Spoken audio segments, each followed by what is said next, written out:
The world faces its impending doom, with temperatures soaring beyond 60 degrees Celsius and 80 of humanity reduced to mere charred remnants. In his previous life, Fang Luo fell victim to the cunning manipulations of a green tea BTCH and was ultimately slain by his avaricious mother-in-law. Reborn 10 days prior to the apocalypse, Fang Luo swore never to exhibit mercy again. He harnesses his spatial abilities, transforming into a hoarder of resources, establishing a comfortable cold storage facility ahead of time, and emptying the city's warehouses worth billions. He even assists the green tea family in relocating to Southeast Asia to indulge in the tropical ambience of the impending end times. As the apocalypse descends, while others scramble and fight over a mere bottle of mineral water, Fang Luo resides leisurely in his cozy sanctuary, sipping iced cola. Fang Luo muses, "Is this what you call the apocalypse? I deem it a celebration of life." Chapter 1. The Eve of the Apocalypse. We are a family of 18. Is this all the food you could procure? Do you wish for us to starve? With your incompetence, you dare to seek my daughter's hand? You might as well perish, worthless fool. Fang Luo lay amidst a pool of his own blood, despairingly watching as the goddess Su Qingqing and her family divided the 2 loaves of bread he had managed to secure. He could not fathom their greed. In this resource-scarce world, finding even 2 loaves was a remarkable feat. Why, then, did his mother-in-law still deem it insufficient, resorting to violence against him? Had he not treated them well? 18 souls. Nay, they were 18 beasts. As he drifted into unconsciousness, a ringing phone jolted him awake. Upon opening his eyes, he was stunned by the sight before him. Is this my room? Did I not perish at the hands of my vampire mother-in-law? Gazing at the familiar surroundings and feeling the comfortable temperature, disbelief filled Fang Luo's eyes. On April 1st, 2030, 2 colossal planets collided less than 100 million kilometers from Earth, sending shockwaves that caused a rapid increase in global temperatures, transforming the world into a hellish nightmare. Even in the coastal city of Luo City, daily temperatures soared above 60 degrees, with tropical regions reaching over 80 degrees. To put it into perspective, humans begin to feel discomfort at 30 degrees, risk heat stroke at 35, and at 60, even dogs succumb to the heat. This relentless heat persisted for 30 days, draining rivers dry and causing flora and fauna to wither. More than half of humanity perished, unable to withstand the high temperatures, devoid of food and water. Do not ask why air conditioning was not an option. The machines were overwhelmed. The extended heat wave rendered regular work impossible, causing power stations to fail, resulting in widespread blackouts and fires. Moreover, the unknown viruses carried by the 2 planets drifted to Earth. One such virus, dubbed the zombie virus, transformed infected beings into mindless, aggressive corpses. Those who had barely survived the heat now faced a new threat, as half of them morphed into zombies or fell victim to them. Another virus, known as the evolution virus, had an opposite effect. It enhanced the physical capabilities of living beings, granting them extraordinary abilities. In his previous life, Fang Luo unwittingly contracted the evolution virus, awakening a rare spatial ability. However, the nature of this power was enigmatic, and he could only manage its basic storage function. Regrettably, before he could master its other capabilities, he met his untimely end at the hands of his vampire mother-in-law. A cold glimmer flashed in his eyes as he recalled the treachery of those ungrateful beasts. He vowed to repay the grievances of his past life in this one. Rising from bed, he approached the refrigerator and beheld several bottles of chilled soda. His eyes sparkled with desire as he seized one and gulped it down greedily. Refreshing. Fang Luo sighed contentedly, feeling his spirit uplifted. He was parched beyond measure. In a month-long heat wave of the apocalypse, all rivers had run dry save for the seas.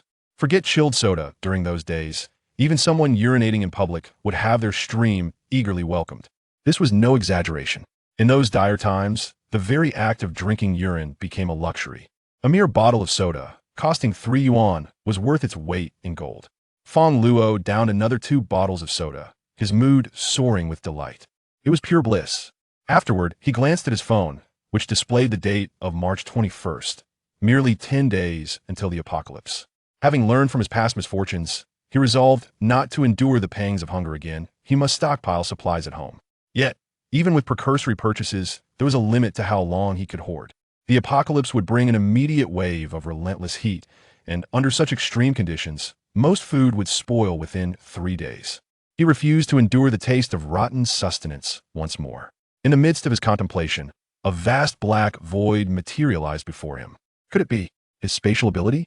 Who would have thought that in my rebirth, my spatial powers would remain intact? Fang Luo felt a rush of exhilaration. With this immense void, he could not only stockpile a plethora of resources, but also evade concerns about spoilage. He checked his bank balance, 2,005,431.50 yuan. This was the compensation from last year when his parents were tragically killed in a car accident caused by a wealthy heir. Originally, it was 2.5 million, but over 500,000 had been squandered in pursuit of Su Qingqing. Had he not been reborn, all of this money would have been spent on her in the upcoming days. However, in this life, he would not be so foolish. This money would be allocated for purchasing supplies. Yet, with this sum alone, he could not acquire much. Uncertainty loomed over how long the apocalypse might last. Should it extend indefinitely, 2 million might not suffice for sustenance. He needed to amass more funds. Perhaps he could take out some online loans.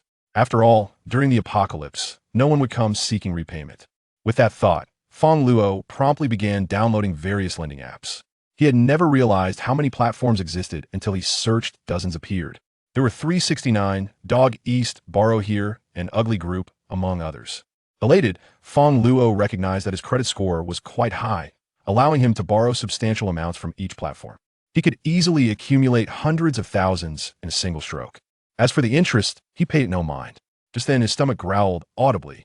He pursed his lips since the onset of the apocalypse. He had not had a single hearty meal and had given away all his provisions to Su Qingqing's family. Reflecting on his past actions, he felt foolish with those resources. He could attract any beauty he desired. First, I shall dine at a hotel, and while I'm at it, procure some supplies. Fang Luo stepped outside and hailed a taxi. Driver, take me to the Luo City Grand Hotel. Ah, that's a 5-star establishment. Are you working there, young man? The driver raised an eyebrow. The average cost per person at the hotel exceeded 1,000 yuan. No, I'm going to eat.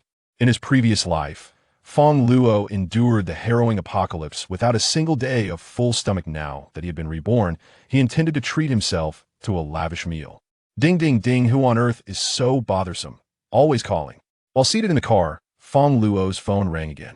His impatience grew as he glanced at the screen, which displayed the name Su Qingqing.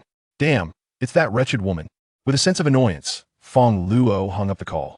Memories of her family's past actions towards him in his previous life ignited a fury within him, making him wish to smash her head in. However, as the calls persisted, his irritation reached a boiling point. He answered the phone, unleashing a barrage of curses. Are you out of your mind? Can't you take a hint? How does Brother Fang Luo know that my mother is ill? Came a voice from the other end, laced with a hint of tea scent. Brother Fang Luo, my mother just got out of the hospital, and I was planning to take her to the Luocheng Grand Hotel for a meal. She knows you often look after me and wants to meet you to express her gratitude. Chapter 2. The Green Tea Trap. Gratitude? Upon hearing the insinuation that Su Qingqing wished to introduce him to her family, Fang Luo couldn't help but scoff. He recalled his previous life. He had been foolish enough to believe Su Qingqing's words and rushed to the Luocheng Grand Hotel, eager to meet her mother. He assumed he would be lauded and praised, with her family expressing a desire to marry her to him. In his excitement, he had even purchased numerous gifts along the way. Yet, upon arrival, aside from some polite exchanges at the beginning while ordering, they never once mentioned his relationship with Su Qingqing. Whenever he attempted to bring it up, they skillfully diverted the conversation. Only as they neared the end of the meal did they comment on his youth and accomplishments, suggesting that whoever married him would surely be fortunate. At that moment, he was elated, believing his union with Su Qingqing was secured, and he promptly settled the bill. But afterward, there was no news of a wedding. Now, Fang Luo understood that Su Qingqing never intended to marry him. She merely wanted him to foot the bill. He vividly remembered that day when her entire family of 18 devoured over 100,000 yuan worth of food. He had never indulged in such extravagant dining before. Still trying to swindle me. With this thought, a surge of anger coursed through Fang Luo, and he contemplated hanging up the phone.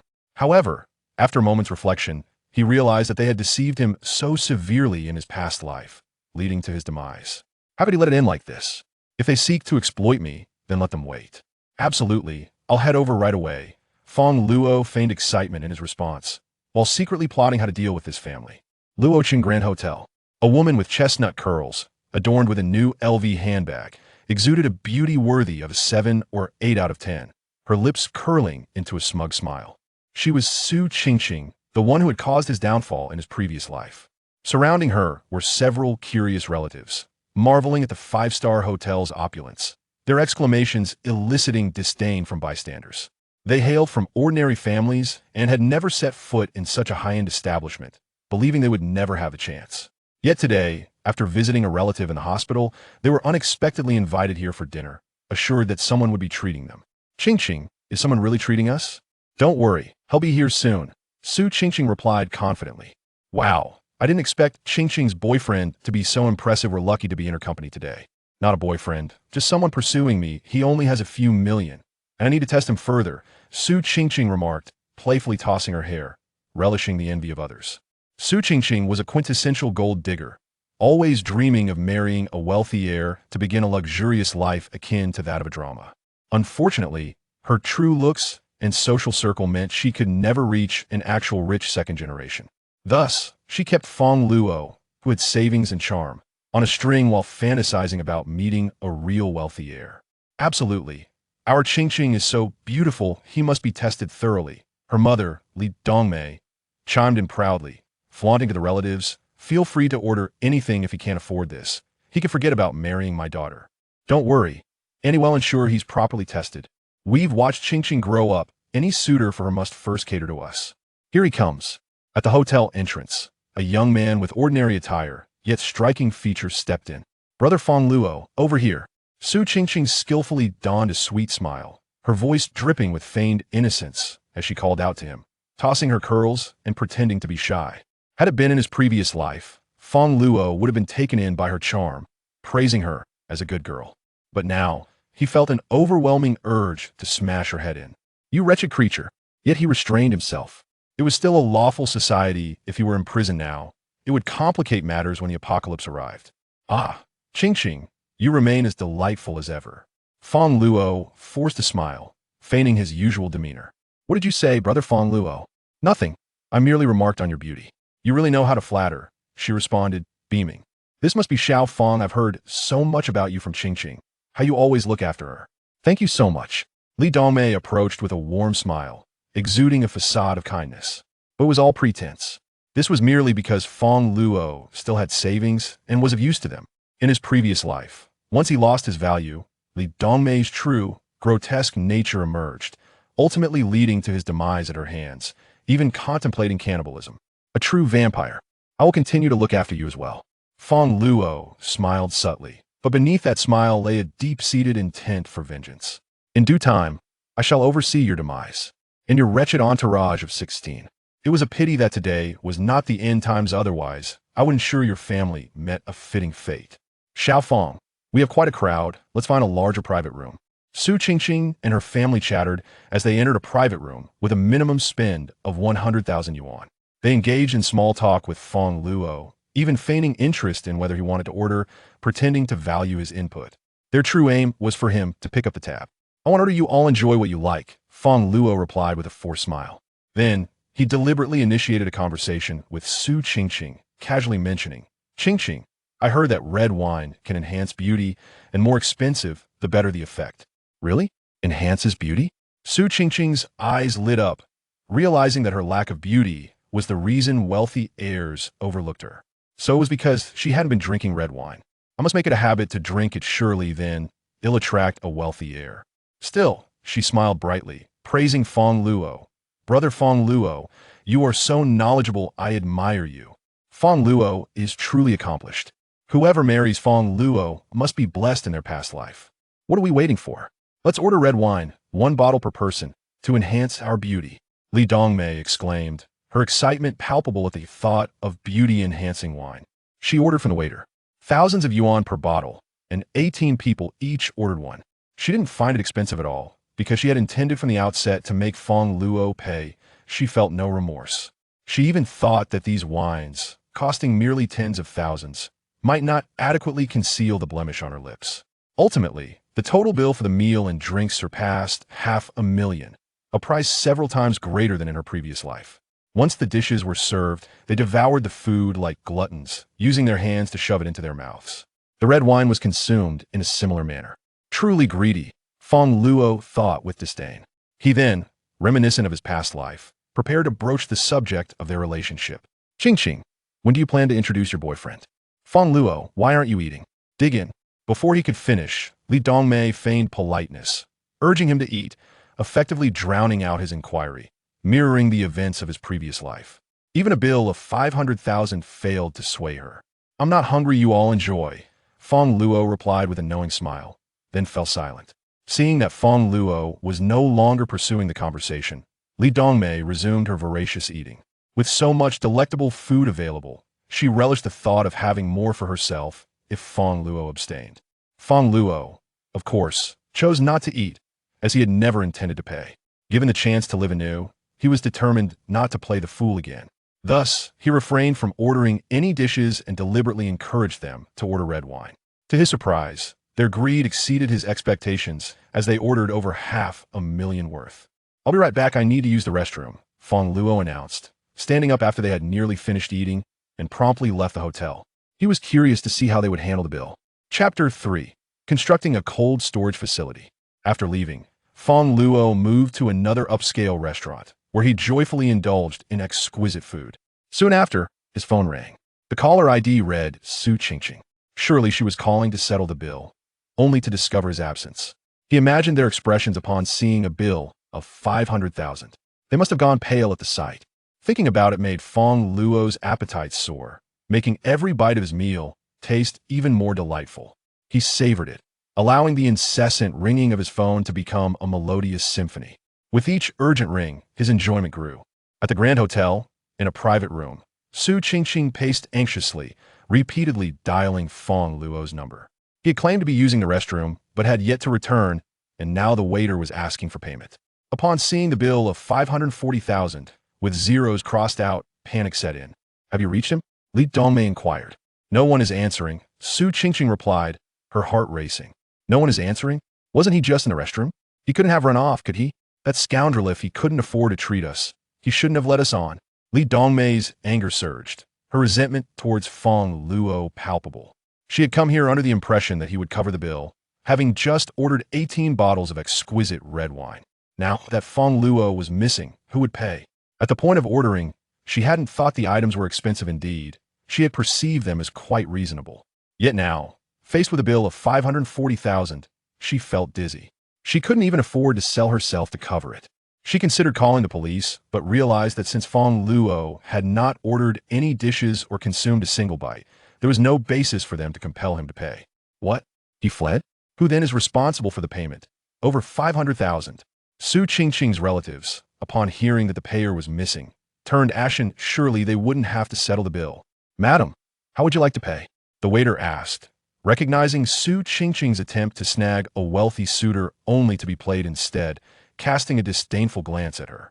He discreetly signaled to the security to prevent her from escaping. How to pay? Su Qingqing and Li Dongmei's faces turned pale. Su Qingqing, a mere clerk, often spent lavishly, with a monthly salary of 3,000, purchasing 30,000 bags, living a life of deception, but had no savings. She called other suitors, but upon hearing the amount, they all hung up immediately. Li Dongmei, having no job, was in no better position. As for skipping out on the bill, they were accustomed to bullying the weak, while Fang Luo might have dared to act aloof. In the presence of true wealth, they would kneel before them. Excuse me, we have other matters to attend to, so we will be leaving. Su Qingqing's relatives, sensing the situation was dire, attempted to make their exit. Don't you dare leave. Li Dongmei shouted immediately. You all ate as well, surely you must cover your share. Why should we? You said someone was treating us, which is why we came, they retorted. Clearly, Fang Luo wanted to date Su Qingqing, and you kept interrupting him. Now that he's angry and left, why should we pay? The relatives became agitated, blaming Li Dongmei for not being considerate towards Fang Luo. Li Dongmei felt a twinge of regret, but it was too late for that. In a moment of desperation, she pointed at her relatives, speaking to the waiter in a subdued tone. They also ate, please, don't let them leave. Li Dongmei, you ungrateful wretch. We came to visit you in the hospital, and now you are trying to stop us. Her relatives, enraged by her remarks, erupted in fury, and a few hot-headed women engaged in a physical altercation with Li Dongmei, resulting in a chaotic scene with clothes torn asunder. Fang Luo, having finished his meal, exited the restaurant with satisfaction. Upon descending the stairs, he spotted the wailing police cars and the gathering crowd discussing the commotion. What's happening with the police cars? I heard a family went to the Grand Hotel for a meal, but the person who was supposed to treat them ran off, leaving them unable to pay, and they ended up fighting amongst themselves. Such drama. Is there a video? Fang Luo raised an eyebrow, pondering whether this family was indeed Su Qingqing's. He never anticipated such chaos would ensue. Wondering if there were any serious injuries, he felt a surge of satisfaction. He had enjoyed a hearty meal and taught his enemies a lesson, leaving him in high spirits. Now, it was time to prepare for the impending apocalypse. Previously, Fang Luo had amassed 2 million, and after borrowing over 500,000 from a lending platform, he now had over 2.6 million in his account. First, I must create an environment conducive to survival. Fang Luo contemplated, strategizing on how to utilize this sum wisely. As the apocalypse approached, the first challenge would be enduring 30 days of scorching temperatures exceeding 60 degrees. In such an environment, concrete and steel structures would transform into colossal steamers, potentially collapsing. During that period, countless lives would be lost, trapped in their homes as if they were being steamed alive. In his previous life, Fang Luo barely survived that harrowing time, coming close to death, an experience he wished never to relive. Thus, he sought a comfortable refuge. Fang Luo opted to rent a factory space online, over 300 square meters, with a rental fee of 20,000. He refrained from renting a cold storage facility since ordinary cold storage systems could not function properly in temperatures exceeding 60 degrees, and even if they did, the interior would still be stifling at around 40 degrees. Subsequently, Fang Luo reached out to a refrigeration equipment company, expressing his intention to construct a top-tier cold storage facility, requiring double the standard quantity of refrigeration units. Sir, rest assured, our standard refrigeration units can achieve a minimum temperature of 30 degrees. However, our company has recently developed an innovative refrigeration unit capable of reaching a minimum cooling temperature of 50 degrees. Fang Luo felt a surge of excitement in his heart.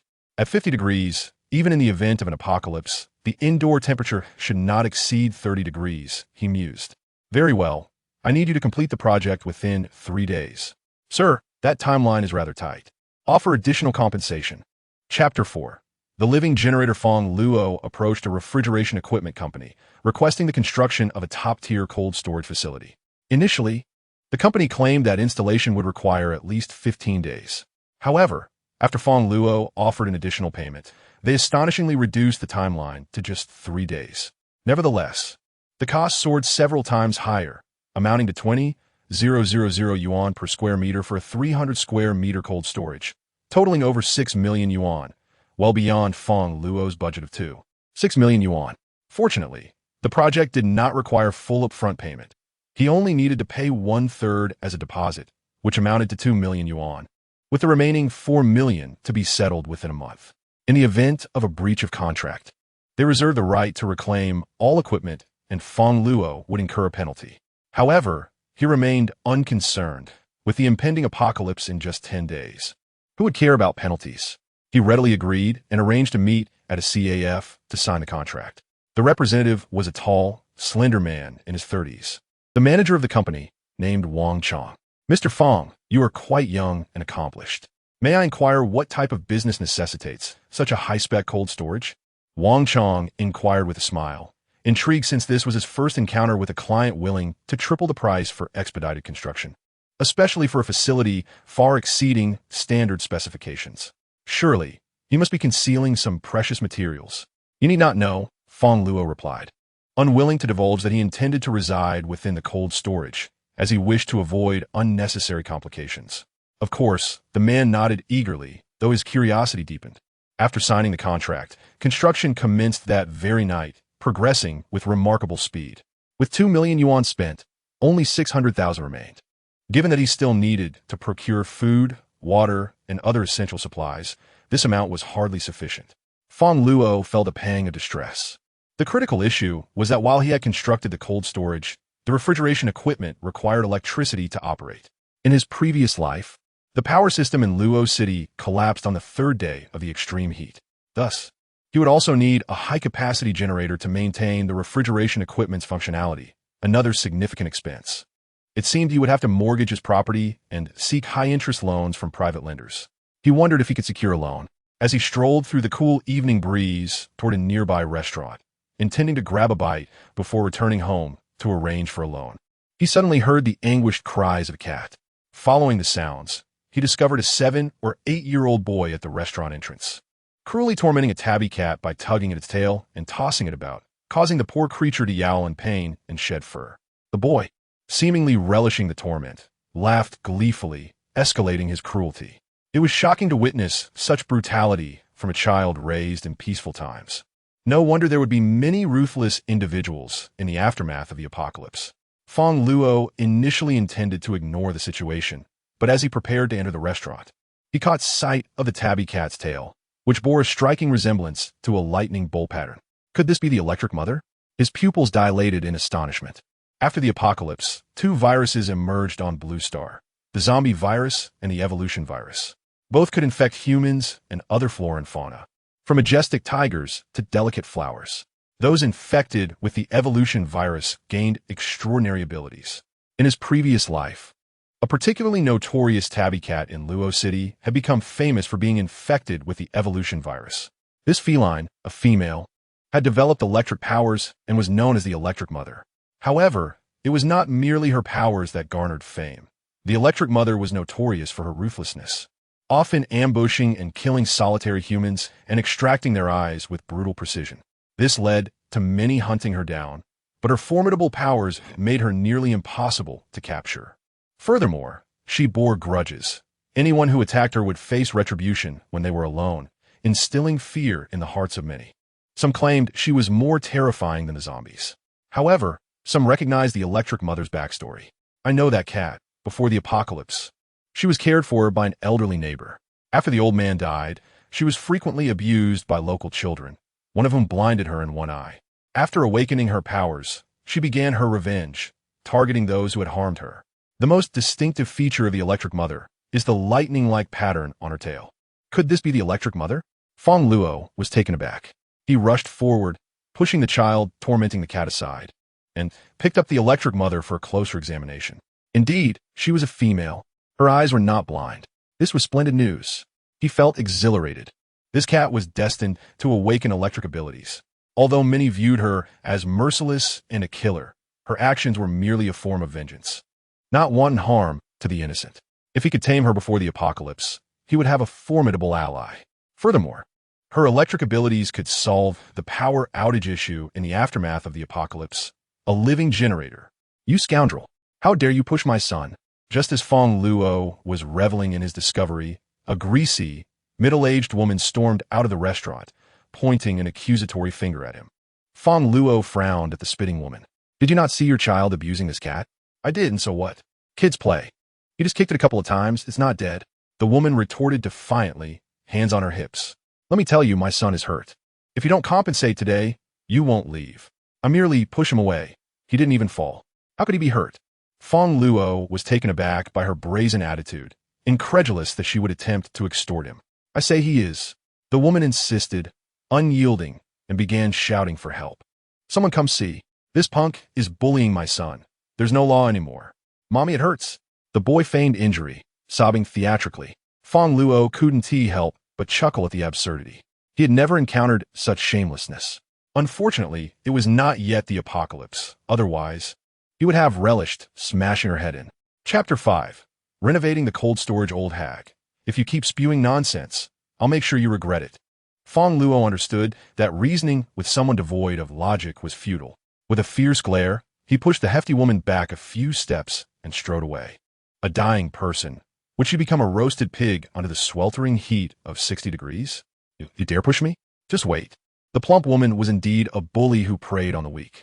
Upon witnessing Fang Luo's audacity, she dared not obstruct him any further, merely uttering threats as he departed. Fang Luo paid her no mind. After all, what could a hefty woman do? Exact revenge by luring a wealthy suitor? He had no inclination to remain there any longer. So he cradled his electric cat and made his way home, stopping along the way to order takeout and some cat food. Once settled on the couch, Fang Luo propped the electric cat under his arm, lifting her high for a closer inspection. She was unmistakably a female cat, her fur a rich brown-black, weighing nearly 10 kilograms and proving quite heavy. The most prominent feature was a white patch at the tip of her tail, resembling a lightning bolt, almost identical to the rumored electric cat. The thought of possessing a feline with electric abilities in the impending apocalypse filled Fang Luo with excitement. However, this cat was fierce and vengeful. He would need to tame her first. From this moment forth, I am your master, understand? Meow. The electric cat responded with a single meow, curling her tail around her private parts, as if to say, I'm a female cat. Is it truly polite for you to stare? Fang Luo, oblivious, mistook it as agreement and eagerly produced the cat food. Here, eat this, and you shall follow me henceforth. Upon seeing the food, the electric cat perked up, meowing enthusiastically. Well, considering the cat food, I suppose I can tolerate you. Thus, a friendly accord was established between man and cat. The following day, Fang Luo left the cat at home while he prepared to secure a loan. His residence spanned over 130 square meters, valued at approximately 4 million yuan in the real estate market of Luo City. The bank was willing to lend him 3 million, albeit at a higher interest rate due to his request for expedited processing. Yet, Fang Luo was unconcerned. In an apocalypse, who would worry about repaying loans? After securing the bank loan, Fang Luo sought out private lenders. In Luo City, there were 3 major lending organizations and several smaller ones. However, the interest rates for private loans were exorbitant, starting at an annual rate of 200, akin to extortion. Moreover, they employed aggressive debt collection tactics, fearing not the defaulters but those who would not borrow.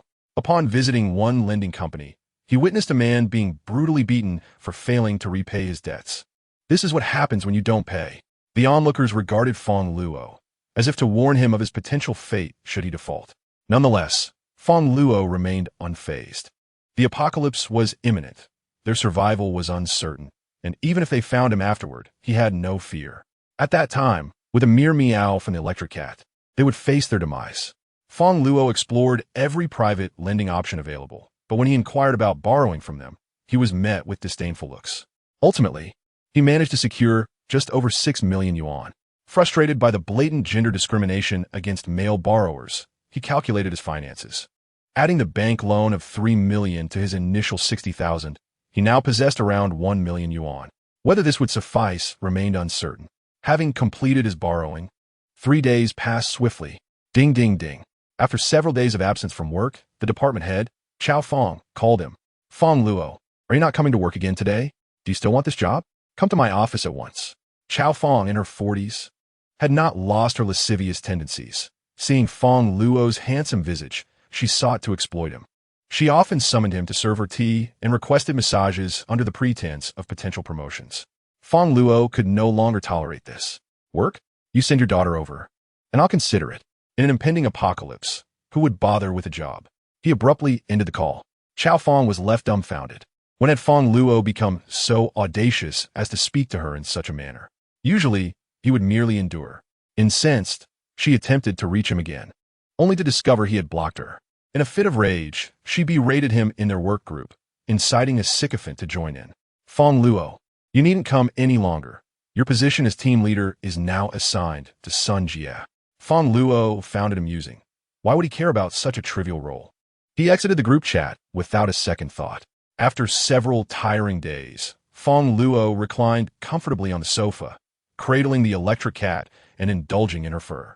Only 6 days remained until the apocalypse. Ding, ding, ding. Shortly thereafter, he received another call. The cold storage facility he had commissioned was now complete. A surge of joy coursed through him, and he hurried over to inspect it. The 300 square meter cold storage featured 3 times the equipment of a standard facility and boasted exceptional refrigeration capabilities. Boss, what are you planning to store? I have experience in this area and can assist with the equipment setup. Wang Chong, the contractor, inquired, subtly probing Fang Luo's intentions. Fang Luo shot him a glance. Do you know why dogs don't catch mice? Because dogs don't eat mice? Wang Chong replied, puzzled. Fang Luo dismissed him, and only after Fang Luo had walked away did he realize the implication of Fang Luo's words, that he was meddling. If you hadn't said anything, I would have known, Wang Chong scoffed, watching Fang Luo's retreating figure with a sneer. With the cold storage completed, the next step was to stockpile supplies and enhance its security. The apocalypse would bring forth formidable zombies, capable of immense destruction, ordinary structures could not withstand their assault. Although Fang Luo possessed spatial abilities, he lacked offensive techniques. Thus, he contacted a security firm to devise a protective system for his cold storage and to partition several spaces for amenities, such as bathrooms and a living room. The security team promptly arrived for an assessment. Mr. Fang, creating a bathroom is feasible, but your cold storage has significant security vulnerabilities that could easily lead to theft. The team leader, Qin Hao, stated. He refrained from questioning Fang Luo's motives, as their job was to execute rather than inquire. What do you mean? Fang Luo's demeanor shifted to one of seriousness. Look here, behind this equipment, there is a hidden steel door that can be opened from outside the cold storage. Additionally, below this device is a special latch. With the right wheels attached, it can be easily moved, allowing outsiders to enter at will, Qin Hao elucidated. Drawing from his rich experience as a former Special Forces operative, Fang Luo's heart sank. It was fortunate he had sought the security company to reinforce the cold storage. Had this gone unnoticed, it would have been an open invitation for anyone to invade his secure space, rendering it utterly unsafe in the apocalypse. There was no doubt that Wang Chong from the refrigeration equipment company had deliberately left the entrance. Fang Luo had sensed something amiss in their previous encounters. He likely perceived Fang Luo's lavish spending and urgent need for an advanced cold storage as an opportunity to pilfer valuable supplies. A surge of murderous intent welled up within Fang Luo. Thank you. Please come back for construction tomorrow. Fang Luo expressed his gratitude to Qin Hao. No problem, Mr. Fang, but completing the project within 3 days is rather pressing. Increase the payment. By the way, sell me some weapons as well. Fang Luo handed the security company 5 million, requesting them to reinforce his cold storage within 3 days, as only 6 days remained until the apocalypse. Additionally, he purchased various weapons such as daggers, stun batons, and riot shields from them. As for the reason for not starting the construction today, Fang Luo had his own plans. Next, he focused on stockpiling supplies. With the impending apocalypse, the initial challenge would be enduring 30 days of extreme heat reaching up to 60 degrees Celsius. In such conditions, one could perish from dehydration within a day. In the previous life, the majority of fatalities were due to thirst. Thus, Fang Luo ordered 10 million worth of bottled water. Due to the bulk purchase, the unit price was significantly lower, totaling approximately 20 million bottles at 50 cents each. As before, he made an initial deposit of 3 million. Following that, he turned his attention to food, chickens, ducks, fish, pigs, cattle, sheep, rice, flour, and an assortment of seasonal vegetables, all procured from wholesalers, amounting to 5 million. He dealt with 3 different wholesalers, again making a partial upfront payment of about 2 million. In total, he spent 10 million, leaving him with an empty wallet. However, many supplies remained unacquired, and he needed to find ways to generate more funds. The wholesalers delivered swiftly, especially the bottled water. As there was a leading bottled water company locally in Luocheng, they shipped directly from the area, arriving at the cold storage by evening. Mr. Fang, your goods have been delivered. Please sign for them. The lead driver, Wang Dezhuang, approached Fang Luo with a cigarette in his mouth. All right, please help me move them into the warehouse. We only deliver. Unloading is not our responsibility, Wang Dezhuang refused. But when I purchased, the owner assured me unloading would be free. Fang Luo frowned slightly. Then have the owner come to unload, Wang Dezhuang retorted dismissively, clearly taking advantage of Fang Luo. How much for the unloading? Fang Luo wished to avoid wasting time. He had the ability to store the goods in his space. But using his spatial abilities might raise suspicions, and he did not want to expose himself. It's quite a lot. It'll cost 10,000. Wang Dezhuang grinned at Fang Luo's willingness to pay, revealing his greed. Fang Luo's expression hardened. These individuals were intentionally trying to deceive him. Unfortunately, he had no time to engage with such clowns. He had more pressing matters to attend to. 10,000? Who knows if you'll even live to spend it? Mr. Fang is quite generous. Upon seeing the transfer, Wang Dezhuang's eyes lit up, and he quickly summoned others to move the supplies into the cold storage. Once the unloading was complete, Fang Luo did not rush to leave, but instead secretly hid inside the cold storage, as if waiting for something. Sure enough, in the early morning hours, sounds of rustling emerged from outside the cold storage. Soon after, the security company had pointed out a security flaw, and the cold storage facilities began to shift unexpectedly. I saw something brought in today. The guy was acting all mysterious. There must be something valuable inside. Let's hurry and move it. Chapter 6. The billion-dollar warehouse. Wang Chong slipped through a prearranged hidden entrance into the cold storage, followed by 3 burly men.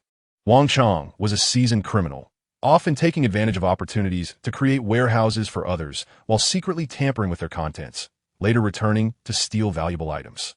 Having previously studied the surveillance routes and established a highly concealed entrance, he had never been caught, accumulating considerable wealth. Originally intending to retire from crime, Fang Luo's peculiar behavior piqued his curiosity again, and driven by greed, he set his sights on Fang Luo's cold storage. Thus, he had prepared the hidden entrance in advance. Observing Fang Luo stockpiling multiple truckloads of supplies, he immediately brought his men over that evening to investigate the contents of the boxes. "Boss, it's all bottled water." "Bottled water?" Wang Chong frowned. "How is that possible? That guy spent millions to build a cold storage just to stockpile bottled water? What a fool." "Look closer." The men resumed their search. However, when one of the burly men reached behind a row of boxes, a chilling dagger suddenly pressed against his neck, rendering him breathless with fear. He cast a pleading glance at the assailant, begging for his life. Unfortunately, the dagger pierced through his throat before he could utter a scream, and he collapsed lifelessly to the ground. Fang Luo's expression remained cold. This cold storage was meant to ensure his safety during the apocalypse. And yet, these intruders had established a hidden entrance. What difference did that make to his life? Now reborn, Fang Luo would not spare anyone who posed a threat to his existence. With murderous intent, he fixed his gaze on the remaining men who were still searching. There were 3 left. A direct confrontation would likely prove difficult, so Fang Luo remained hidden, waiting for the right moment to eliminate them one by one. Before long, he seized an opportunity and dispatched 2 more. Only Wang Chong remained. Realizing something was amiss, Wang Chong noticed the eerie silence. His 3 companions had vanished without a trace. The cold storage felt unnaturally quiet, almost as if it were haunted. "Who's he, Daoskar?" Wang Chong called out, panic rising in his voice, but received no response. Suddenly, he felt a cold sensation at his back, as if a dagger rested against his waist. "Do not shout, they're all dead." A voice, icy as death, echoed from behind him. Trembling, he turned to see a bloody dagger, droplets of blood falling to the ground in a rhythmic pattern, sounding like a death knell in the stillness of the cold storage. "It's you." Wang Chong recognized the owner of the dagger. He was horrified to discover that the one who had slain his 3 companions was none other than the seemingly harmless young man from earlier, Fang Luo. Cold sweat broke out on Wang Chong's forehead. "How can you be here? My cold storage. Why shouldn't I be here?" Fang Luo's tone was chillingly indifferent as he regarded the terrified Wang Chong. "But you dare to set a hidden entrance in my cold storage. Tell me, should I stab you to death, or take my time slicing you into pieces? Spare me, spare me." Wang Chong knelt in terror, staring at the crimson blade poised at his throat. He had only ever engaged in petty theft. He had never encountered a demon like Fang Luo, who killed without blinking. Regret flooded through him. Why stir up a demon when one is already financially secure? "Please spare my life. I can compensate for your losses. 100,000, no, 200,000. Wang Chong desperately attempted to barter his life with money, hastily retrieving his bank card and pleading with Fang Luo for mercy. "Do you think I need your meager sum?" Fang Luo's gaze was icy. He could not allow a considerable risk to remain for the sake of 200,000. "Wait, 1 million. I will refund you the deposit in full." Wang Chong continued to raise the stakes. He had witnessed the lifeless body of his companion nearby, and had no doubt that Fang Luo would not hesitate to end his life as well. "You're merely a manager, yet you possess such wealth?" Fang Luo inquired, somewhat taken aback. During the contract signing with Wang Chong, Fang Luo had learned that he was just the manager of a refrigeration equipment company, not the owner. I acquired it through illicit means." Wang Chong chuckled awkwardly, revealing his past of collaborating with construction teams to build warehouses, later returning to pilfer from hidden entrances. Upon hearing this, Fang Luo's interest was piqued. "What warehouses are there?" he inquired nonchalantly. "We participated in constructing several prominent warehouses in Luocheng, like Huiyong Supermarket, Luocheng Grand Hotel, and Luoshui Bottled Water Factory." Wang Chong listed several notable cold storage facilities, all linked to well-known local enterprises. He also possessed detailed construction blueprints that would allow him to evade surveillance effortlessly. Fang Luo's heart raced with excitement. With so many large warehouses, the value of the goods would undoubtedly exceed billions. If he could stealthily infiltrate and secure all the resources, he would be set for a lifetime. No, for 10 lifetimes in the impending apocalypse. Provide me with the layouts of these warehouses and all the hidden entrances. Fang Luo immediately pressed Wang Chong for details. Wang Chong, fearing for his life, divulged every piece of information without reservation. To ensure he was not lying, Fang Luo bound him and proceeded to one of the warehouses to investigate. Indeed, there was a hidden entrance, and the surveillance routes matched the blueprints perfectly, remaining undetected. Fang Luo's elation grew. However, he did not rush to seize the goods. With 6 days remaining before the apocalypse, if the police were to uncover any clues leading back to him, it would spell disaster. Boss Fang, can you let me go now? Wang Chong timidly asked, terrified that Fang Luo might end his life. Let you go. Fang Luo scoffed. The secrets of the warehouses were divulged to him. If he released Wang Chong now, and the goods vanished, he would certainly suspect Fang Luo. If that information slipped out, countless individuals would be after him. It would be foolish to release him. Without hesitation, Fang Luo plunged a knife into Wang Chong, killing him instantly. Next, he retrieved Wang Chong's phone and sent a message to his wife, claiming he had been discovered, that the police were after him, and that he was fleeing abroad. He then checked Wang Chong's bank account balance, over 30 million. This man was exceedingly greedy, offering him merely 1 million before his demise. Fang Luo did not intend to take all the money, but planned to leave a few million for Wang Chong's wife, ensuring she would not overthink his disappearance or report it to the authorities out of fear. The remaining 20 million would be pocketed by Fang Luo. Looking at the 4 corpses, he realized that leaving them unhandled would likely lead to police investigations. After some contemplation, Fang Luo attempted to use his spatial abilities to absorb them into a black hole space. To his relief, it worked. Previously, he had tried to absorb a power source, but found it impossible. It seemed the space could only contain inanimate objects. After disposing of the bodies, Fang Luo also absorbed all the bottled water into his space. He then returned home, appearing nonchalant. The following day, the security company began reinforcing the cold storage, while Fang Luo, now holding over 20 million, commenced his preparation for the apocalypse. Chapter 7. Departing for Southeast Asia with more than 20 million. Fang Luo first purchased several large generators and fuel. Although he had a power source, it required rest. Thus, he needed generators to alternate work. He was not a heartless employer who exploited workers for 24 hours.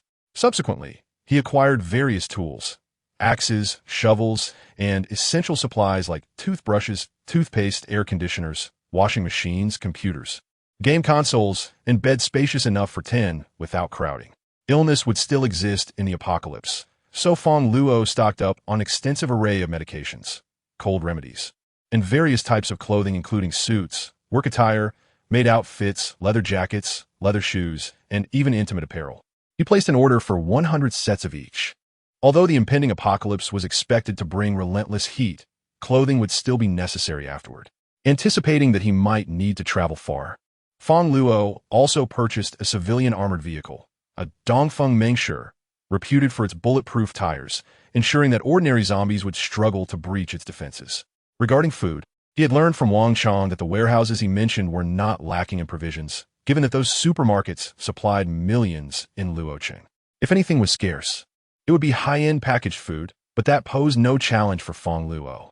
With several millions still unspent, he directly called Luocheng Grand Hotel and placed an order for over 1 million worth of gourmet food, steaks, fine wine, and lobsters, to be delivered in batches over 3 days. The only remaining preparation was to acquire weapons. He purchased some ordinary knives and batons from the security company, but their lethality was limited. The apocalypse would bring forth zombies and individuals with abilities. Fang Luo's spatial power lacked combat effectiveness in the early stages, making ordinary weapons inadequate for such threats. If he were to face an ambush, his survival would be in jeopardy. With only 5 days left until the apocalypse, Fang Luo deliberated and decided it was time to travel abroad. Ding dong. Just as he was lost in thought, someone knocked on the door. Fang Luo opened it to find a woman with brown curly hair, her face marred by several red scratches. What brings you here? Fang Luo frowned at her. The visitor was none other than Su Qingqing, the green tea girl who had caused his demise in a past life. Brother Fang, Why did you leave so suddenly last time? I called you, but you didn't answer, Su Qingqing said, feigning innocence as she gazed up at Fang Luo. Last time, he had left the hotel abruptly when a dispute broke out between her mother, Li Dongmei, and relatives, leading to a full-blown family brawl. Had she not hidden behind her mother's ample figure, her face would have surely suffered grievous harm. Eventually, the police arrived, and they were detained for several days for disturbing the peace. In the end, she had promised to borrow money from relatives to settle the hotel bill, accumulating a debt of hundreds of thousands. However, she had no means to repay it. Desperate to escape her predicament, she sought out Fang Luo, hoping to manipulate him into paying her debts. I'm busy with work. Fang Luo responded with indifference, contemplating whether to employ the same method he had used on Wang Chong to discreetly eliminate Su Qingqing. However, given that Su Qingqing had sought him out, her mother was likely aware of her whereabouts. If she were to vanish, the police would undoubtedly trace her to him. Ultimately, it mattered little. She would not last much longer anyway. Brother Fang Luo, why didn't you inform me about your plans? I almost misunderstood your intentions, Su Qingqing said in a sweet, almost flirtatious tone, even going so far as to wrap her arms around Fang Luo's, resting them against her chest, an act she had never before displayed. Clearly, she was quite distressed. Fang Luo scoffed inwardly. Now she was in a hurry. Where had her urgency been when she toyed with his emotions before? He chose to ignore her, engrossed in his phone. Su Qingqing, undeterred, continued to chatter away. Brother Fang Luo, your home is so tidy. I adore boys who are meticulous about cleanliness. And why have you purchased so much food and red wine? It looks rather expensive. I would love to taste it. I plan to use it for foot baths, Fang Luo retorted, glancing at her. Foot baths? Su Qingqing felt a twinge of embarrassment. Hadn't she just expressed a desire to drink? His comment implied she wished to sip foot-soaking water. Brother Fang Luo, are you booking a flight for travel? She asked curiously, noticing him making travel arrangements. Yes. Could you take me along? I could take care of you, and I promise not to overspend. You only need to book one room. Su Qingqing immediately suggested, subtly implying they should share accommodations. Previously, they had always booked separate rooms when traveling together. It seems Su Qingqing was quite determined this time. Fang Luo regarded her with a measured gaze. He had to admit, in terms of appearance, Su Qingqing was quite attractive with her oval face and, most importantly, a generous figure. Otherwise, he would not have been so easily ensnared by her. An idea suddenly struck him, and he grinned. Sure, let's bring your mother along too. Ah, that might not be appropriate. My mother is quite aged and has lost her figure. Su Qingqing's expression stiffened. I meant to take her on the trip, he clarified. Really? Su Qingqing's excitement surged, believing that Fang Luo's previous departure had been due to genuine matters. And now he was actually inviting both her and her mother to travel with him. I'll inform my mom right away, she exclaimed, promptly contacting Li Dongmei. Initially, Li Dongmei harbored resentment toward Fang Luo, but upon receiving this news, her demeanor transformed into one of warmth. She was already convinced that Fang Luo would assist them in repaying the 500,000 yuan debt. Fang Luo decided to travel to a Southeast Asian country. It was close and had a lax security environment, conducive to achieving his objectives. Please provide me with your IDs and passports. I will arrange your accommodations, he said to Su Qingqing and Li Dongmei, without revealing any hint of his true intentions. The two women, without a shred of suspicion, handed over their identification documents. Xiao Fang, my health isn't great. Please book me a nicer room, Li Dongmei requested.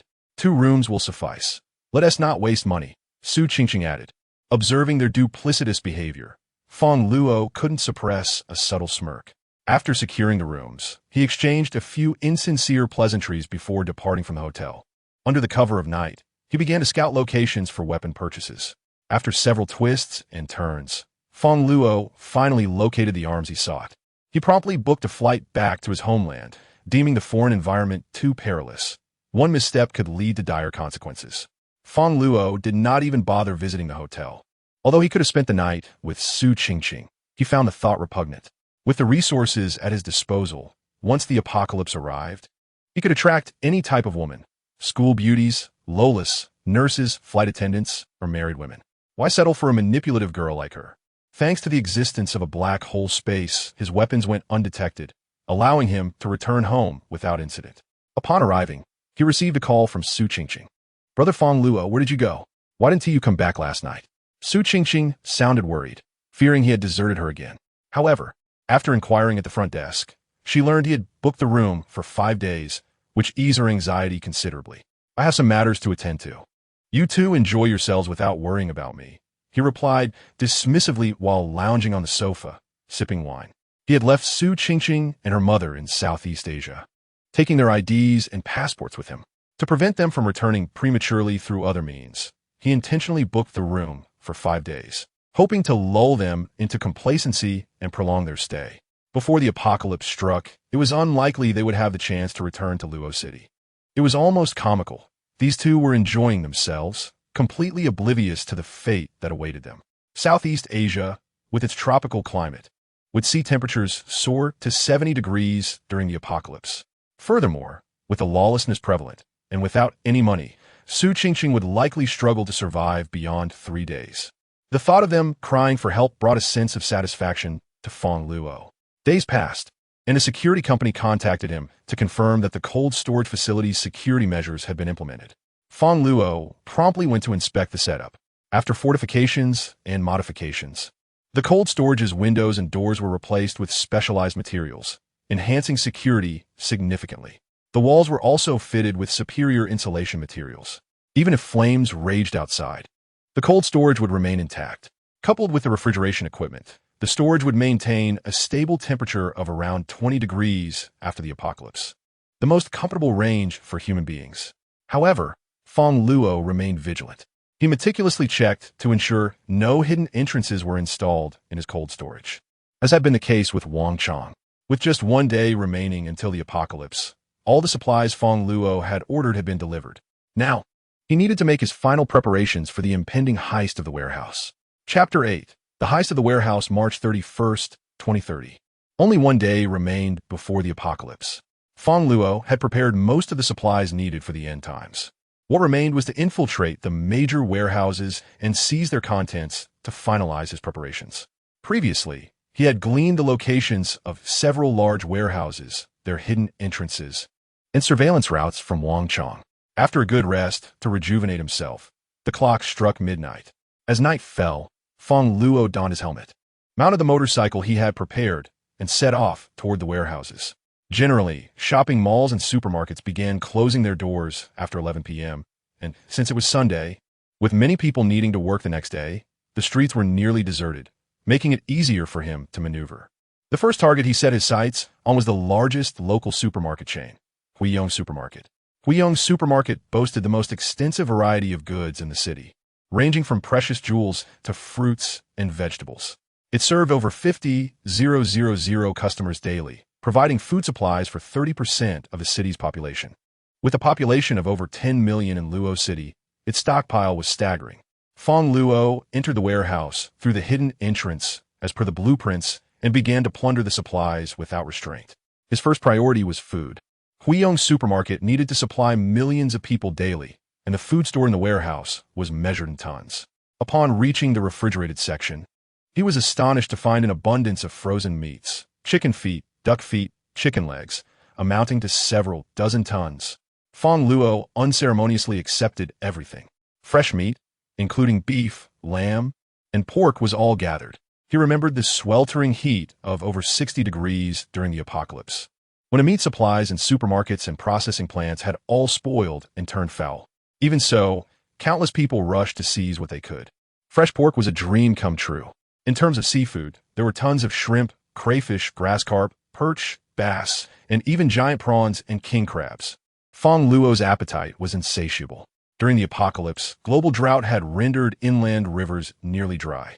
Anyone possessing a single crayfish would have attracted the likes of Marilyn Monroe to share a meal.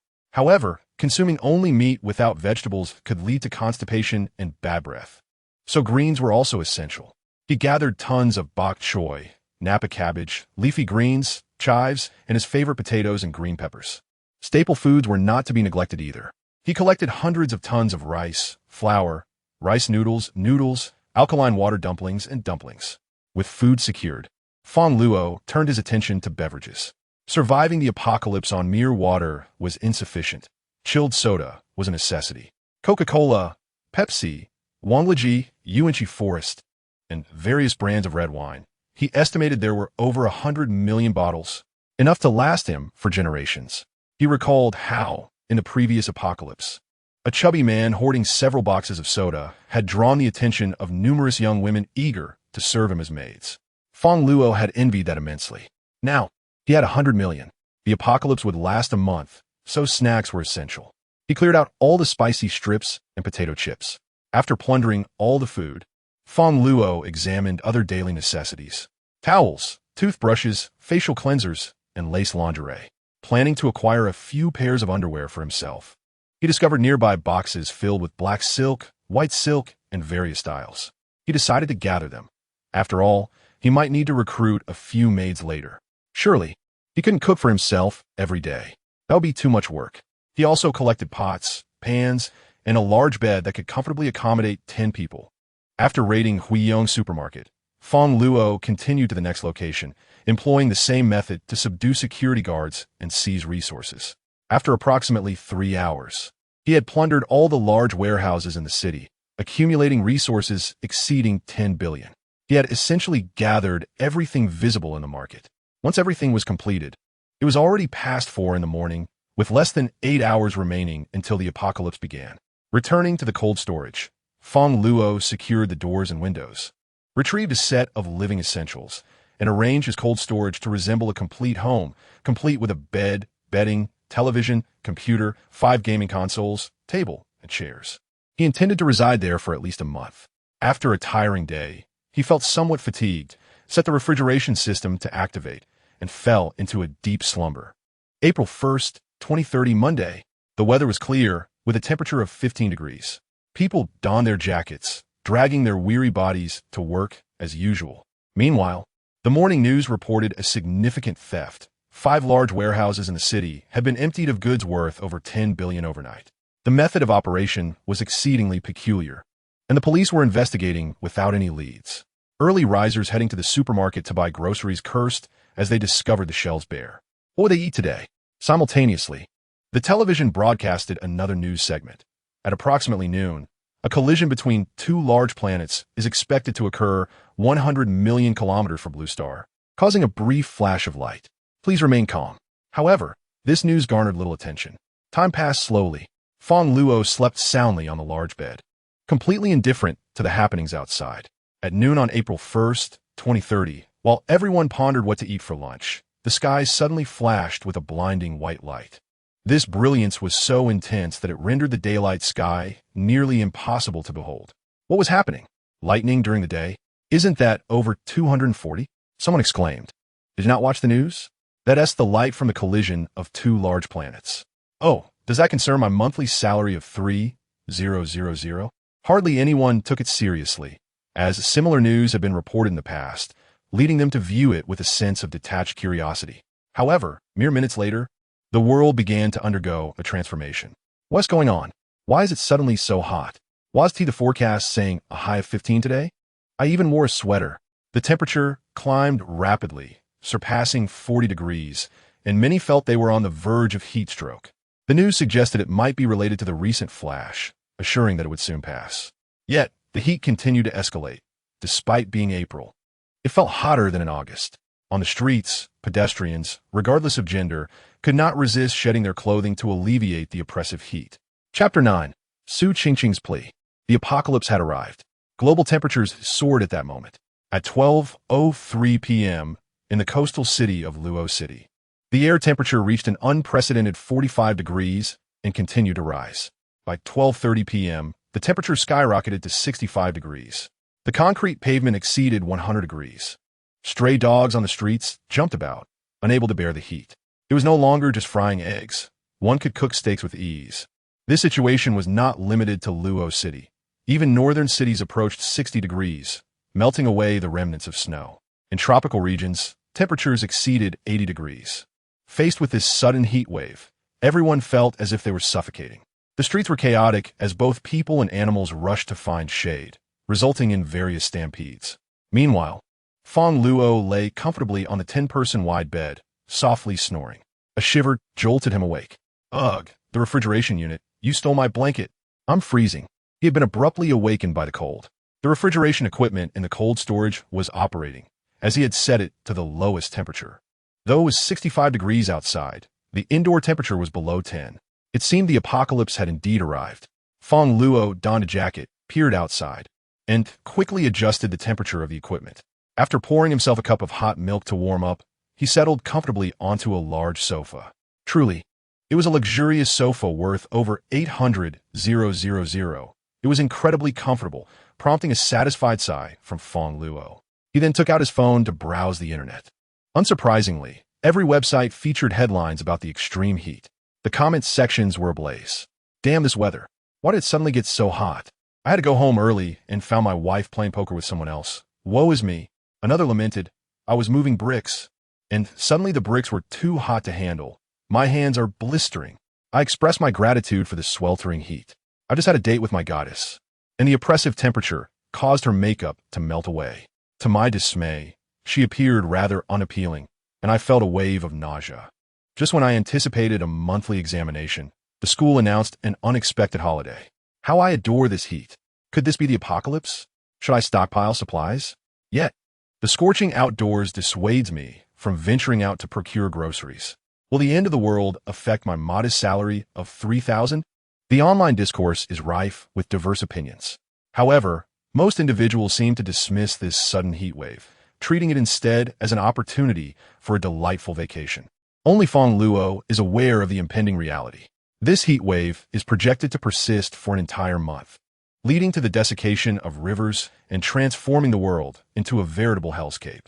Food will spoil, and a single bottle of water could incite fierce conflict among many. If precautionary measures were initiated now, perhaps fewer lives would be lost. Fang Luo sighed, yet he felt powerless to intervene. Even if he were to proclaim the coming of the apocalypse, no one would take him seriously. The only person he could truly manage was himself. Suddenly, his stomach rumbled, reminding him of his hunger. He realized he hadn't eaten since last night. Thus, he began to select food from his space, opting for something that required no culinary skill. He retrieved a hot pot set. As for the ingredients, after much deliberation, he ultimately chose several slices of premium Grade 5 Wagyu beef and Australian lobster. The mere ingredients amounted to thousands. A delightful hot pot was surely in store. As for beverages, a bottle of exquisite red wine would suffice, but without extravagance. Outside, the sun blazed down at a sweltering 65 degrees, and everyone scrambled to find shade. Yet, Fang Luo found solace in his cool storage, clad in silk pajamas, relishing a fragrant beef hot pot. If a renowned chef were to witness Fang Luo using grade 5 Wagyu and lobster for a hot pot, he would likely be infuriated at such wastefulness. However, one cannot indulge in hot pot indefinitely. Eventually, he would need to find a maid to handle laundry and cooking, he mused. Just then, his phone rang, interrupting his meal. The caller ID displayed Su Qingqing. Fang Luo raised an eyebrow. This woman was likely still in Southeast Asia, where temperatures soared to 70 degrees. What's the matter? He answered with curiosity. Brother Fang Luo, came Su Qingqing's breathless, raspy voice from the other end. Where are you? My room has expired, and it suddenly turned so hot outside that I can hardly bear it. Previously, Su Qingqing had followed Fang Luo to Southeast Asia, intending to offer herself in return for his assistance in repaying her debts. Unexpectedly, Fang Luo had left for a while, extending her stay for 5 days to enjoy herself. She was somewhat pleased, as this meant she could preserve her virginity and seek out wealthy suitors instead. During those 5 days, she and her mother had roamed about, thoroughly enjoying themselves, without a thought of Fang Luo. It wasn't until midday today, upon checking out of their hotel, that the temperature skyrocketed to 70 degrees. Standing at the hotel entrance, Su Qingqing and her mother hopped about in discomfort, clad in little more than their undergarments, yet to no avail. It was only then that they remembered to call Fang Luo. Qingqing, when is brother Fang Luo coming? My feet are burning and blistering. Her mother, Li Dongmei, lamented on the line. Fang Luo felt a sense of satisfaction upon hearing this. Now you know how it feels, he thought. In his past life, he had braved similar heat and fought off zombies to procure food for them, only to receive no gratitude, and instead, he faced hostility. Now, it was their turn to experience the oppressive heat. Can't endure it? Don't you have hands? Solve it yourself, he casually replied while savoring a piece of hot Tender beef. Solve myself? Su Qingqing paused, quickly realizing what Fang Luo meant. Her tone shifted to one of lament. Brother Fang Luo, please don't jest. I don't know why it suddenly became so hot here. Hot. Fang Luo wiped the sweat trickling down his brow from the spicy hot pot and nodded. Indeed. It is quite warm. I'm sweating too. Brother Fang Luo, please come pick me up. I can't right now. I'm busy. Can't you just return on your own? But Brother Fang Luo, my ID and passport are with you. Su Qingqing's voice was now parched, her once soft tone sounding ragged. She had planned to buy water, but the nearby stores had been stripped bare, leaving only expensive red wine, which she could not afford. Really? I had forgotten about that. But I'm currently in the mainland and can't come over. Unless you come to retrieve them? Brother Fang Luo. Please don't joke. How can I manage that? Su Qingqing felt as though Fang Luo was mocking her, her tone tinged with sorrow. However, she was utterly at a loss in this unfamiliar place, drenched in sweat, with nowhere to turn but Fang Luo. She dared not express her frustration. Let us do this. Could you extend my stay for a few more days? Once the heat passes, I promise to visit you immediately. Her intentions were clear. Extending her stay meant offering herself in return. But would Fang Luo care for a woman who had once betrayed him? Please, with his abundant resources. What kind of woman could he not find? What did you say? The signal is poor. I didn't catch that. Fang Luo abruptly ended the call. When Su Qingqing called again, he ignored her, continuing to enjoy his hot pot, indifferent to the incessant ringing of his phone. The more urgent the calls became, the more delicious the food tasted. Eventually, Su Qingqing ceased calling and resorted to sending messages. Brother Fang Luo, my mother has fainted. You must come and help her. She implored, accompanied by a photo of Li Dongmei sprawled on the ground, unconscious and resembling a lifeless creature. It appeared the heat was indeed oppressive, causing her to faint. Fang Luo clicked his tongue, feeling a wave of satisfaction wash over him. He picked up a piece of beef and offered it to his electric mother.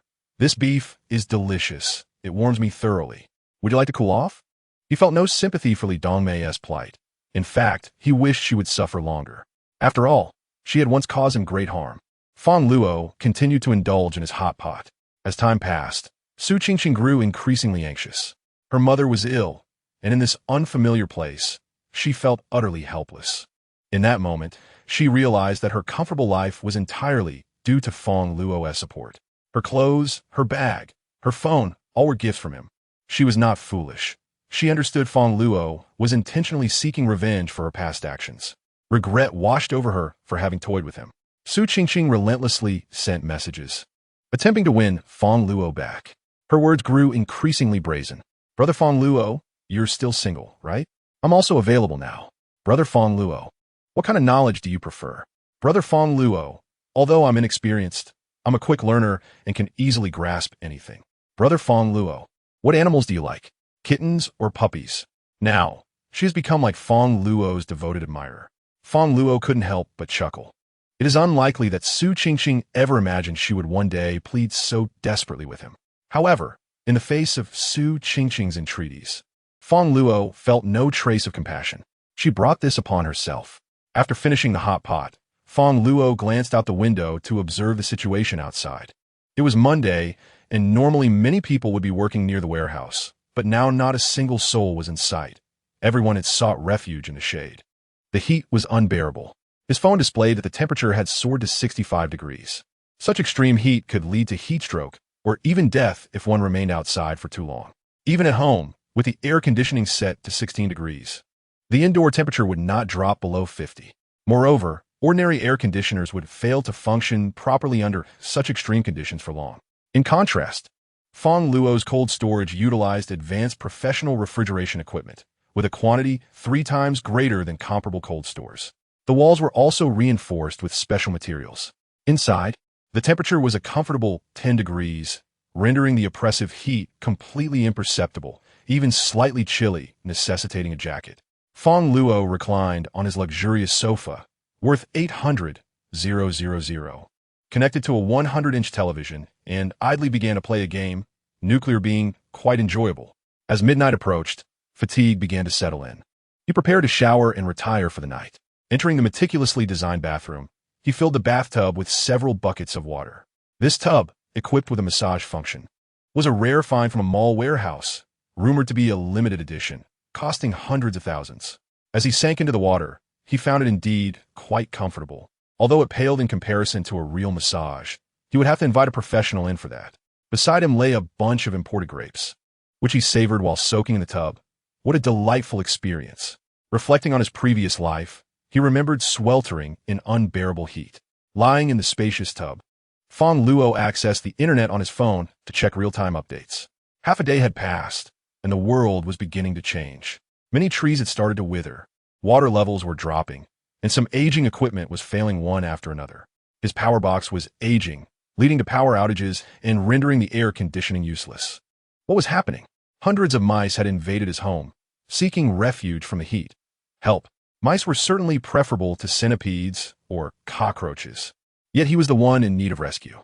Today, ambulances were constantly sounding. It seemed many had succumbed to heat stroke. The environment had become excessively harsh. Numerous elderly individuals had already perished due to the extreme temperatures. Yet, most people remained oblivious to the impending crisis, continuing to engage in idle chatter as usual. Some even wished for the heat wave to persist. However, Fang Luo understood that this was merely the calm before the storm. Currently, the situation was not yet dire. People still had access to water, electricity, and food at home. But once the water and power were cut off in a few days and food supplies dwindled, their optimism would quickly dissipate. The world would descend into utter chaos, and no one would care about laws or order. In the face of survival, such concerns would be utterly trivial.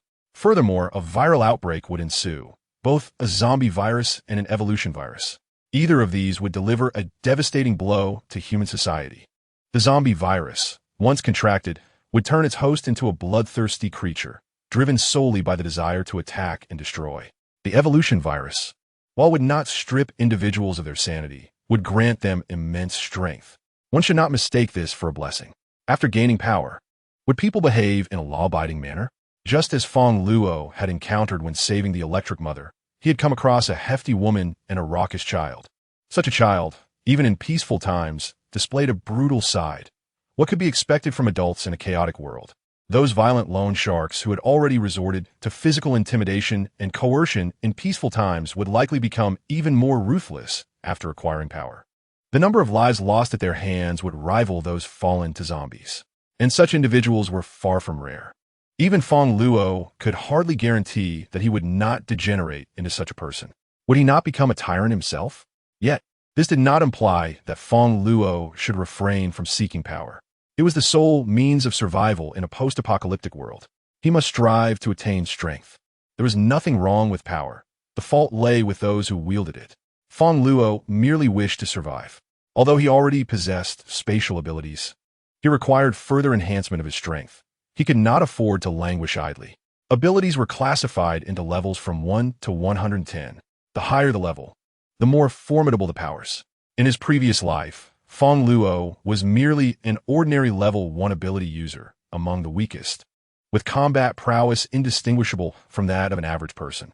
The nascent spatial abilities he possessed lacked any combat applications, merely offering a storage space, unlike fire or electricity, which boasted formidable powers from the outset. To elevate his abilities, there were two methods. First, to absorb more evolution viruses. However, evolution viruses were exceedingly scarce. 1 out of 100 might find one. Second, to slay zombies or other ability users and absorb the enhancement crystals from their brains. This was the primary means of augmenting strength. Unfortunately, in his previous life, Fang Luo lacked the capacity to defeat zombies and could not procure more evolution viruses, ultimately failing to overcome even Su Qingqing's family. However, since he had been reborn, Fang Luo was determined not to repeat past mistakes. He would proactively gather a batch of evolution viruses to rapidly enhance his strength. Moreover, the electric mother was still by his side, yet to acquire evolution viruses. Currently, she was just an ordinary female cat. He was uncertain where she had obtained the virus in her previous life. Fang Luo glanced at the female cat snoring on the sofa. He was intent on locating those evolution viruses. With powerful abilities, he could confront adversaries and formidable zombies, ensuring his own safety. With this resolution in mind, Fang Luo immediately began to devise a plan. He recalled that the outbreak of the zombie virus occurred on the night of the 5th day of the apocalypse. Therefore, the evolution viruses likely emerged around the same time. Fang Luo retrieved a map of Luo City, pinpointing the location where he had been infected in his previous life, as well as the potential areas the Electric Mother might have frequented. Ultimately, he established a rough direction. Time flew by, and it was now the 5th day of the apocalypse. Over these past few days, Fang Luo had remained in the cold storage, as the virus had yet to strike, rendering early excursions pointless. The weather outside was sweltering. However, he had not been idle. Instead, he engaged with his equipment, immersing himself in a game of Resident Evil, preparing himself for the inevitable zombie encounters and accumulating experience for combat. Having played with great seriousness, he lost track of time and stayed up until 3 a.m., only to awaken at 7 p.m., primarily due to the cold storage's comfortable temperature. After his meticulous adjustments, the indoor temperature remained at a comfortable 18 to 20 degrees Celsius, ideal for human comfort. Were it not for his hunger and the looming threat of a viral outbreak necessitating the pursuit of an evolved virus, he would have preferred to remain in slumber. Was a 10-person wide bed uncomfortable? Alas, it felt somewhat empty, lacking something essential. Stretching languidly, Fang Luo rose to prepare a bowl of abalone and sea cucumber porridge for himself. Eating overly rich foods on an empty stomach was unwise, so he set aside the steak. Although his culinary skills were modest, the quality of the ingredients rendered his dish delectable. He mused that he ought to hire a chef to prepare meals for him in the future. As he savored his porridge, Fang Luo retrieved his phone. Su Qingqing had ceased messaging him, her last communication lingering from 10 p.m. the previous night. He surmised she might be in dire straits, stranded in Southeast Asia where temperatures soared above 70 degrees and without funds. A wave of satisfaction washed over him as he glanced at the day's news. In Luo City, temperatures had consistently stabilized at 65 degrees. Remarkably, in just 5 days, the water level in the city's reservoir had plummeted over 50 meters. Many smaller lakes had completely dried up. The local water supply company reported that in the last 3 days, Luo City had consumed a staggering 100 million tons of water, with daily usage exceeding 10 times the usual amount. This figure did not even account for evaporation. The price of tap water had surged from approximately 3 yuan per ton to an astounding 3,000 yuan per ton, a 1,000-fold increase. The critical issue was that the water source for the treatment plant was insufficient to supply the entire city. Certain areas had already begun to experience water shortages, with supplies restricted to the inner second ring and affluent neighborhoods. There was a disparity between supply and demand. Money could not procure water. Furthermore, under the relentless heat, numerous fires erupted, leading to power outages across more than half the city. The singular cooling mechanism, air conditioning, had become futile. Over 80 of the elderly had not survived. Some young individuals in poor health had also perished due to dehydration. According to news reports, the death toll in Luo City's hospitals had exceeded several 100,000. This figure did not include those who may have succumbed at home or on the streets, potentially raising the total beyond 1 million. Remarkably, this was only the 5th day, and the zombie outbreak had yet to commence. The streets were now a chaotic scene. Those who had previously remained comfortably indoors could no longer withstand the heat and ventured out in search of food and water. The crime rate in the city surged by 350. Incidents of robbery and brawls erupted on every street. The police and firefighters were overwhelmed with the sheer volume of emergencies. Fang Luo's cold storage facility had also lost power. Fortunately, he possessed a generator and fuel to produce electricity independently. The temperature in the cold storage remained comfortably stable. Fang Luo reflected on his previous life, recalling how he, too, had suffered in the heat, fighting desperately for a drop of water. Thankfully, in this life, he had prepared supplies in advance and constructed a cold storage unit, sparing him the fate of losing his life over a mere morsel of bread. However, his fuel supply was limited, and he could not rely on the generator indefinitely. He needed to devise alternative solutions. Glancing at the slumbering Electric Mother, he decided to let her rest for 2 days before expecting her to work diligently. After finishing his abalone and sea cucumber porridge, the clock struck 8 p.m. Fang Luo calculated that less than 2.5 hours remained until the outbreak of the zombie apocalypse in his previous life. A drive to his destination would take approximately an hour, accounting for any potential delays. If he left now, he would just manage to coincide with the first wave of the virus descending upon Blue Star. Equipped with a map and protective gear, Fang Luo prepared to depart. However, just as he was about to step outside, a sudden knock echoed from the cold storage door. He frowned and approached, peering through a specially designed window. He spotted several men wielding tools, hammering at his door. "Brother Wang, are you certain there are supplies inside?" One man inquired. A rougher voice followed, of course. "A few days ago, I delivered goods worth millions in bottled water here. If we seize this place, we won't have to worry about water for years. Moreover, I noted that this cold storage employs top-notch refrigeration equipment. The temperature inside won't exceed 30 degrees. Goodness, 30 degrees? That would be so refreshing. What are we waiting for? Let us break in." Chapter 11. Robbery at the entrance of the cold storage. The men wore expressions of greed and desperation, each brandishing hammers and crowbars, relentlessly striking the door. The sound echoed persistently. Fang Luo's gaze turned icy as he recognized one of the men, Wang Dazhuang, a truck driver. He had previously delivered 10 million yuan worth of bottled water to Fang Luo, only to extort an additional 10,000 yuan for unloading. Now, he had the audacity to target Fang Luo's cold storage. The men continued to pound on the door, but it remained impervious to their efforts, while they grew increasingly fatigued. Panting like dogs, their audacity was laughable. Fang Luo scoffed. He had invested 5 million yuan in professional security enhancements for this cold storage. Even if they hammered for a year, they could not inflict a scratch upon it. He had no concerns about their potential breach. However, their presence obstructed his exit, and confrontation was inevitable if he attempted to leave. Should he wait for them to depart? Yet, he lacked the luxury of time. "What do you intend to do?" Fang Luo bellowed deliberately, projecting his voice to signify that someone was inside, hoping to instill fear and prompt their retreat. Most petty thieves would flee upon realizing they were not alone. "There is someone inside. Run." The men outside were startled, unprepared for the revelation. A few of the more timid ones hesitated, contemplating retreat. However, Wang Dazhuang, unwilling to concede, pressed on. "Is it you, Boss Fang?" he called out, recalling their previous encounters. "Boss Fang, do you remember me? I'm old Wang, the one who delivered water to you." "Boss Fang," Wang Dazhuang feigned a pitiful demeanor. His voice weak. "It's sweltering out here, and our homes have no water. We're parched." "Why should I care?" Fang Luo replied coldly. Wang Dazhuang was momentarily taken aback, evidently not expecting such indifference. However, he quickly reasoned that his plight was of no concern to Fang Luo, who was not his father. He had previously swindled Fang Luo, and it was fortunate that Fang Luo had not sought revenge. "Boss, didn't you buy so much water before? Could you spare us a little?"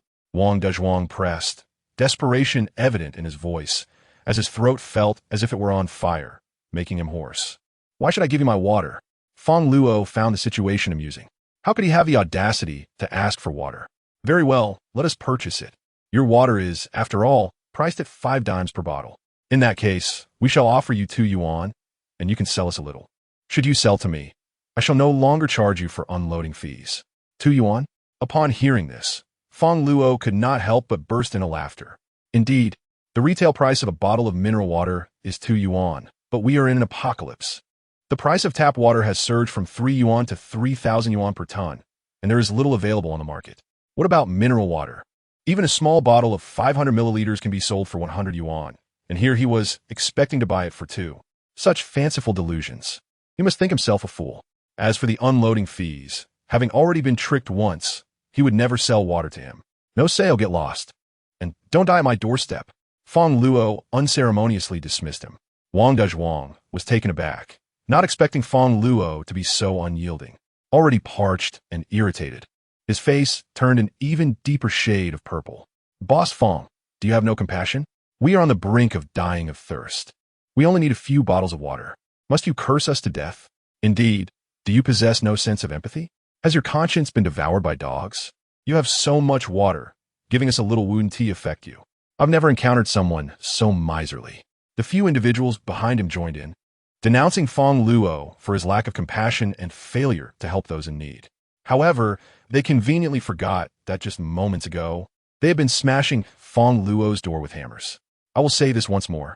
You can die wherever you wish, just don't do it at my doorstep."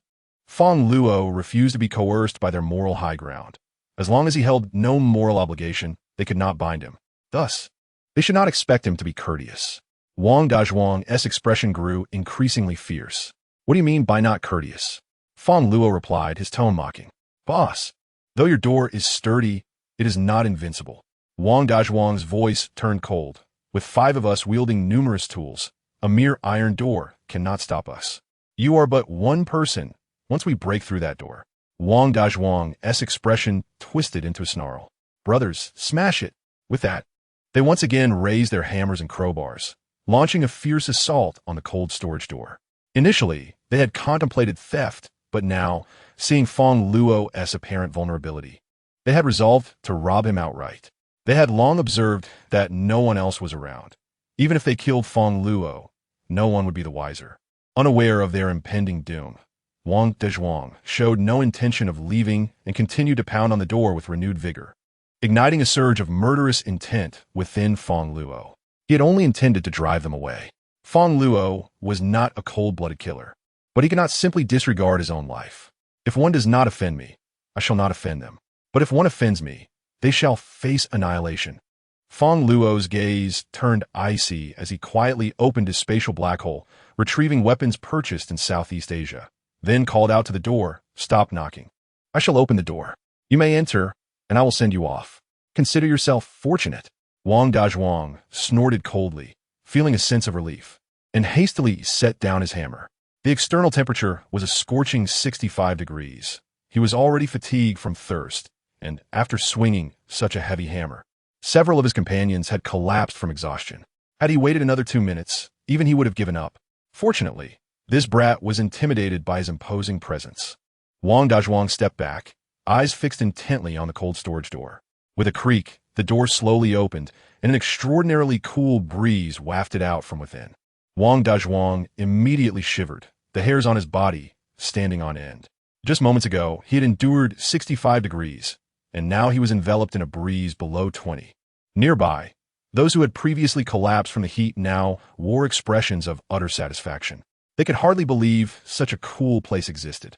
The stark contrast between the inside and outside was akin to heaven and hell. This is unbelievably cool. It feels like it's below 20. Damn it. This brat has been living in such comfort. He must be so fortunate. Hurry inside. We must enter. Don't crowd. Let me in first. I hit the door the most. They scrambled and crawled, rushing into the cold storage, even if it meant tumbling several times, their faces betraying an insatiable greed. They intended to seize this place, to claim all the resources within, and to reside there forever. As for the true owner of the cold storage, they could perish far away. However, upon entering the cold storage, the first thing they saw were a pair of size 44 boots. Looking up, they were met with the dark muzzle of a gun aimed directly at them. All at once, they were struck with terror. Chapter 12. Do not tempt me, Wang Dazhuang. Feeling the refreshing, cool air and greedily pushing inside, suddenly tripped over a few individuals who had halted in front of him, tumbling head over heels and bleeding from his nose. Damn it, why are you all stopping? Get inside. Wang Dazhuang shouted angrily, but his companions remained frozen, each staring in shock at the scene before them. He turned to see what had captured their attention. A tall, handsome young man stood before them, clad in a green combat uniform, holding a weapon with a peachwood stock. He recognized it from television. It was called an AK-47, if he remembered correctly. What the hell? Wang Dazhuang thought incredulously. Such a weapon, one that only existed in the realm of television. How could it be in Fang Luo's possession? It was in Yin country, after all. Acquiring such a thing was far more difficult than earning $1 million. After a moment of shock, he quickly regained his composure. It must be a fake. Oomph. You think you can scare me with a toy gun, you little brat? Wang Dazhuang sneered at Fang Luo. He then kicked his stunned companions. Are you all fools? This is Yin country. How could he possibly have a real gun? The others finally reacted. Right? Yin country has strict gun control. Ordinary people never encounter them. How could this brat possess one? This toy gun looks so damn real. I almost believed it. They all resumed their laughter, taking in the cold storage's comfortable temperature, surrounded by an abundance of furniture and amenities, their eyes ablaze with desire. Damn, this sofa looks familiar. It must cost over 800,000. And that television, 100 inches with the latest features. And what about the wine? Several thousand a bottle. Here we are, roasting outside like dogs, while this brat lounges on a genuine leather sofa, watching a 100-inch television, sipping wine worth thousands. Is he on vacation? All of this must total several million. This is practically paradise. If only there were a few beautiful women to serve me. I would be willing to die here on the spot. What are we waiting for? Let us break this brat's legs and throw him out. He was so arrogant just now. Wang Dazhuang greedily surveyed the surroundings, then turned to Fang Luo with a cold smile. Yes, with a curse. He vented his frustration at having been delayed for so long, feeling as though the heat was suffocating him. His companions, upon hearing his outburst, immediately surrounded Fang Luo with menacing expressions. Fang Luo regarded them with an unwavering gaze, devoid of fear, only resolute in his intent. A bald man stepped forward, wielding a crowbar, and as he prepared to strike Fang Luo's leg with force, a loud bang reverberated through the cold storage. On a nearby sofa, the once lazily dozing electric cat sprang up in shock, leaping 3 meters into the air. Meow. Curiosity piqued. She turned to observe the commotion. The head of a man, previously round and intact, now bore a gaping wound, resembling a shattered watermelon. Blood and milky fluids pooled on the ground. The electric cat stared in disbelief, her jaw nearly dropping. Her master was far too ruthless. Compared to him, she felt like a mere kitten. It seemed she would have to behave herself in the future. Meow. Wang Dazhuang and his companions were equally stunned, frozen like statues, their pupils constricting in terror. After a moment, one man could no longer contain himself and vomited, though nothing remained in his stomach, resulting in a series of dry heaves, his expression one of utter agony. The gun was indeed real. Wang Dazhuang's legs gave way, and he collapsed to the ground. Humph! Fang Luo let out a cold snort, aiming the gun at Wang Dazhuang. Please don't kill me. Don't kill me.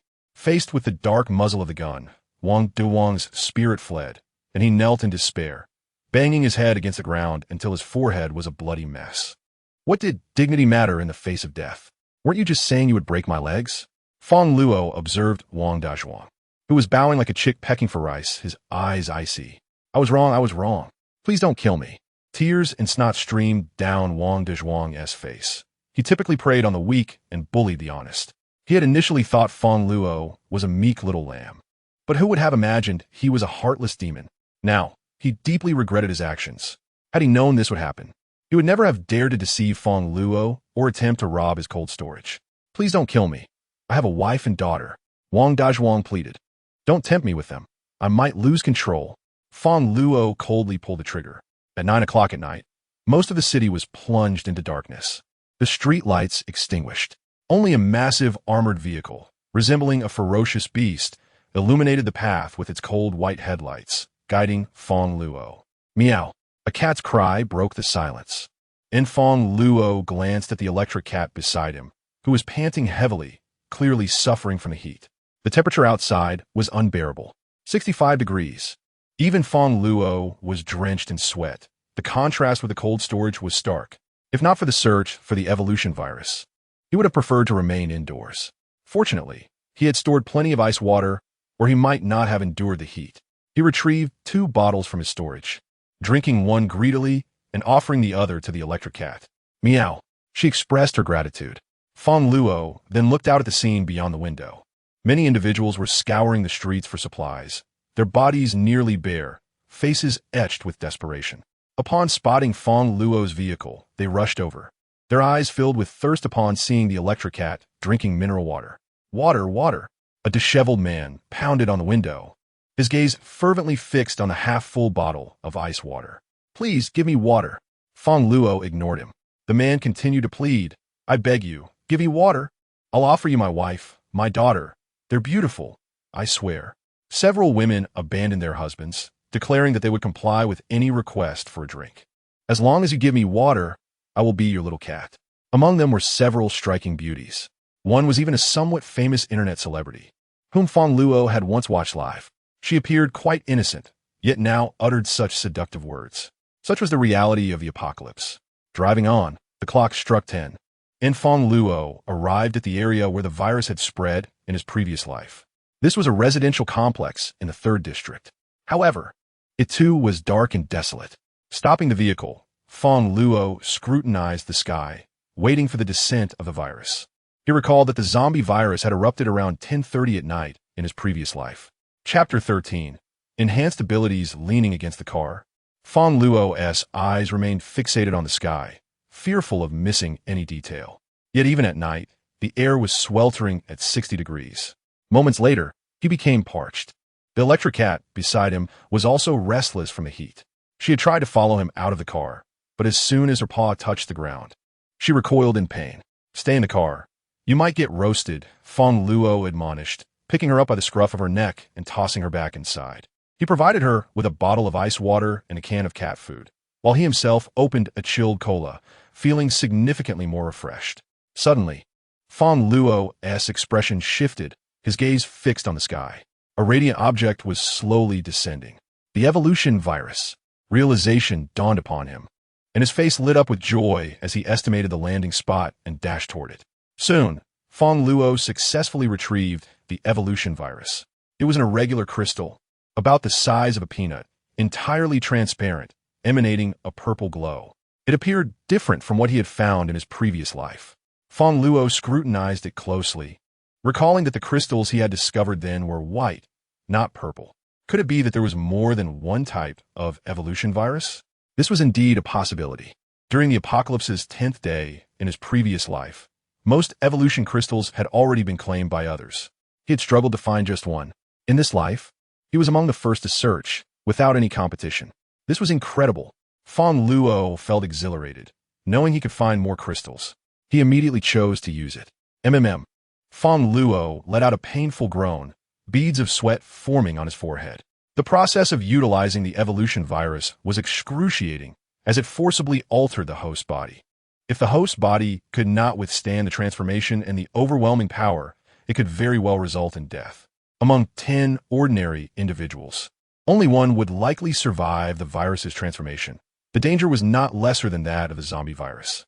Finally, after several minutes, Fang Luo's body underwent transformation. He could distinctly feel himself growing stronger, and a new ability emerged, spatial flicker. Fang Luo attempted to test his newfound ability. He could now leap about 3 meters, easily crossing barriers like walls. This newfound power filled him with exhilaration. With such a skill, what was there to fear about being caught in bed? Although it was not an offensive capability, it was undoubtedly a remarkable skill for self-preservation. What could be more vital than the gift of life? Suddenly, a cat's hiss echoed in Fang Luo's ears, causing him to furrow his brow. Was it the electric mother? Had she encountered trouble? Perhaps zombies? He sprinted towards his vehicle. Upon reaching it, his eyes ignited with fury at the sight before him. 3 individuals, a man, a woman, and a large-headed child, had gathered around his car. They appeared disheveled, their faces smeared with grime, and their bodies emanating a foul odor, as if they had crawled out of a sewer. They seemed to be a family unit. The man was short and as thin as a reed. The woman and child, however, were instantly recognizable to Fang Luo. They were the very ones who had previously tormented the electric mother.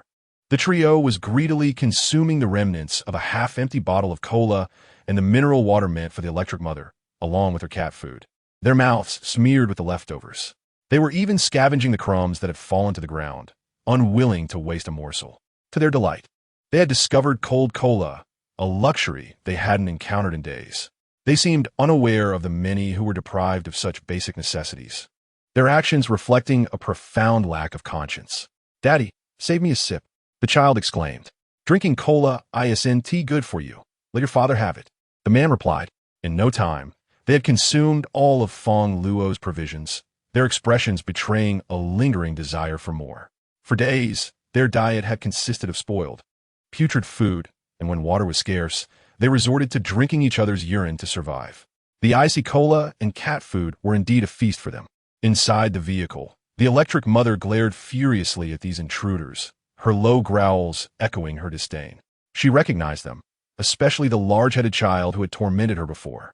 Her eyes burned with hatred. "How dare you scavenge my food? What is a lowly life compared to mine?" Lu Zhuang shot a glare at the electric mother.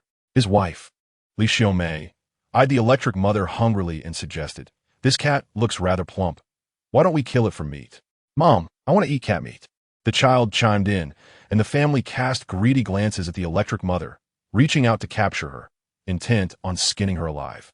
However, the electric mother was not defenseless. She lashed out with her claws, leaving marks on her assailants. "Damn beast, dare to scratch me?" I'll crush you, Lu Zhuang shouted as he picked up a stone, preparing to hurl it at her. Stop right there, a chilling voice interrupted from behind them.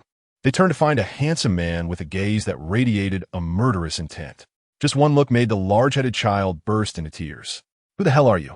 Lu Zhuang barked, angered that his son was frightened. This is my car, the man replied coolly. Your car? Just because you say it is, doesn't team make it so. I could just as easily claim it for myself. Call him and see if he agrees. Lu Zhuang sneered, brandishing his spindly arms threateningly. Get lost, or I'll take you down. Wait. Li Xiaomei suddenly recognized the man's identity and shouted, It's that brat. You know him? Lu Zhuang asked, perplexed, wondering if his wife was having an affair with this handsome stranger. Not just know him. Yes, the one who previously hit our son and pushed me. Li Xiaomei exclaimed, hands on her hips, resembling an irate shrew. Daddy, he is a bad guy. The large-headed child wailed, intensifying the chaos. Damn it, you hit my son. If you don't pay for his medical expenses today, don't even think about leaving. Lu Zhuang and Li Xiaomei surrounded Fang Luo, their threats palpable. 100 boxes of water. Don't say you don't have it. You just had water for the cat. The child cried, still sobbing. The scene resembled a cacophony of squawking ducks, overwhelming Fang Luo with annoyance. What a ridiculous family. Fang Luo, his early elation over his evolutionary abilities now extinguished, withdrew a weapon from his space, prepared to deal with them. Just then, the large-headed child's cries abruptly ceased. Chapter 14. Zombies on April 5th at 10:30 p.m. The planetary virus descended upon Blue Star, triggering the outbreak of the zombie virus. The true apocalypse had officially begun. In the city, two men stumbled upon a bottle of mineral water, leading to a fierce brawl over its possession. Huh, you, a scrawny reed, dare to compete with me? D. The burly man knocked his opponent to the ground, reveling in his victory as he prepared to enjoy his spoils. However, in the next moment, the defeated man convulsed violently, emitting strange, gurgling sounds from his throat.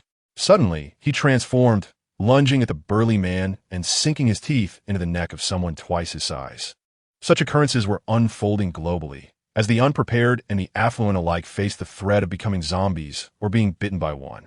With temperatures soaring to 65 degrees, power outages, water shortages, and food spoiling, the world descended into chaos. No one could guarantee their survival in such dire circumstances.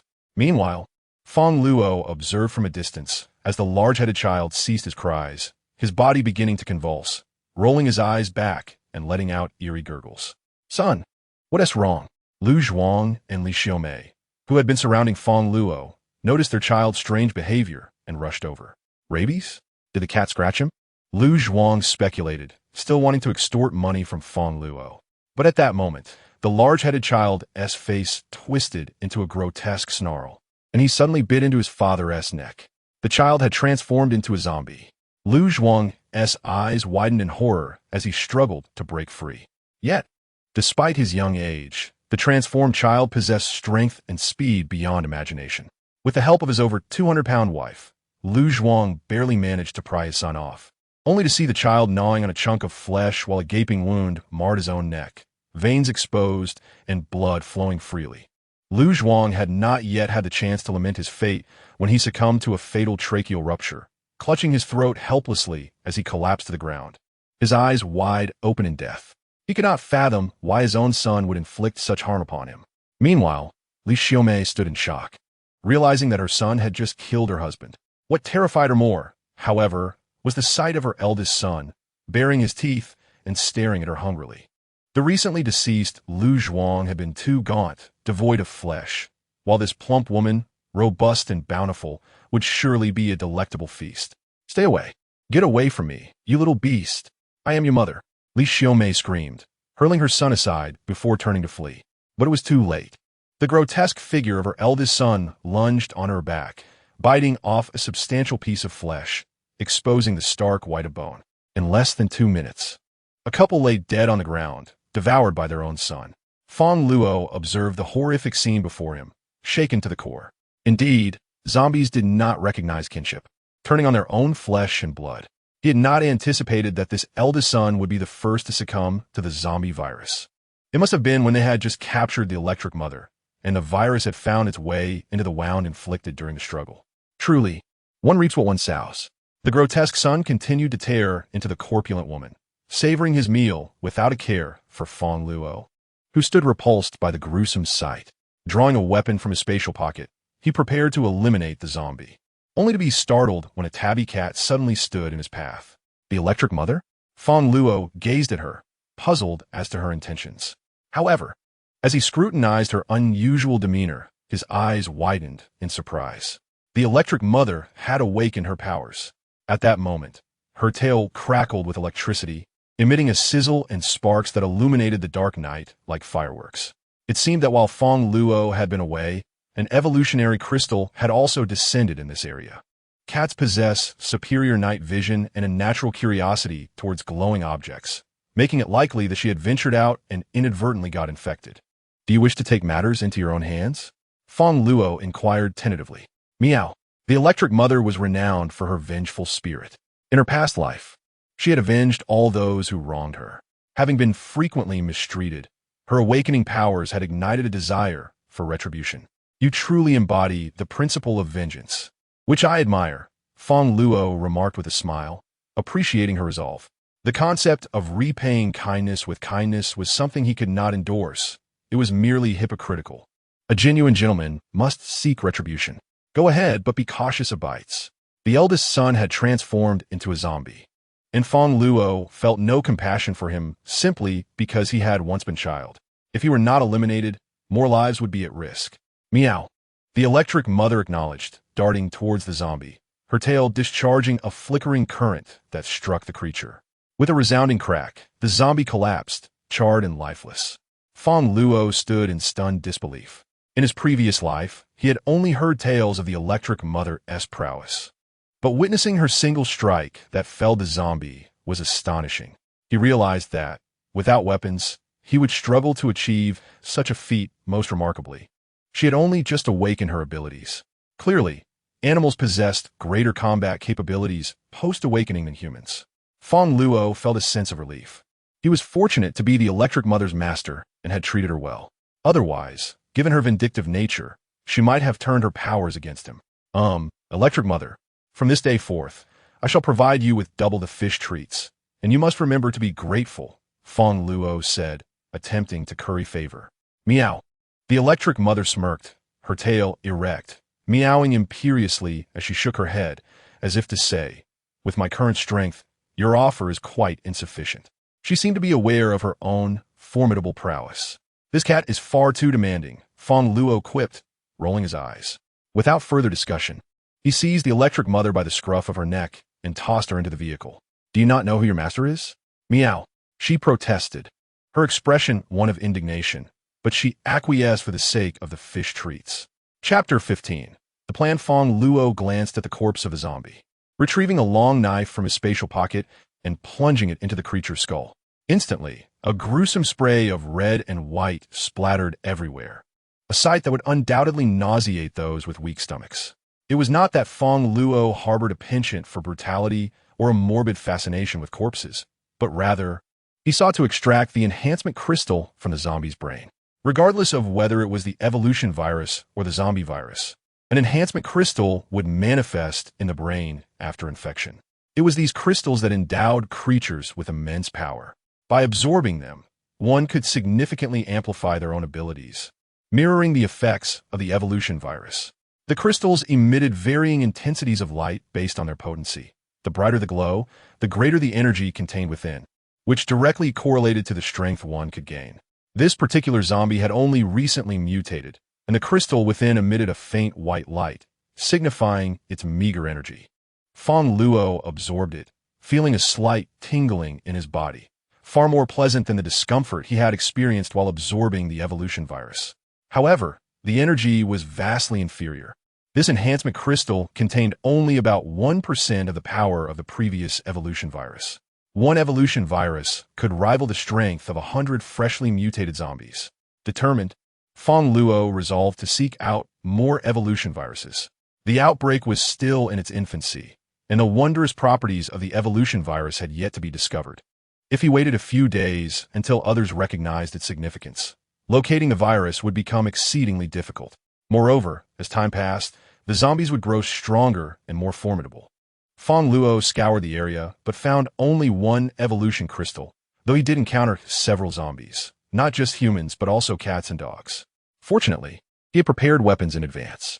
These newly mutated zombies posed little threat to him.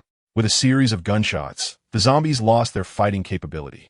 It seemed unlikely that any more evolution viruses would be found in this vicinity. It was time to seek out a new location. Fang Luo's mind raced, recalling places from his past life where evolution crystals were known to exist. Their rarity was well known. During his previous life, the entire city had only a few thousand ability users scattered throughout. He could vaguely remember the general areas where some of the more prominent ability users had contracted the virus. Even so, the search would be tedious, as evolution crystals were small, roughly the size of peanuts. Suddenly, an idea struck him. He could enlist the Electric Mother's help. Though the evolution crystals were diminutive, they shared a notable characteristic: they glowed. As a cat, the Electric Mother possessed night vision far superior to that of humans and a natural curiosity for luminous objects. Now that the city was mostly without power, the world lay shrouded in darkness, making it exceedingly apt to call upon Electric Mother for assistance. "Wake up! Stop sleeping, it's time to get to work," Fang Luo urged as he gently shook the slumbering Electric Mother. She had just aided him in vanquishing a horde of zombies, expending a great deal of energy in the process, leading her to succumb to exhaustion. The use of extraordinary abilities was not limitless. It required the expenditure of the host's stamina. Generally, more robust individuals exhibited superior prowess and endurance compared to their frilier counterparts. Though this was not an absolute rule. In his previous life, Fang Luo had encountered a frail woman with a limp, whose strength far surpassed that of ordinary abilities.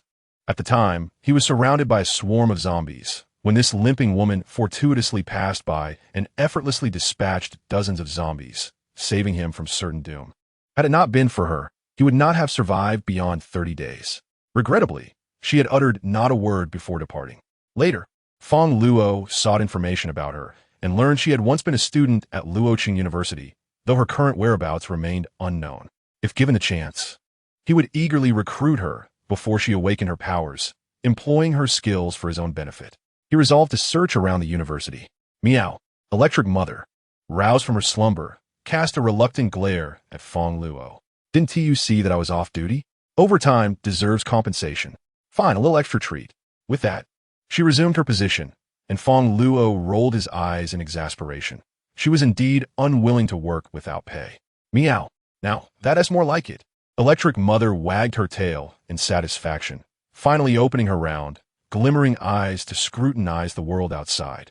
Fang Luo steered the armored vehicle towards Luoqing University, intent on locating the girl who had once rescued him, while simultaneously searching for the evolution virus. The streets were chaotic. Those who had previously sought supplies suddenly transformed into zombies, attacking other survivors. Just as Fang Luo emerged from his residential complex, he witnessed a beautiful young woman, clad only in her undergarments, frantically fleeing. Alas, the zombies were too swift, and she soon found herself cornered by 3 male zombies who tore at her, rendering her scant clothing to shreds. Even as zombies, they remained so depraved. Fang Luo seethed with indignation, observing how the zombies targeted her most vulnerable areas. Blood splattered everywhere. As he passed by, the zombies even climbed onto his vehicle, gnawing and clawing at it. Fortunately, Fang Luo's vehicle was an armored Dongfeng warrior. Although it was a civilian model, the tires and windows were bulletproof. The ordinary zombies' bites left no mark, instead shattering their own teeth upon impact with the vehicle. Without hesitation, Fang Luo retrieved his weapon from the storage space and dispatched the zombies through the shooting holes. However, the gunfire attracted even more zombies, surrounding his vehicle and creating an atmosphere of sheer terror, accompanied by their incessant growls. Electric Mother, observing the scene, bristled in alarm. Good thing I was mentally prepared, Fang Luo mused. Had he not encountered zombies in his past life and trained rigorously in zombie simulations, he might have been paralyzed with fear in such a situation. It was indeed terrifying, yet within the safety of his vehicle, he continued to fire upon the encroaching zombies through the shooting holes. Thankfully, he had ample ammunition. Otherwise, he would have been overwhelmed. Previously, he had procured weapons worth millions in Southeast Asia, complete with hundreds of thousands of rounds. After more than 10 minutes, He finally eradicated the last of the zombies. However, his vehicle was now encircled by bodies, making it a challenge to exit. Once he managed to open the door, he proceeded to crush the heads of the fallen zombies.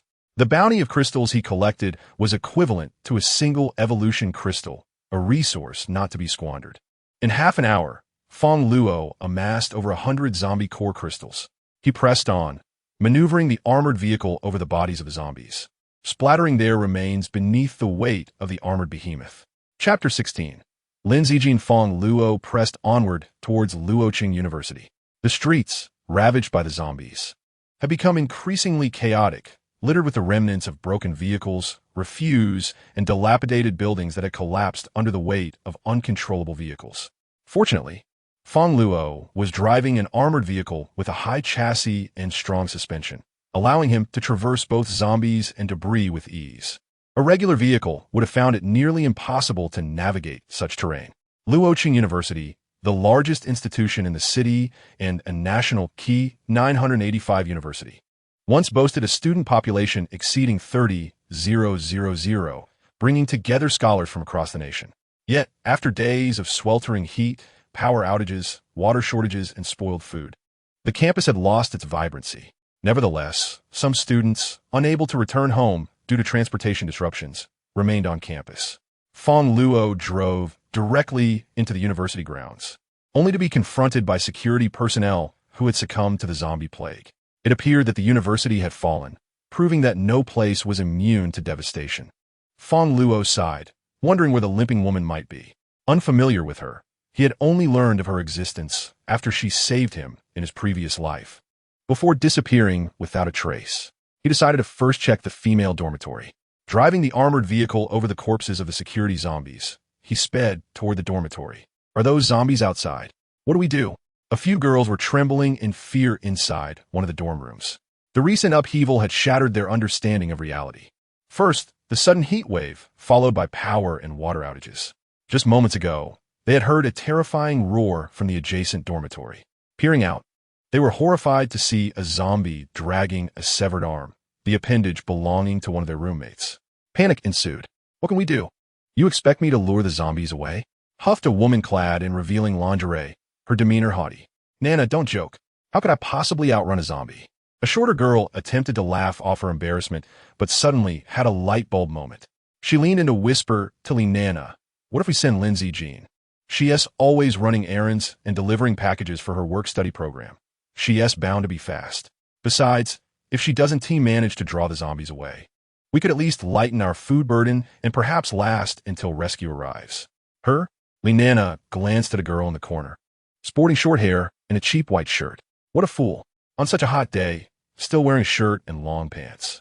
What s with the conservatism? I've never liked Lin Zijin. Orphaned and poor, she stinks from working part-time, forcing me to spritz perfume every time. Not to mention, she hoards cheap bread and bottled water, leaving no space for my yoga mat in the dorm. She is a schemer too, always playing the innocent flower, attracting the attention of the rich kids while I'm ignored. Clearly, I possess superior looks and figure compared to this country bumpkin.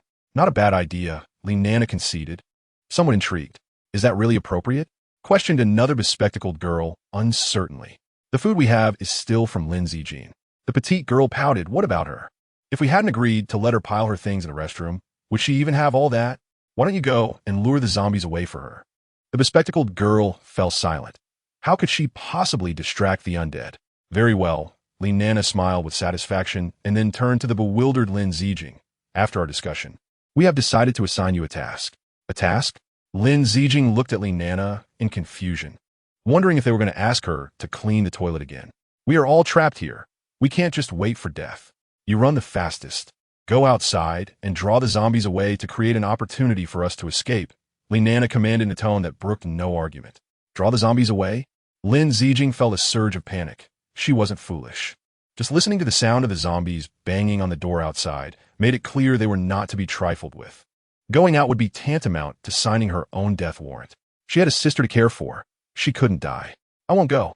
Although Lin Zijin was usually meek and obedient to their demands, she stood firm against this unreasonable request. You must go. Nana huffed, stepping forward to grab Lin Zijin. However, Nana was merely a pretty face, aside from makeup and yoga, she had little physical strength. In contrast, Lin Zijing, though slender and frail from her part-time job delivering food, possessed far greater strength. With a single struggle, she pushed Li Nana to the ground. "You scheming little witch. You actually pushed me. You all better hurry," Li Nana shouted in frustration, directing the petite girl to help restrain Lin Zijing. Unfortunately, they still couldn't subdue Lin Zijing, who retaliated with a few slaps. Li Nana turned to the bespectacled girl. "Are you not going to help?" The bespectacled girl hesitated. "If you don't go, don't expect to share the supplies later," Li Nana snorted. Upon hearing this, the bespectacled girl cast aside her doubts. Her own life was undoubtedly more important than Lin Zijing's. She quickly forgot Lin Zijing's previous kindness in providing food. "Zijing, please don't blame me. I just want to survive." Surrounded by the three of them, Lin Zijing was inevitably subdued and, with a face full of despair, was forcefully pushed outside. She could not comprehend why, in their time of need for food and water, she had extended a helping hand only to be treated in such a manner. Did they not possess even a shred of conscience? "Quickly, go lure the zombies away." Li Nana slammed the door shut with a bang. Outside, the zombies, initially preparing to leave, immediately revealed their bloodthirsty expressions upon seeing Lin Zijing and lunged towards her. Startled, Lin Zijing felt her legs weaken, but the instinct to survive compelled her to flee. She could not die. Her sister was waiting for her. Without her, how could her sister possibly survive at just 16? Lin Zijing ran as fast as she could, but the overwhelming number of zombies soon cornered her into a dead end, despair etched on her face. Was she to die here? She glanced at the window beside her. Her dormitory was on the 3rd floor, less than 10 meters from the grass below. Perhaps jumping down would offer her a chance at survival. Even if she fell to her death, it was certainly preferable to being devoured by these grotesque monsters. Taking a deep breath, Lin Zijing decisively leaped out the window. Meanwhile, Fang Luo drove the armored vehicle to the girl's dormitory, preparing to ascend the stairs when suddenly, his mechanical companion began meowing frantically, its paw pointing anxiously at a particular spot. Fang Luo looked over in confusion. There, in the grass before the dormitory, something was emitting a faint glow. An evolution crystal? Fang Luo's heart raced as he dashed toward the glowing object. Indeed, on the grass lay a crystal the size of a peanut, shimmering with dazzling light. I can't believe it was so easy to find. Just as he admired the crystal, a graceful figure fell from the sky toward him. Chapter 17, Rescuing Lin Zijing. Just as Fang Luo was filled with joy, a piercing scream echoed from above. He looked up in bewilderment to see a well-rounded backside descending toward his face. Startled, he instinctively stepped back and reached out to catch the falling girl. The sensation was soft, elastic, and delightful. Fang Luo curiously examined the girl in his arms. She had naturally short black hair, and delicate earlobes peeked through her strands, inviting him to gently brush them aside for a closer look at her exquisite features. Her eyes were tightly shut, and her long lashes fluttered slightly, revealing her nervousness and vulnerability, evoking a sense of compassion within Fang Luo. Especially captivating was her cherry-like mouth, rosy and soft, tempting him to savor it fully.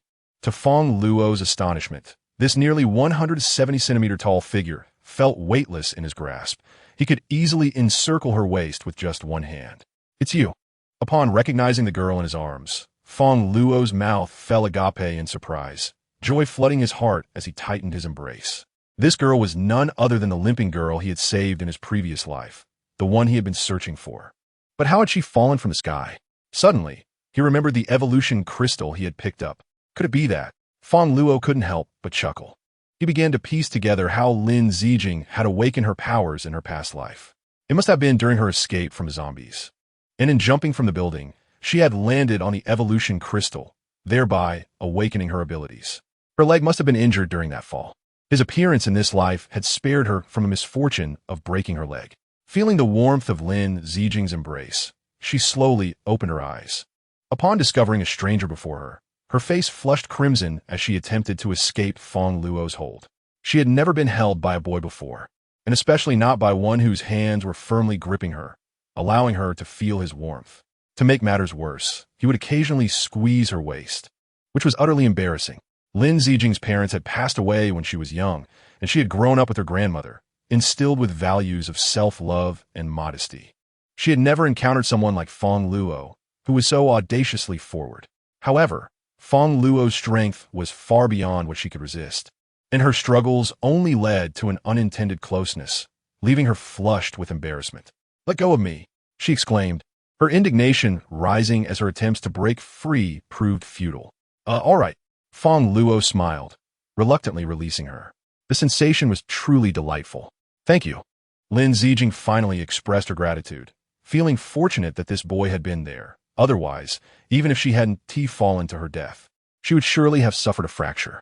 She had acted too impulsively. Now, reflecting on it, she felt a twinge of fear. "Wait, we need to run. There are zombies upstairs." Lin Zijing suddenly remembered she was in a life-or-death situation and, disregarding her embarrassment, tugged at Fang Luo's arm to flee. However, when she looked ahead, she found even more zombies closing in, leaving her with no escape. "It is over. I am destined to perish." Lin Zijing felt a wave of despair wash over her. "Follow me." Fang Luo, having spotted the encroaching zombies, swiftly lifted Lin Zijing into his arms and dashed towards the armored vehicle. With such a multitude of zombies surrounding them, lacking vehicular protection could very well lead to his own demise. "Is this your vehicle?" Lin Zijing gasped in astonishment at the towering armored truck, having only glimpsed such machines on television. Who is this dashing young man before her? Could he be a soldier? Curiosity about Fang Luo's identity stirred within her. Suddenly, as she was assessing him, a zombie lunged at the car window, gnashing its teeth against the metal, startling Lin Zijing into instinctively retreating into Fang Luo's embrace. "Do not fear. I am here," he reassured, enveloping her slender waist with his arm. In a past life, he had been surrounded by zombies, trembling in fear until she saved him. Now, it was she who sought refuge in his arms. A sense of masculine pride swelled within Fang Luo. Observing the zombies around them, he seized the opportunity to discreetly retrieve a gun from his spatial storage, ruthlessly dispatching the beautiful yet deadly undead. Upon seeing the weapon, Lin Zijing was even more astonished, but as she watched Fang Luo eliminate the zombies, a sense of safety began to blossom within her. Meanwhile, upstairs Li Nana, who had been hiding in the dormitory, heard the gunfire. Peering out the window, she was thrilled to see a massive armored vehicle radiating white light, parked steadily below. "It's the military," she exclaimed with joy. "Someone has come to rescue us. Finally, we are saved." If only we hadn't pushed Lin Zijing out. After all, they had already done so. It was merely a stroke of misfortune on her part, and they were not to blame. Li Nana Bota, her eyes gleaming as she fixated on the armored truck. In such perilous times, only this vehicle could provide a semblance of security. Minutes passed, and Fang Luo had eradicated all the zombies that had surrounded them, leaving a gruesome scene of dismembered corpses strewn across the ground. Lin Zijing glanced at the carnage, her stomach turning. "This is a different world now. You must grow accustomed to such sights." Fang Luo gently patted her back. Feeling a bit better, Lin Zijing looked at Fang Luo, her brow furrowed with concern. Will the world remain like this indefinitely?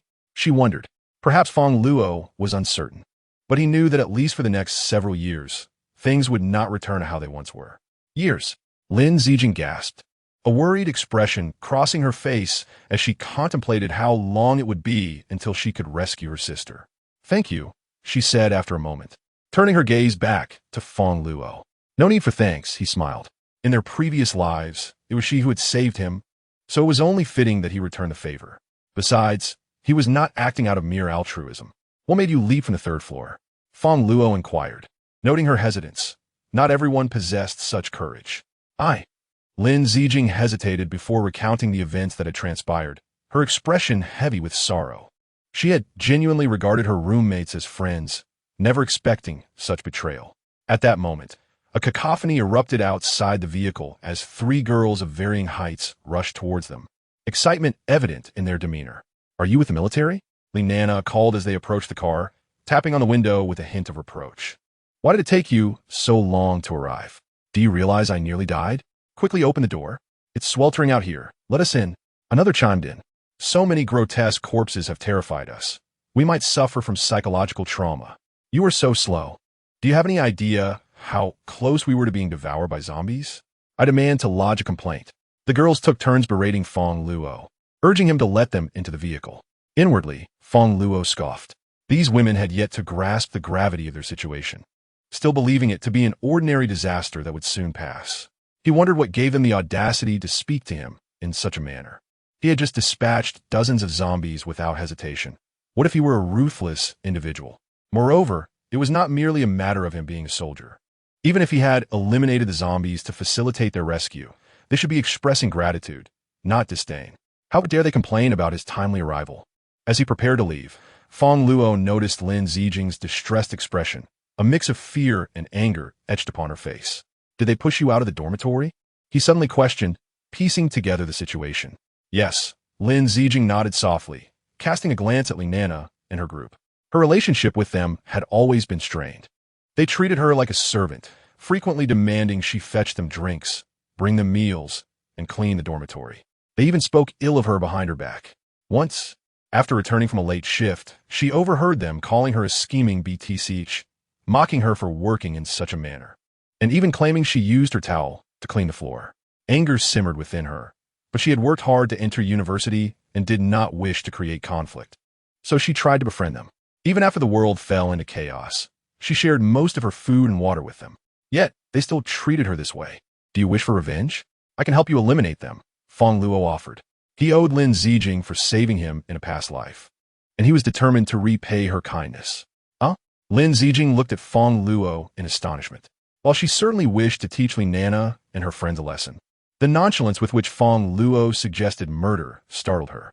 She was just an ordinary university student, not a saint or a devil, and the notion of taking a life felt utterly surreal. Fang Luo exited the vehicle, his gaze cold as he regarded the three girls. Why did you take so long to open the door? Did you hear what we said? Which military unit are you with? I want to lodge a complaint. As soon as he stepped out, the shorter girl, arms akimbo, shouted angrily, her body emanating a foul odor, her sweat dark and rancid, revealing days without bathing. Shut your mouth, Fang Luo retorted, delivering a sharp slap that sent her spinning in place, leaving her dazed. How filthy. He wiped his hand, realizing she was unkempt beyond belief, and quickly grabbed a bottle of water to wash his hands. The other two girls, witnessing their companion's transformation into a grotesque spectacle, initially bristled with anger but then stood in stunned silence as Fang Luo washed his hands with bottled water. Fang Luo, one of the taller girls, clad in black lace lingerie, gasped upon recognizing him. Fang Luo turned to her, and as he took in her features, a flicker of murderous intent crossed his eyes. It was her, Linana, the cousin of Su Qingqing. Linana had encountered Fang Luo previously while at a hotel.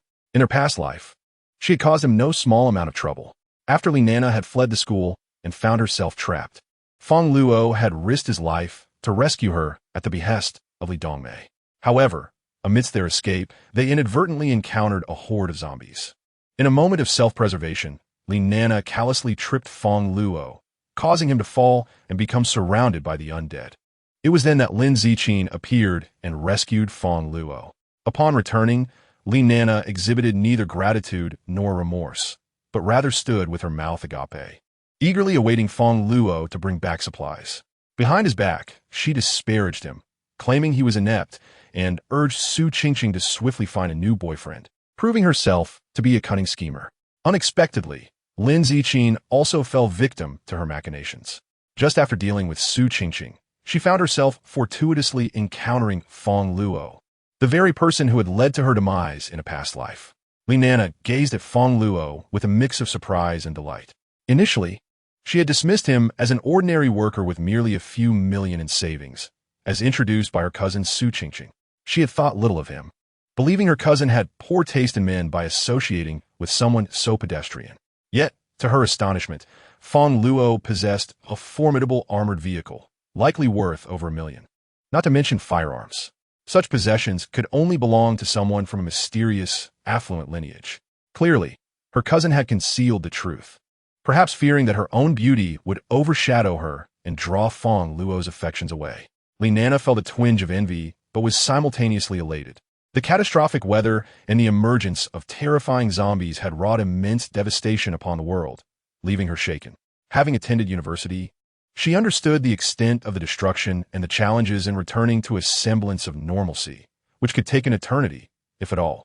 If that were the case, even if the military arrived to rescue them, she would likely endure the same fate as the other survivors, potentially living alongside vagrants. With her beauty, such a life was unacceptable. However, Fang Luo was different. As her cousin's husband, he would surely treat her, his sister-in-law, with greater kindness than others. She envisioned herself superior. If she could capture Fang Luo's heart away from her cousin, with his armored vehicle and weapons, she could secure her safety in this apocalyptic world, even daring to pursue activities previously deemed impossible. She was confident in her ability to succeed, believing her physique and appearance surpassed her cousin's, and most importantly, she was young and university student. Fang Luo, is that really you? Have you come to fetch me? Li Nana exclaimed, a flirtatious smile gracing her lips as she approached and tightly clung to his arm, ensuring her roommate noticed their connection, her voice deliberately loud. As anticipated, her roommates looked on in astonishment, their eyes brimming with envy. Sister Nana, is he your boyfriend? They inquired, casting admiring glances at both Li Nana and the imposing armored vehicle. Fang Luo, I'm sorry for earlier. The previously irate woman, now subdued, dared not voice her grievances. The other girl, with eyes wide, sought to please as well. Li Nana felt a surge of pride, relishing her perceived superiority, and resolved to seize Fang Luo from her cousin. Fang Luo, is this your vehicle? Where are we headed? She clung to his arm, swaying deliberately, her tones sweet and alluring. Undeniably, as Su Qingqing's cousin, Li Nana bore a striking resemblance, boasting an attractive figure and a commendable appearance, especially in the current heat. She wore only a lace undergarment, her long legs exposed, enhancing her allure. The sensation of her touch on Fang Luo's arm was unmistakable. Where to? Fang Luo mused, a cold smile gracing his lips. He contemplated sending them to oblivion. Yet, it would be too lenient for Li Nana. He intended to make her experience despair. Let us head home, he replied. Okay, Li Nana, blissfully unaware of Fang Luo's intentions, nodded enthusiastically, sweetly asking for his care. Fang Luo smiled silently. Knowing he would indeed care for her, he would ensure she felt the weight of despair after a fleeting taste of hope. As he climbed into the vehicle, Li Nana excitedly rushed to the passenger seat, only to discover someone else inside. Lin Ziqin, what are you doing here? Li Nana frowned, irked that this wretched girl had survived, having been rescued by Fang Luo. This is your seat. Get out. Lin Ziqin lowered her head in resignation. Prepare to exit and leave. However, just as she was about to step out, a firm hand grasped her arm. Stay seated, Fang Luo commanded, his tone brooking no argument. Lin Ziqin was bewildered. She thought he would be sitting with his girlfriend and was confused as to why he wouldn't allow her to leave. Fang Luo, Li Nana aqua li perplexa. Get in the trunk, don't dirty my car. Fang Luo coldly gestured toward the back. What? Li Nana was taken aback, questioning whether she had misheard. You want me to go to the trunk? Are you deaf? Do I need to repeat myself? Reluctantly, Li Nana contemplated resisting, but Fang Luo's unwavering expression silenced her. In this perilous world, she was merely a defenseless flower, unwilling to defy him. In an apocalypse where the strong dominated, she complied and joined her two roommates in the trunk, albeit with simmering resentment directed at Lin Ziqin, whom she blamed for her predicament. As dawn approached, and with daytime searches for evolution crystals proving exceedingly difficult, Fang Luo, fatigued from the night's endeavors, decided to rest in the cold storage. Today's haul had been remarkably fruitful. 3 evolution crystals, hundreds of zombie core crystals, and he had even found Lin Ziqin. The electric mother, exhausted, slumbered in the back seat, while Nana and her companions in the trunk emanated an unpleasant odor. Meow, the electric mother complained, wondering why her master had brought such individuals into the vehicle. Enough with the complaints, Fang Luo said, pulling a salmon fillet from his storage to share. Salmon, Li Nana exclaimed, mistakenly believing it was meant for her, her excitement palpable as she reached for it. After days of the apocalypse, she had not tasted anything decent, subsisting on hard, dry bread. Salmon, even in peaceful times, was a rarity for her. The shorter girl and the bespectacled one could hardly suppress their envy, swallowing hard at the sight. Just as Li Nana was about to take the salmon, a tabby cat snatched it away, casting a bewildered glance back at her. What are you staring at? Do you think this is for you? Do you even deserve it? Chapter 20. Heaven, you wretched creature. Having your salmon snatched away by the electric mother, and then being treated with disdain akin to refuse, Li Nana was utterly distraught, already irritated by Lin Ziqin.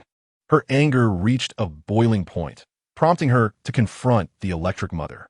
But who was the Electric Mother? Having just awakened her electric powers, she effortlessly dispatched a minor zombie. Even Fang Luo, unarmed, might struggle against her.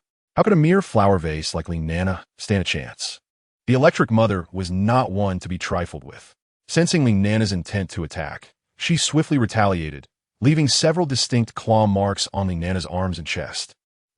Nana cried out in pain, yet her stubbornness propelled her forward to grab at the Electric Mother again. This time, however, she was met with a surge of electricity. ZZT. The sound of crackling electricity drew Lin Zijing's attention, and upon witnessing Nana, her hair disheveled and smoke billowing from her mouth, she was taken aback. What on earth happened to them? Lin Zijing gazed at Fang Luo in astonishment. Don't worry, the Electric Mother is simply being hospitable, offering them a little electric therapy. Fang Luo chuckled, secretly pleased with the Electric Mother's performance and contemplating a reward later. This cat? Lin Zijing was momentarily perplexed, yet her astute mind began to piece together the puzzle. It could unleash lightning? Indeed, Fang Luo shrugged, feeling little need to conceal such matters. In a few days, everyone would be aware of the existence of abilities, so he decided to inform Lin Zijing early, preparing her for the reality ahead. He also planned to awaken her powers soon. Lin Zijing was taken aback. However, recalling the earlier shambling zombies, she found it less difficult to accept. They won't die, will they? She asked, a note of concern in her voice. Not all. Fang Luo shook his head, assuring her that the Electric Mother understood his intent not to kill them just yet, so she had held back. Nevertheless, they had still learned a harsh lesson. After a while, Nana gradually regained her composure, her eyes filled with terror as she maintained a safe distance from the Electric Mother. This cat could actually generate electricity. She had even felt a few drops of urine escape her in fright. Brother Fang Luo, it's my pet. Nana looked at Fang Luo with pitiful eyes. Your pet? Nana was astounded. Fang Luo was impressively formidable, with an armored vehicle and firearms, and now he possessed an electric cat. Instantly, her respect for him deepened, and she dared not voice any grievances towards the Electric Mother. In fact, the more the Electric Mother tormented her, the more elated she felt, as it signified Fang Luo's immense power, ensuring her own safety. Once she became Fang Luo's woman, she would be the cat's mistress, and then she could do as she pleased. With this thought, Nana looked at the Electric Mother with a hint of flattery. May the cat's sister bring good fortune. Fang Luo observed this scene with a cold smile. This woman was truly insatiable. The kinder she was treated, the more she looked down on others. Yet when mistreated, she worshipped him even more. There must be some peculiar fascination at play. Fang Luo drove to the cold storage, and by the time they arrived, it was already 6 a.m. Brother Fang Luo, is this your home? Upon seeing that what Fang Luo referred to as home was merely a warehouse, Nana frowned slightly. She had envisioned a lavish villa with a private pool, but was instead confronted with such a dilapidated place. Disappointment washed over her. Her two roommates shared her sentiments. Initially, they had thought Fang Luo, with his armored vehicle and weapons, was a significant figure, only to discover he resided in a warehouse. They contemplated leaving, but with zombies lurking outside, venturing out would be tantamount to seeking death. They had no choice but to endure for the time being, hoping to find a better place later on. If Fang Luo knew their thoughts, he would surely scoff. A villa? With temperatures soaring to 65 degrees, even a villa, with air conditioning at full blast, would not remain below 50 degrees. Besides, the entire city was experiencing a power outage. Regular air conditioners had long since failed. Moreover, with zombies lurking about, ordinary walls and doors could hardly keep them at bay. There were countless wealthy individuals in his past life who had sheltered in villas, only to meet their end at the hands of zombies. In contrast, his cold storage, though unremarkable on the outside, boasted high-end refrigeration equipment and dozens of powerful generators. The furnishings within were all branded, and professional security measures had been implemented. A zombie wouldn't stand a chance. Lin Zijing, on the other hand, said nothing. Having grown up in poverty, she had lived in shanties before, and to her, a warehouse was no different from a villa. Fang Luo ignored Nana's complaints and opened the door. Instantly, a wave of cold air below 15 degrees enveloped them. Nana, who had been grumbling just moments ago, was left speechless. In recent days, global temperatures had soared, and Jiang City had reached a sweltering 65 degrees, leaving many to suffer from the heat. She had spent the days in her dormitory wearing nothing but her underwear, yet it still felt as hot as a dog. The refreshing cold air was a sensation she had never even dreamed of. Li Nana shivered involuntarily, feeling more comfortable than ever before. Upon entering the cold storage, they were greeted by a dazzling array of furniture, leaving them in awe. What is this? A custom-made Hermes sofa. Li Nana, like Su Qingqing, was drawn to luxury and had always been fascinated with high-end products. Upon seeing Fang Luo's sofa, her jaw dropped. She recalled that the sofa alone was worth over 800,000, and the coffee table, made of rosewood, was at least worth several hundred thousand. The chandeliers and carpets were all high-end brands, and there was even a wall lined with expensive wine they had once tasted in a five-star hotel, valued at several thousand. Li Nana calculated that these items were worth at least 10 million. This was far too luxurious. Her legs trembled with excitement. This was not merely a cold storage. It was akin to paradise. She couldn't believe that such opulence lay hidden behind an ordinary warehouse. She felt foolish for almost leaving earlier, nearly missing out on a once-in-a-lifetime opportunity. With renewed determination, Li Nana resolved to become Fang Luo's woman and the mistress of this place. She would seize him soon. Her petite roommate and the bespectacled girl were equally ecstatic, as if they had stepped into a grand estate, eager to explore every inch of the luxurious items. They had never encountered such high-end products before. They couldn't help but feel grateful to know Li Nana. Otherwise, where would they find such a comfortable place to stay? They also fantasized about what it would be like if Fang Luo took a liking to them as well. Brother Fang Luo, may I sit on it? Li Nana beamed at the 800,000 sofa, curious about what it felt like to sit on such an expensive piece. Absolutely not. Chapter 21. Taking turns for a shower with a resounding bang, Fang Luo shut the cold storage door, his gaze turning icy as he regarded Li Nana. Brother Fang Luo? Li Nana hesitated with her half-sitting form suspended in midair, gazing at Fang Luo in confusion. Why had he suddenly turned so fierce? Was he concerned about her dirtying the sofa? It must be so. After all, she hadn't bathed in days. How could she sit on such an expensive couch? Brother Fang Luo. She trotted over to his side, clinging to his arm and playfully pouting. Could you help me take a shower? It's been ages, and I can't reach my back. A shower? As she boldly enticed him, Fang Luo couldn't help but smirk inwardly. This woman still naively believed she was destined for a good life. Let her first taste the sweetness of hope. All right, let me wash up first, he replied, striding toward the bathroom. Brother Fang Luo, I should join you. Water resources are so precious nowadays. We shouldn't waste any, she exclaimed, attempting to follow him in, only for Fang Luo to slam the door shut, leaving her dazed. Don't worry, I won't waste it, he assured, filling the bathtub with water before sinking into its comforting embrace. After a long night of exertion, he finally felt his body relax. Fang Luo retrieved several evolution crystals. He had found a total of 4 that night, using one, which left him with 3. As he absorbed the energy from another crystal, a surge of pain coursed through him, beads of sweat forming on his forehead. The process of energy absorption was incredibly taxing. If the human body resembled a bucket, then supernatural abilities were akin to the water within it.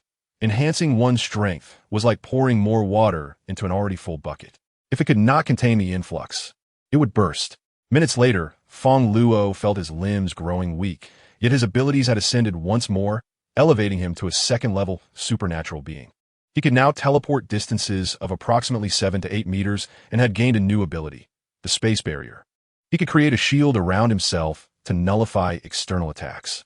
This meant that when he ventured outside, he could activate the barrier and remain untouched by heat or the threat of zombie viruses. Wonderful, Fang Luo exclaimed, elated by the newfound comfort the barrier provided during his quest for evolution crystals earlier that day. After more than half an hour, Fang Luo emerged from the bathroom. Wrapped in a towel, Li Nana rushed over, undeterred by the earlier incident where he had inadvertently knocked her on the head with the door. To her, Fang Luo was powerful and wealthy, making everything he did seem right. Brother Fang Luo, after days without a bath, I feel awful and am ready to shower, she declared, despite knowing the water was already used. Wait, he called out, pausing her. Li Nana's heart raced, thinking he might invite her to join him. I knew it. With my allure, how could any man resist? she mused. However, Fang Luo's next words left her stunned. You first help Electra bathe. He pointed to the filthy cat sprawled on the sofa, sleeping soundly. Previously, Fang Luo had been the one to bathe Electra, but now that Li Nana was present, he had no intention of lifting a finger. Did she really think he brought her along for her enjoyment? Dream on. Fang Luo simply needed a maid, and Li Nana was his target for revenge. Give her a bath first? Li Nana's face fell. Was he implying that she not only had to use his bathwater, but also the cat's? Was she to be deemed inferior to a cat? Unwilling? Fang Luo shot her a glance. Of course not. She forced a smile, reassuring herself that at least she wouldn't be the last to bathe. After Electra, it would be her turn, and Lin Zijing and the others would also use her bathwater. This thought provided her some solace. Taking a deep breath, Li Nana approached Electra to pick her up. However, the cat, having just settled into sleep, was irritable and instinctively released a jolt of electricity as soon as she was grabbed. Li Nana recoiled, smoke escaping her mouth. After regaining her composure, she finally managed to take Electra to the bathroom and began bathing her. To her credit, Li Nana's technique was commendable. Electra lay comfortably in the tub. Meow. Suddenly, Electra's expression froze. Oh no, she had overindulged tonight and couldn't hold back. Stealing a glance at Li Nana, she thought, she didn't see that, did she? If she tells a master, I'm doomed. Fortunately, the water would be drained soon, so she hoped to escape detection. Electra feigned nonchalance, ceasing her bath and making a discreet getaway. Li Nana sighed in relief, finally ready for her own shower. Yet, gazing at the murky bathwater, she found it hard to accept. This cat is truly filthy, she thought. After contemplating, she stepped out of the bathroom and timidly addressed Fang Luo, who was seated on the sofa with a glass of red wine. Brother Fang Luo, the water is a bit dirty. Could we change it? Change the water? Didn't you just say we should conserve? Fang Luo replied, make do with what you have. Nearby, Electra, who had been feigning sleep, widened her eyes in disbelief. No new water? She had just given in to her urges in there. She glanced at Li Nana, uncertain of what she would do if she decided not to bathe. That would be fine by her. All right then, Li Nana nodded, chastising herself for her earlier words, realizing she was now reaping the consequences. Nonetheless, the thought that she wouldn't be the last to bathe and that others would use her bathwater restored her balance. She was like that, content as long as she felt superior to others. Meow. Watching Li Nana head back to the bathroom, Electra was even more confused. You're really going to bathe? Impressive. In the bathroom, Li Nana reclined in the murky tub, accidentally swallowing some water. What is this residue? Is that fish? She exclaimed. After her shower, she emerged, and Fang Luo directed her other two roommates. You can go now. Yes.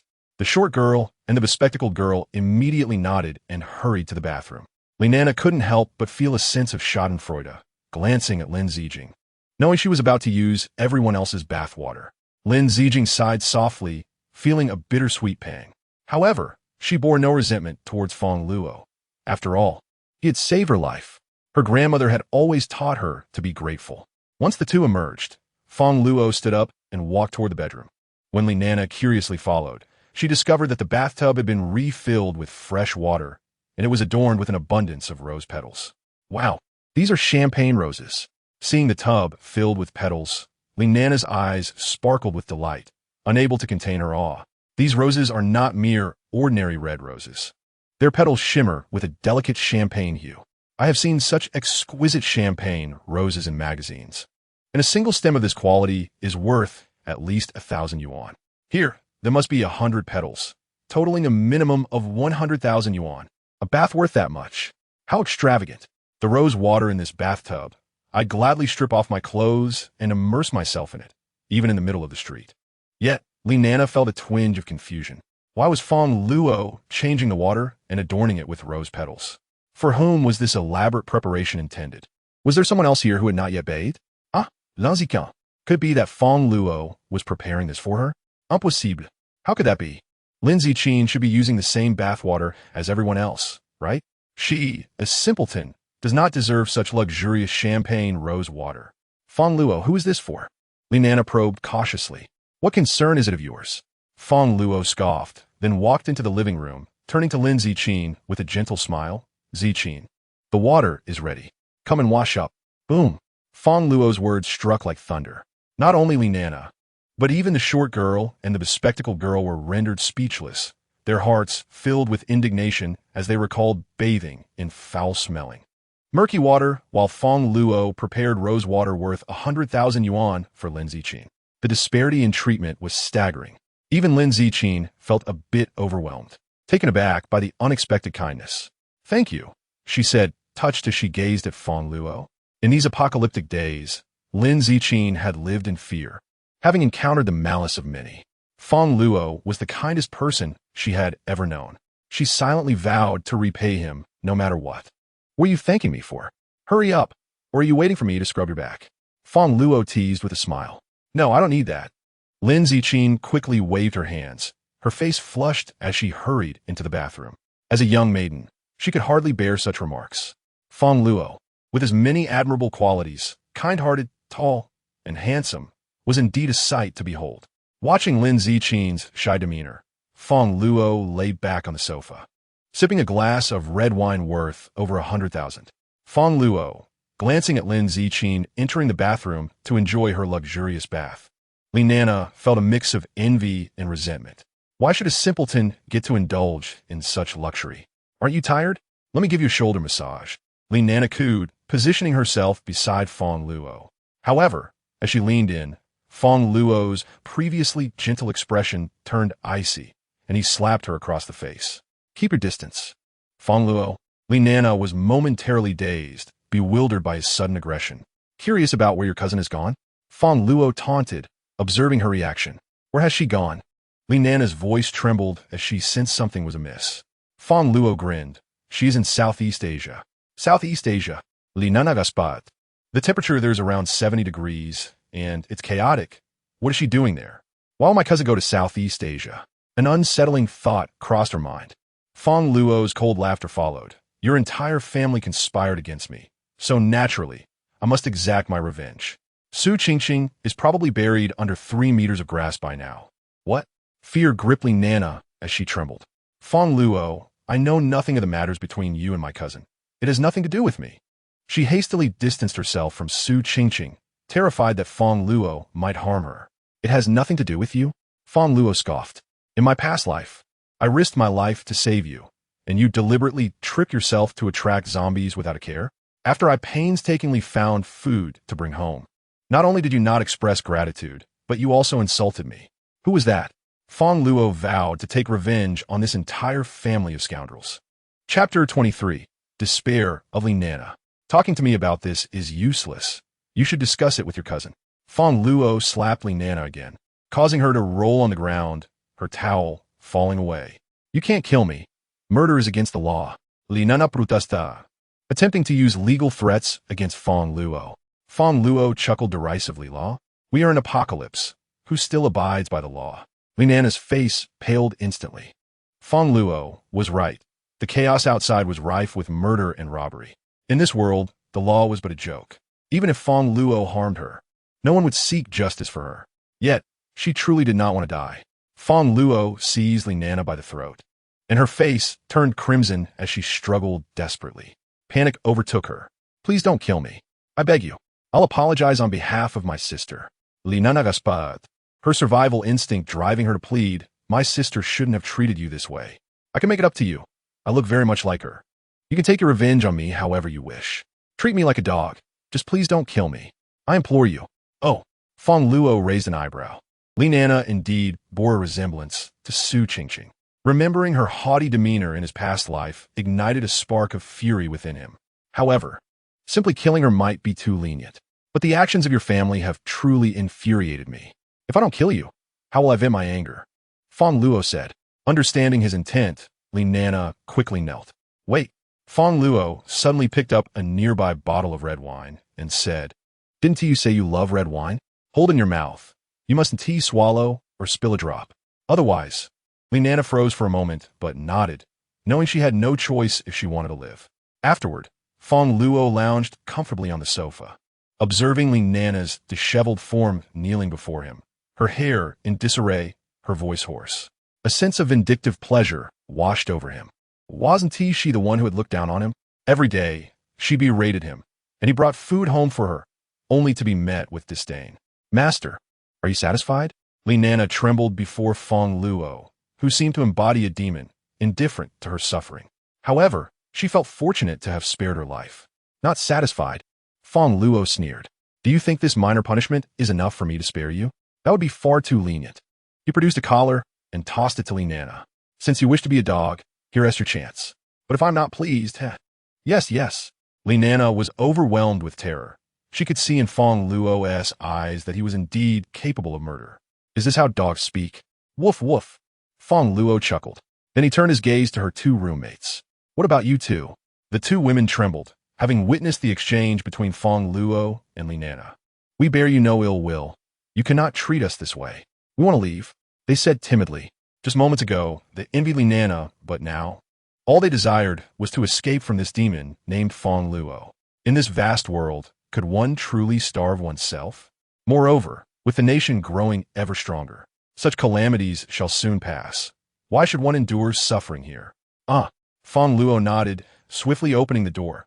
No problem, let us go. The two women immediately moved to exit. However, just a few steps out, a horde of zombies surged forth, tearing them to shreds. Initially, Li Nana had intended to follow. But upon witnessing this gruesome scene, she was paralyzed with fear and collapsed to the ground, her legs rendered powerless. To remain here meant to face torment from Fang Luo. To leave, she would be devoured by zombies. Her gaze was filled with despair. At that moment, Lin Zijing emerged from the bathroom, freshly bathed. With her long, lustrous black hair cascading like a waterfall over her shoulders, a few warm droplets glided down her flawless collarbone. Her porcelain skin seemed almost delicate to the touch. Most striking were her long, shapely legs, perfectly proportioned and elegantly elongated. Lin Zijing noticed Li Nana kneeling on the ground, along with her missing roommates. Perplexed by the unfolding events. They have left, Fang Luo remarked with a smile. Oh, Lin Zijing nodded, mistakenly believing her friends had simply departed, unaware that Fang Luo meant they had left this world. Suddenly, Lin Zijing's stomach grumbled, and her face flushed with embarrassment. You must be hungry, Fang Luo observed. Feeling a pang of hunger himself, the use of abilities or evolution crystals demanded a significant expenditure of energy, necessitating ample sustenance to replenish. I shall fetch you something to eat, though, I must confess, I am no cook, so do not judge if it is unpalatable. I can cook. Chapter 24. The Culinary Virtuoso. Wow, I had no idea you were such a talented chef. Fang Luo had intended to prepare a meal himself, but upon Lin Zijing's insistence, he allowed her to showcase her skills. To his astonishment, she presented a grand feast, a veritable cornucopia of delectable dishes that tantalized the senses. Fang Luo could hardly contain his drool. Even the once sluggish electric mother, who had been napping, scampered over with eager meows. Before the apocalypse, although Fang Luo had hoarded an abundance of resources, countless chickens, ducks, fish, and various precious ingredients, he had never been adept at cooking. Delicacies, such as abalone and lobster, had merely been tossed into a hot pot. Consuming them daily had even caused him some distress. Now, with Lin Zijing's arrival, his culinary challenges were effortlessly resolved. With his culinary virtuoso at hand, he could indulge in a variety of flavors daily, a true stroke of fortune. Meanwhile, Li Nana, who had been lost in thought, found herself salivating at the sight of the sumptuous dishes, steamed abalone, braised turtle, and garlic-laden lobster. Where did Fang Luo procure such an abundance of food? These are luxuries even in ordinary times, let alone in this apocalyptic world. For several days, she had subsisted solely on hard bread, unable to even relieve herself. She gazed longingly at Fang Luo, hoping for a morsel of meat to be tossed her way. Yet he disregarded her completely, even offering food to Electric Mother in her presence. She felt as insignificant as a mere cat. Tears threatened to spill from Li Nana's eyes, confused as to where she had offended Fang Luo so grievously to warrant such torment. As Fang Luo and Lin Zijing savored their meal, she felt a blend of joy and shyness. Stealing glances at Fang Luo, she admired his tall stature, fresh short hair, and the sunny disposition that exuded a hint of determination and rebelliousness. Lin Zijing found herself quite taken with his demeanor. Most importantly, Fang Luo comported himself with honor. Although he had initially teased her when rescuing her, he had not overstepped any boundaries nor made undue demands upon her. nor had he ever attempted to take advantage of her vulnerability. His restraint was precisely why she had chosen to accompany him to the cold storage. Had he made any inappropriate advances or shown a hint of desperation, she would have preferred to leave, much less develop any feelings for him. However, if the droolingly Nana were to discover Lin Zijing's sentiments towards Fang Luo, she would surely feel a surge of indignation. A gentleman? Not lusting after you? Did she not realize he had just groped and toyed with her, indulging in his whims? Furthermore, he had insidiously harmed her cousin, all while deliberately flaunting his feast before her, torturing her in the process. A gentleman? He had taken her in merely out of desire, and when he stripped her bare, she would be the one to weep. How did you become such a skilled cook? Who taught you? Fang Luo continued to engage Lin Zijing in conversation, completely ignoring Li Nana. Apart from knowing of Lin Zijing's abilities, he was otherwise unfamiliar with her background. My grandmother taught me, she replied. Naturally introverted, Lin Zijing seldom interacted with boys, but her fondness for Fang Luo led her to open up. She shared her story of losing her parents, being raised by her grandmother, and now relying on her younger sister after her grandmother's passing. As she spoke, she discreetly gauged Fang Luo's reaction, fearing he might look down upon her. Thankfully, he did not. Moreover, she learned that Fang Luo had also lost his parents unexpectedly, and a sense of kinship blossomed within her. This revelation drew her closer to him. Fang Luo, reflecting on the cruel twists of fate that often befall the unfortunate, felt a surge of empathy for Lin Zijing's tragic circumstances. Yet, such adversity had forged her resilient and industrious spirit. He speculated that this very strength was what endowed her with formidable abilities, a blessing born from misfortune. Do you have a younger sister? Yes, she attends school at Luoqing No. 1 High School. I wonder how she is faring. Mentioning her sister darkened Lin Zijing's expression, filled with worry for her well-being, as she was her only remaining family. Do not fret. I will go check on her tonight, Fang Luo reassured, giving her shoulder a comforting pat. With the virus just emerging, Fang Luo had taken advantage of the chaos to search for evolution crystals, which would also allow him to check on Lin Zijing's sister. But it's so dangerous outside with all those zombies, Lin Zijing protested, having already been saved once. She felt immense gratitude and did not wish for Fang Luo to undertake further risks. What is there to fear? I am a man, armed with a gun. I will simply shoot the zombies dead, he replied with a smile. Lin Zijing recalled Fang Luo's earlier prowess with his weapon, slaying a horde of zombies, which eased her worries somewhat. At the same time, her appreciation for Fang Luo deepened. He treated her with such kindness. How could she ever repay him? After conversing for a while longer, weariness began to set in. Lin Zijing had been on edge for days, scarcely managing any sleep.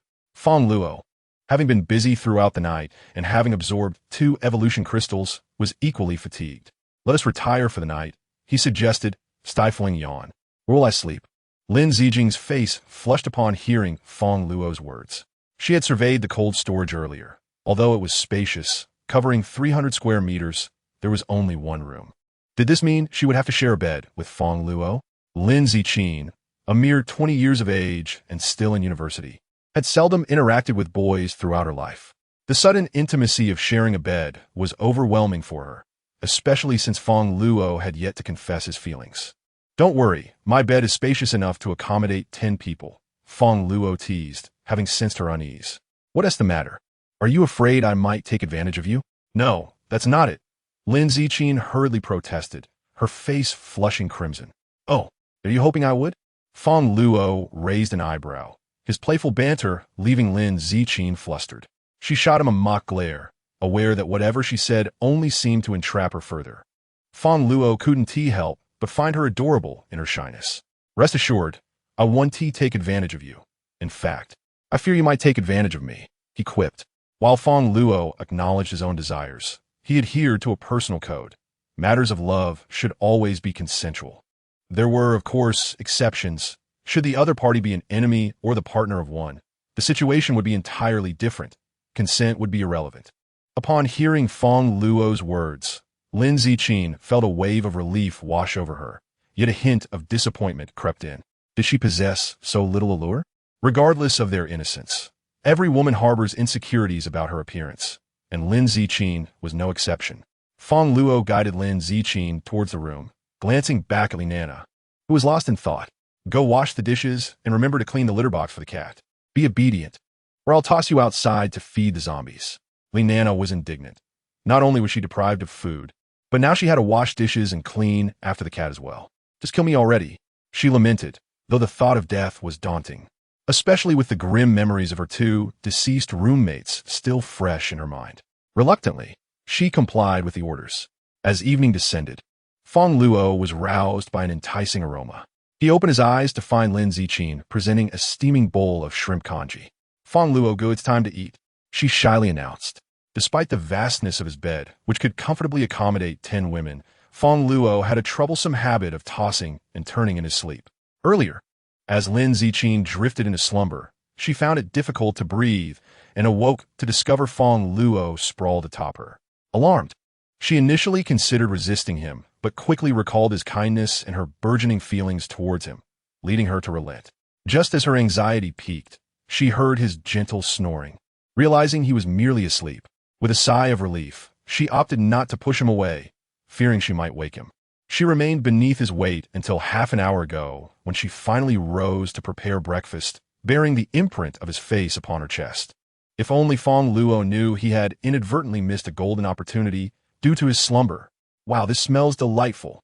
I'm truly fortunate to have you here, Fang Luo exclaimed, gratefully accepting the congee. His recent meals had been irregular, not from lack of food, but due to his own laziness in cooking. With Lin Ziqin's nurturing presence, he felt no such worries. After their meal and a brief respite, Fang Luo prepared to venture out in search of evolution crystals and to locate Lin Ziqin's sister. Stay safe, Lin Ziqin cautioned, her heart heavy with concern. She longed to rescue her sister, but feared for Fang Luo's safety. Don't worry, he reassured her, waving her off as he opened the cold storage. Perhaps due to the 2 women from the previous day, a horde of zombies had gathered at the entrance, mistaking the place for a perpetual buffet. As they lunged towards him, Fang Luo effortlessly dispatched them with his firearm, leaving no threat behind. He then drove away in an armored vehicle, heading towards Jiangqingno, one high school. The aftermath of a zombie outbreak had rendered the streets chaotic, littered with dismembered corpses, a harrowing sight. Few dared to roam outside anymore, opting instead to hide. However, Fang Luo stumbled upon 5 evolution crystals along the way, a fortunate find amidst the chaos. Where could Lin Yu be? He pondered, recalling Lin Ziqin's description of her sister. A petite girl of 160 centimeters with twin ponytails, donned in a pink dress and white knee-high socks. Driving into the school grounds, he doubted the likelihood of finding her there after so many days. If she were still alive, she would surely have ventured out to seek food. After a thorough search of the school yielded no sign of life, Fang Luo encountered several ponytailed zombies. To ascertain whether any were Lin Yu, he scrutinized them closely, ultimately concluding that none were remotely adorable. Their ghastly appearances, some gnawing on severed limbs, rendered them anything but charming. To prevent them from causing further fright, he dispatched each one with precision. Hoping that Lin Yu remained safe, Fang Luo consulted a map to locate nearby supermarkets or malls. If she were alive, she would undoubtedly be searching for sustenance. A medium-sized supermarket lay just 800 meters away, and he identified his destination. Prior to the apocalypse, Fang Luo had looted the city's larger supermarkets and warehouses, but a few smaller ones remained untouched. These smaller shops would likely be bustling with people now. He drove over, and as he approached, he overheard a commotion inside. Hey brat, how much can a little girl eat? You expect to claim half of this food for yourself? That's inhumane. Who says I'm the only one eating? I have my 80-year-old grandmother and my 20-year-old sister to feed, along with all these starving girls behind me. Asking for half is completely reasonable. A ponytailed girl retorted defiantly, brandishing a watermelon knife while guarding several bags of rice and bottled water. Despite standing before adults many times her age, the pink-skirted girl showed no fear. You're all adults, yet you lack basic decency? Once this disaster passes, I'll report you to your school for expulsion. With only Jiangxi No. 1 high school nearby, it was evident from their behavior that they were indeed students from there. The scene was surreal. How could such unruly behavior exist in a place of education? The adults hesitated to confront her, deterred by the sharp blade in her hand, especially after witnessing one of their own get stabbed moments ago. Despite her youth, she wielded her weapon with alarming ferocity. Yo-yo, why don't we share some of this? We can't possibly eat all of it. and it would be unfortunate if the school expelled us. Behind Lin Yo-Yo, a girl of average appearance stood frozen. Unlike Lin Yo-Yo, a struggling student, she was an exemplary scholar, too afraid to make even the slightest mistake, let alone face expulsion. Wu Yu, don't listen to their nonsense. Lin Yo-Yo rolled her eyes. Despite her academic shortcomings, she was no fool. The terrifying zombies outside, the extreme heat, and the peculiar abilities had already thrown the world into chaos. All these changes signaled to her that returning to a normal society was nearly impossible. The world would only become more chaotic, leading to more deaths. Expulsion? By then, there might not even be a school left. Why fear such trivialities? Instead, it was more prudent to focus on surviving in the present. Hence, they needed to gather enough supplies to endure in such harsh conditions. Respect your elders and cherish the young. Lin Yo-Yo placed her hands on her hips and scoffed. I'm just 18, while you're nearly in the grave. Where is your love for the young? If you want food, go find it yourself. I discovered this first. It belongs to me. If you're not afraid of death, come and try it. Having grown up without parents, Lin Yo-Yo presented herself as an obedient girl in front of her sister, but had long developed a rebellious nature outside, frequently engaging in fights. In the face of such a scene, she felt no fear. Yo-Yo is right. Why should we give away the food we found? Yo-Yo, I stand by you. If they intend to harm you, they must first get through me. A handsome young man, wielding a watermelon knife, stepped protectively in front of Lin Yo-Yo. Thank you. Zhao He. Lin Yo-Yo regarded the young man with newfound respect. She was surprised that Zhao He, who usually appeared as a model student, would dare to stand in front of her during such a perilous moment. This is what a man should do. Zhao He beamed with excitement at Lin Yo-Yo's compliment. He had been pursuing her, but had never received an affirmative response due to her disinterest in romance. Now, having stepped up, he believed she would finally accept him. He also calculated that the group opposing them consisted mainly of elderly individuals with little combat capability and no weapons, posing no real threat to him. As expected, the older men and women across from them merely dared to hurl insults, too timid to actually confront him. Zhao, he felt a surge of pride, already envisioning Lin Yo-Yo accepting him, followed by a romantic kiss. However, at that moment, a raucous laugh echoed from the crowd. A bespectacled boy clad in makeshift iron armor emerged, flanked by several companions. Yo-Yo, it's been a few days. You're still as beautiful as ever. Especially those long legs, so fair, slender, and alluring. Imagine if you wore black silk on one leg and white silk on the other. Draped over my shoulder, the boy's lewd gaze fixated on Lin Yo-Yo, his tone crass. Lu Yong? Lin Yo-Yo furrowed her brow, recognizing him as a nondescript classmate, mediocre in academics and socially withdrawn. She was appalled that such a reclusive individual would utter such disgusting words. Indeed, the apocalypse had unleashed the darkest desires within humanity, igniting a fury within her. Damn it, Lu Yong, who gave you the audacity to speak to Yo-Yo like that? Zhao, he was incensed. Lin Yo-Yo was the woman he admired, and Lu Yang's comments about her legs were intolerable. Yo-Yo, I'll teach him a lesson. With that, Zhao he brandished his watermelon knife and advanced towards Lu Yong. Having often bullied him in the past, he dismissed Lu Yong entirely. What? You think you can threaten me? Lu Yong sneered at Zhao He. Do you really think I'm still the old me? Someone you can push around? Lu Yong came from an ordinary family and was somewhat unattractive, plagued by acne, which had instilled a sense of inferiority in him. He had few friends and was frequently bullied. Lin Yo-Yo was the most beautiful girl in school, vivacious and charming, his dream goddess. Yet, he never dared to confess his feelings, often retreating into fantasies while watching videos and reading novels about her. However, just yesterday, while searching for food, he stumbled upon a glowing stone, which bestowed upon him a unique ability. He discovered he could attract all metallic objects to himself like a magnet and manipulate them into various shapes. Superpower? Lu Yong, a fan of fantasy novels, immediately realized the implication, excitement coursing through him as he leaped in exhilaration. This was the kind of power typically reserved for protagonists. Could he be the hero of his own story?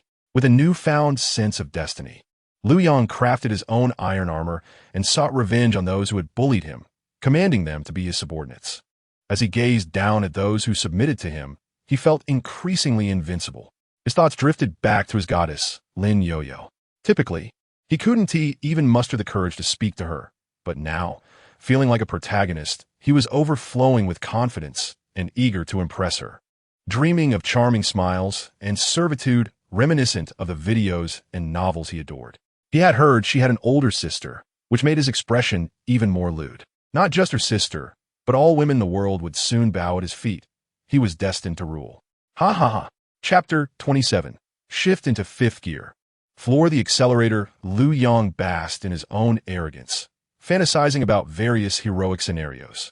Many individuals who awaken their powers often believe themselves to be the protagonists of their own tales, capable of vanquishing foes with a mere flick of the wrist, attracting countless beauties. This was the essence of human nature. Power amplifies the deepest desires within. No one considered the moral implications. Damn it, you think you can ignore me?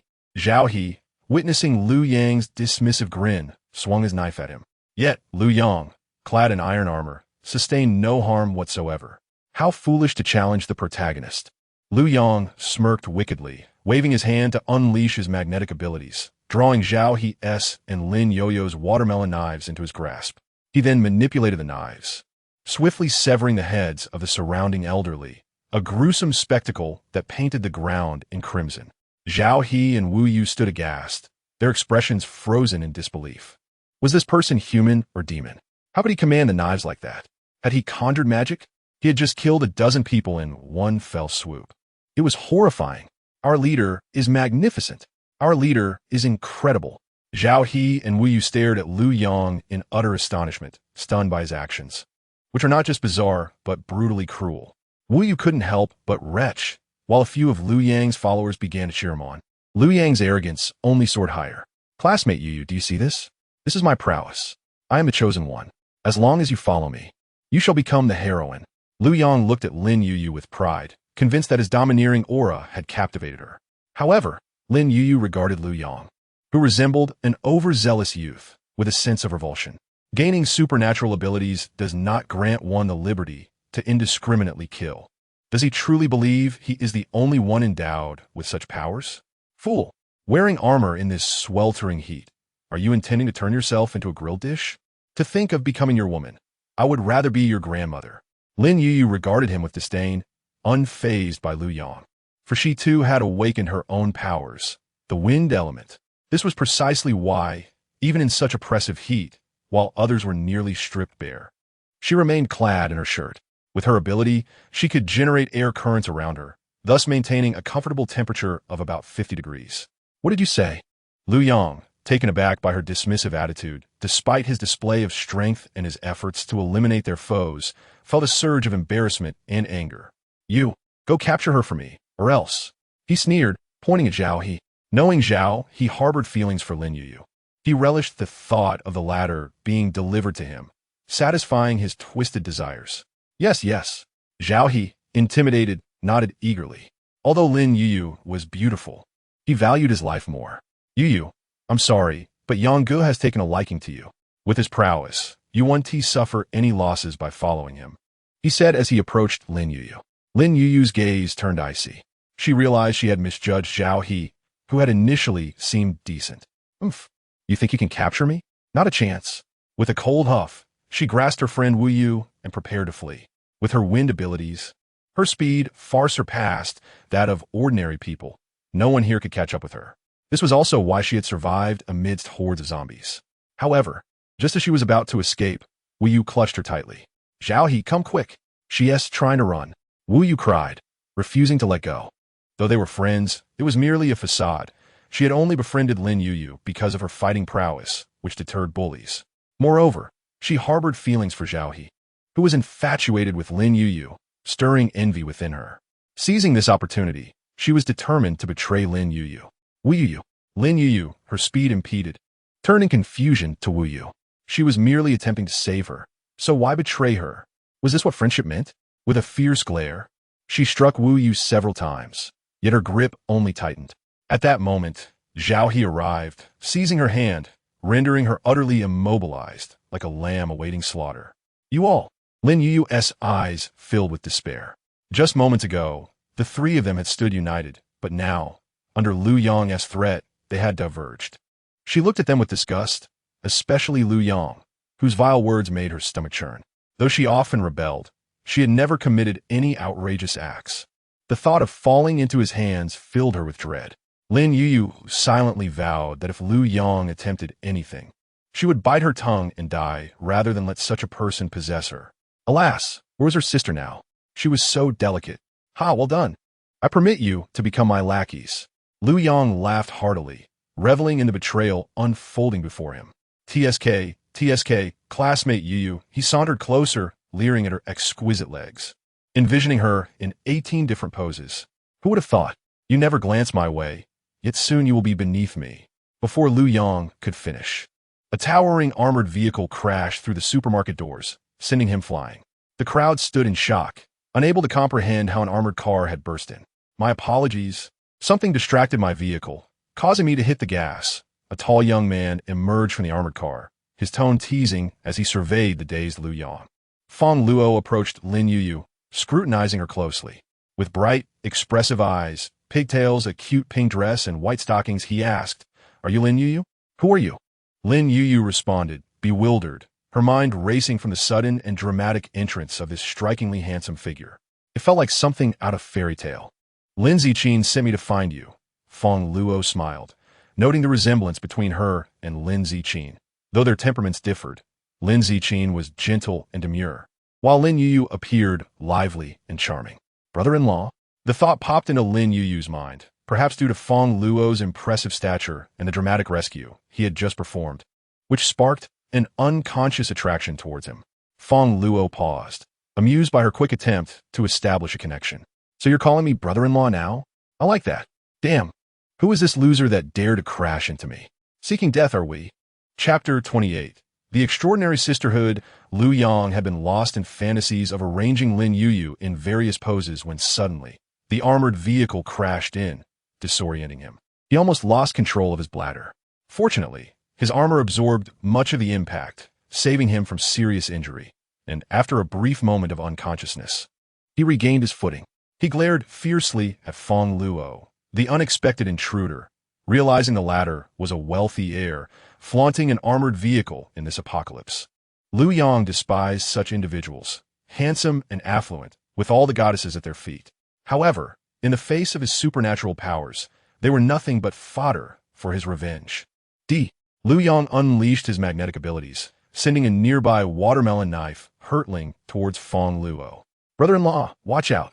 Lin Yuyu, the first to notice the impending danger, took advantage of Wu Yu and Zhao He's stunned state to break free and rush to Fang Luo's side, narrowly helping him evade the knife.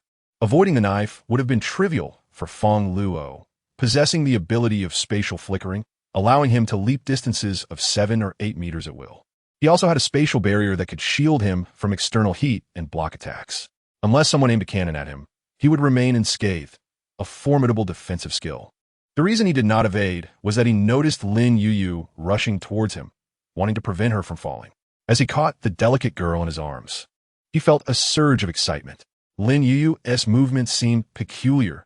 Was it due to her wind element powers? Before her stood a young girl who had miraculously awakened the power of wind manipulation.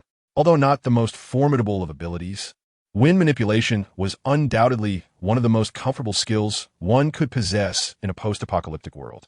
This power allowed its wielder to accelerate the flow of air around them, significantly lowering their perceived temperature. Unlike fire or electricity, which, despite their potent offensive capabilities, left one feeling unbearably hot in the sweltering heat. Wind manipulation excelled in speed and evasion, making it a vital asset for survival. As long as there was food available, death was nearly impossible, categorizing it as a level 1 ability. One extraordinary pair of sisters they were. The elder sister possessed exceptional fire manipulation skills, while the younger had awakened the wind manipulation ability. Both were strikingly beautiful, with the elder exuding gentleness and grace, while the younger radiated a lively charm. What thrilled Fang Luo even more was the prospect that these two enchanting sisters might serve him in this harsh world. Brother-in-law, Lin Yuyu gazed wide-eyed at Fang Luo. Though their acquaintance was new, she felt a favorable impression of him. Lin Yuyu understood her sister well, despite numerous admirers. Her sister seldom engaged with other males and never mentioned her younger sibling in their presence. Their family was of modest means, and the sisters relied on each other. making them vulnerable to ill-intentioned individuals.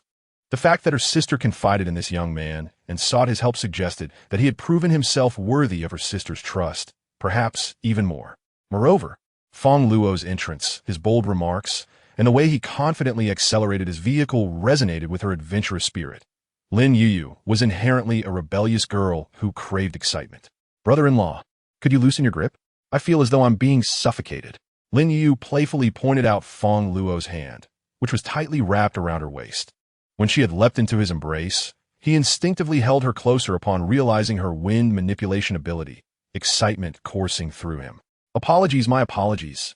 Fang Luo quickly released her, offering an awkward smile. It was a troublesome blunder. After all, she could very well become his future sister-in-law. How dare you two flirt in such a dire situation? You shall pay for this. Lu Yang, observing the pair, was consumed by envy and resentment. Quickly, brother-in-law, we must flee, Lin Yuyu exclaimed, suddenly alarmed.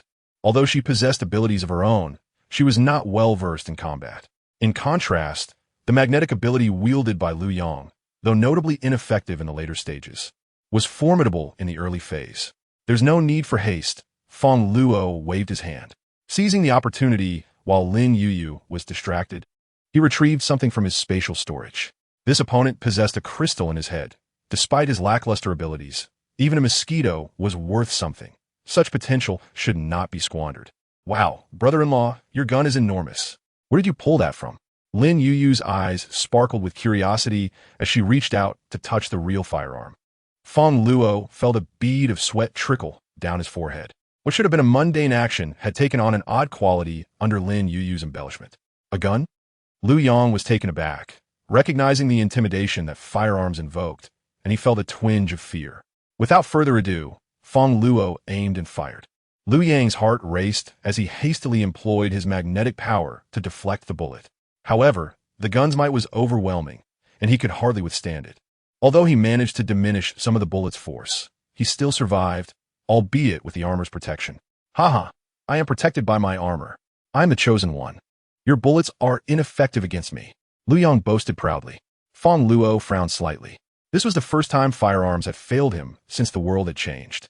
It was evident that abilities had surpassed the limitations of guns, particularly in later stages. Enhancing one's powers was paramount. Armor? Fang Luo scoffed, dismissing Lu Yang's bravado. While armor appeared impervious to blades and bullets, in reality, it was merely a moving coffin. Ordinary powers such as water, fire, and electricity could easily spell his doom. Brother-in-law, what should we do? Lin Yuyu's anxiety was palpable as Lu Yang began to seize control of the bullets Fang Luo had fired, preparing to retaliate against them. Do not fear, Fang Luo smiled reassuringly, snapping his fingers. At that moment, a calico cat leaped down from the armored vehicle, clearly annoyed. Electric Mother, engage. The cat rolled its eyes, unimpressed by the situation. Do I really have to intervene in such trivial matters? And remember to add extra servings. Ah, God. Lu Yang burst into boisterous laughter. You think a mere cat can defeat me? It can barely scratch me. Even Lin Yuyu was taken aback by the feline's unexpected appearance. Fang Luo, however, grinned broadly. Let us go, Electric Mother. Meow. The Electric Mother glared at Lu Yang, sensing his disdain. Had he never experienced the wonders of electrotherapy? Without delay, she unleashed an enormous surge of electricity at Lu Yang. Lu Yang, still chuckling, was caught off guard by the sudden onslaught of electricity. Unable to evade it in time, the current struck him while he wore his armor, and the metal's conductive properties sent an electric shock coursing through his body. He was left charred on the outside, yet tender on the inside, the faint aroma of cooked flesh wafting through the air. To his last breath, he could not comprehend how a cat could wield such power. Wasn't he the one endowed with abilities, the true protagonist of this tale? Chapter 29. The bounty in that moment, aside from Fang Luo, who remained unfazed, Lin Yuyu, Zhao He, and Wu Yu were left in stunned silence. This cat could unleash electricity. Furthermore, it had effortlessly dispatched the seemingly invincible Lu Yang in a single strike, an astonishing feat that left them all in awe. Their gazes toward Fang Luo shifted, filled with newfound respect. This cat seemed to obey Fang Luo, implying that he was even more formidable than the feline itself. Brother-in-law, do you possess powers too? Lin Yuyu, perceptive as ever, quickly deduced that Fang Luo must also have abilities. Otherwise, he would not have remained so composed in the face of Liu Yang's powers, nor could he have tamed such a powerful cat. Fang Luo shrugged nonchalantly, neither confirming nor denying.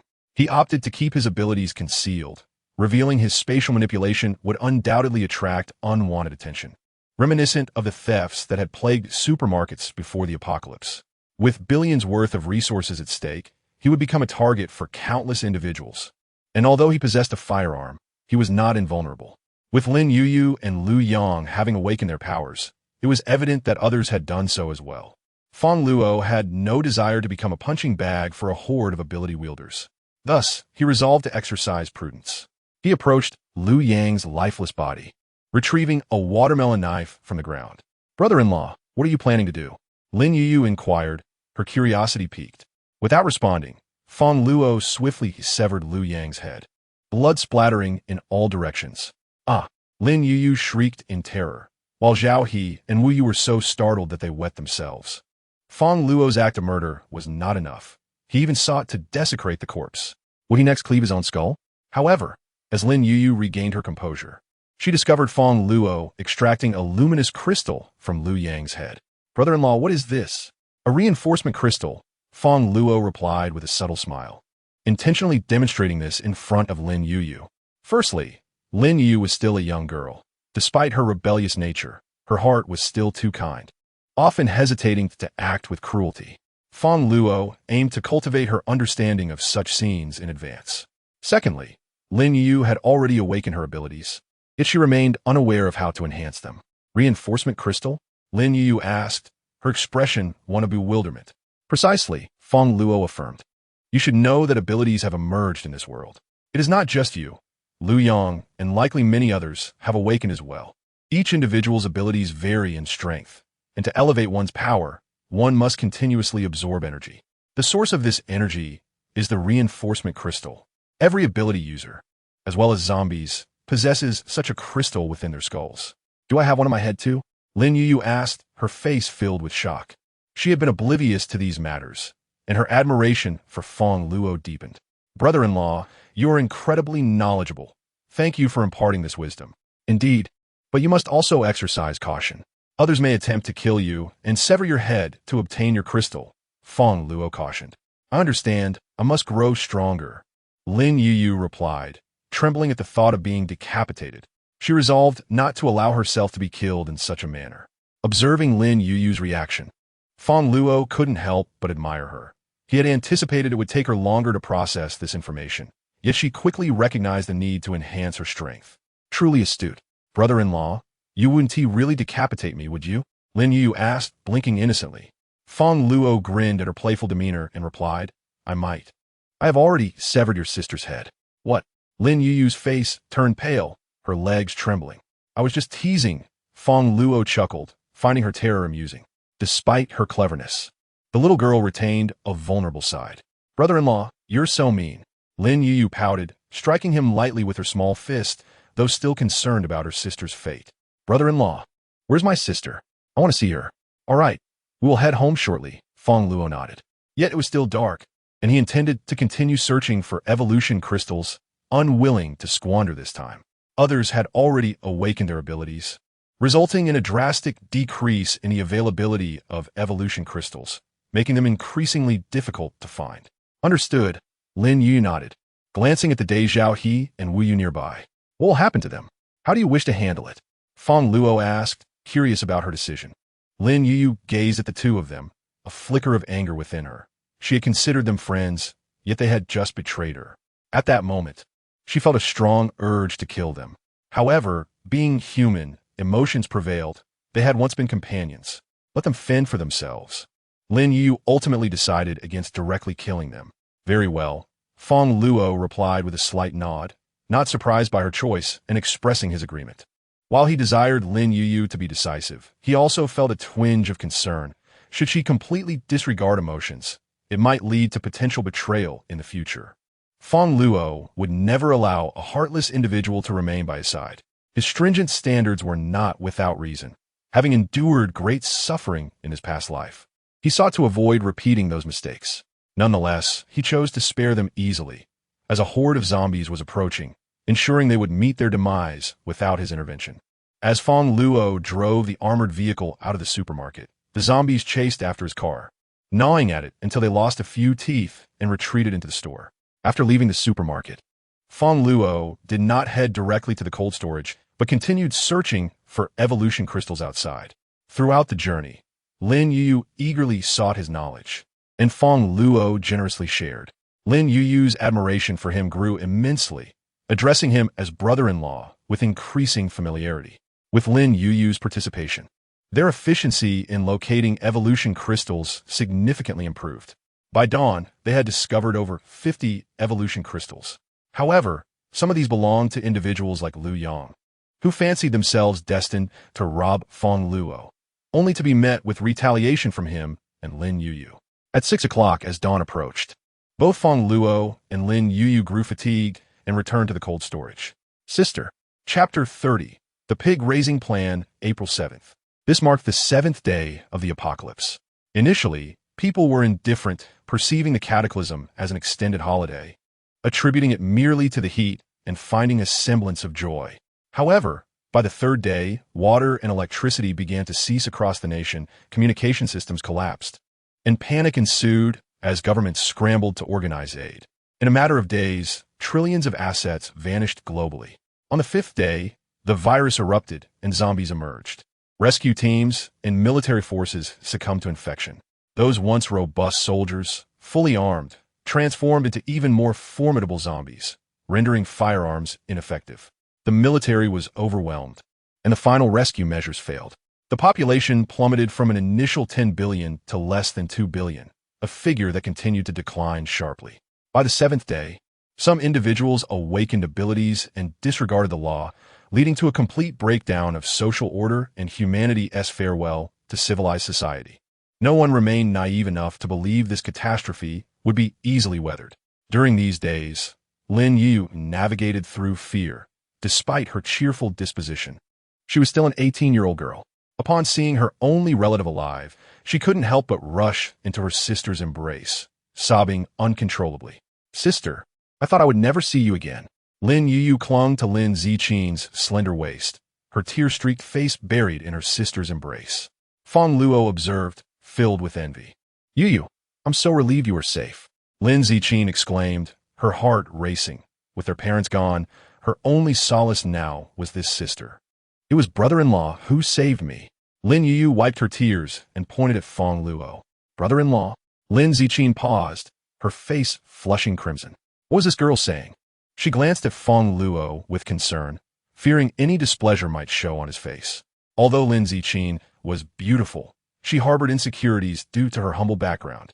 She wore inexpensive clothes and shoes, earning her living expenses and tuition while caring for Lin Yuyu, who was somewhat of a burden. In contrast, Fang Luo was tall and handsome. In this chaotic apocalypse, he possessed a luxurious cold storage filled with food and ensured safety with firearms.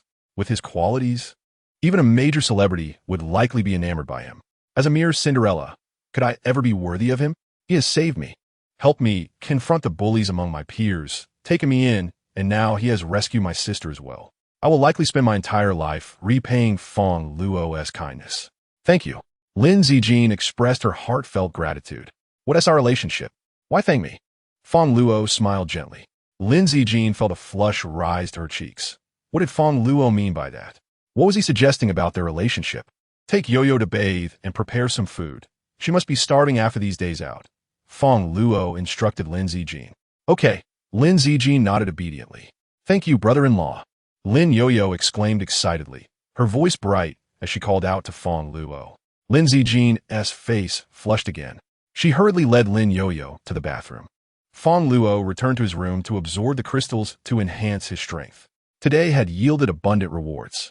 He had discovered 56 evolution crystals and over 200 zombie enhancement crystals. If he absorbed them all, who knows what level of abilities he could attain. Perhaps he would even acquire new offensive techniques. However, it was impossible to absorb them all at once. The process of absorbing evolution crystals was exceedingly draining. One crystal consumed as much energy as 7 nights of exertion. Absorbing too many at once would be counterproductive. Fang Luo took out an evolution crystal and began the absorption process.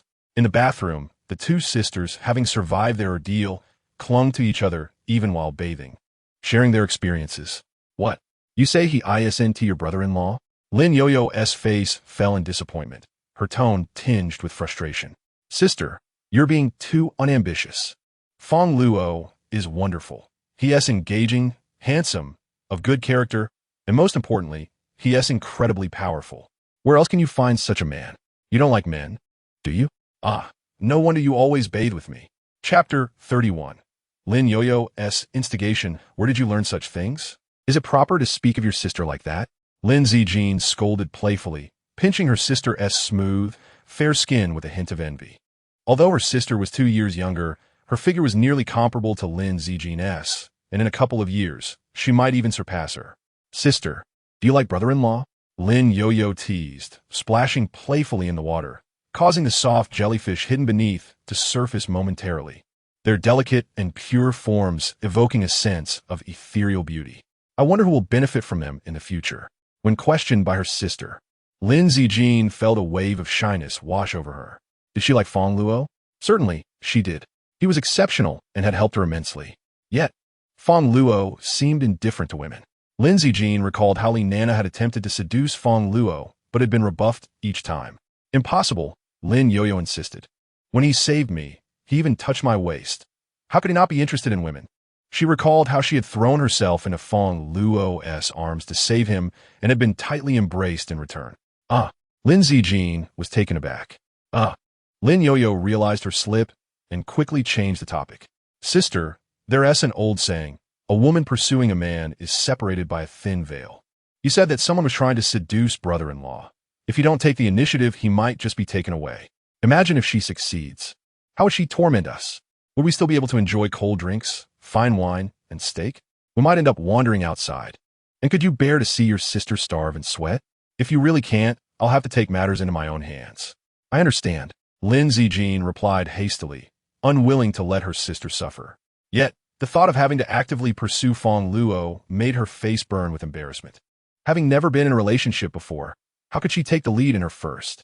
With this in mind, Lin Zijin playfully reprimanded her sister, and the two girls giggled and splashed around in the bathroom. Meanwhile, Fang Luo remained unaware that Lin Yoyo was encouraging Lin Zijin to pursue him. Had he known, he would have praised her for not having saved him in vain. He successfully absorbed another evolution crystal, further enhancing his abilities. The range of his spatial flicker increased to approximately 10 meters. The spatial barrier could now withstand a pressure of 1 ton. And he had acquired a new skill, Spatial Mark. This skill functioned similarly to a monitored timed bomb.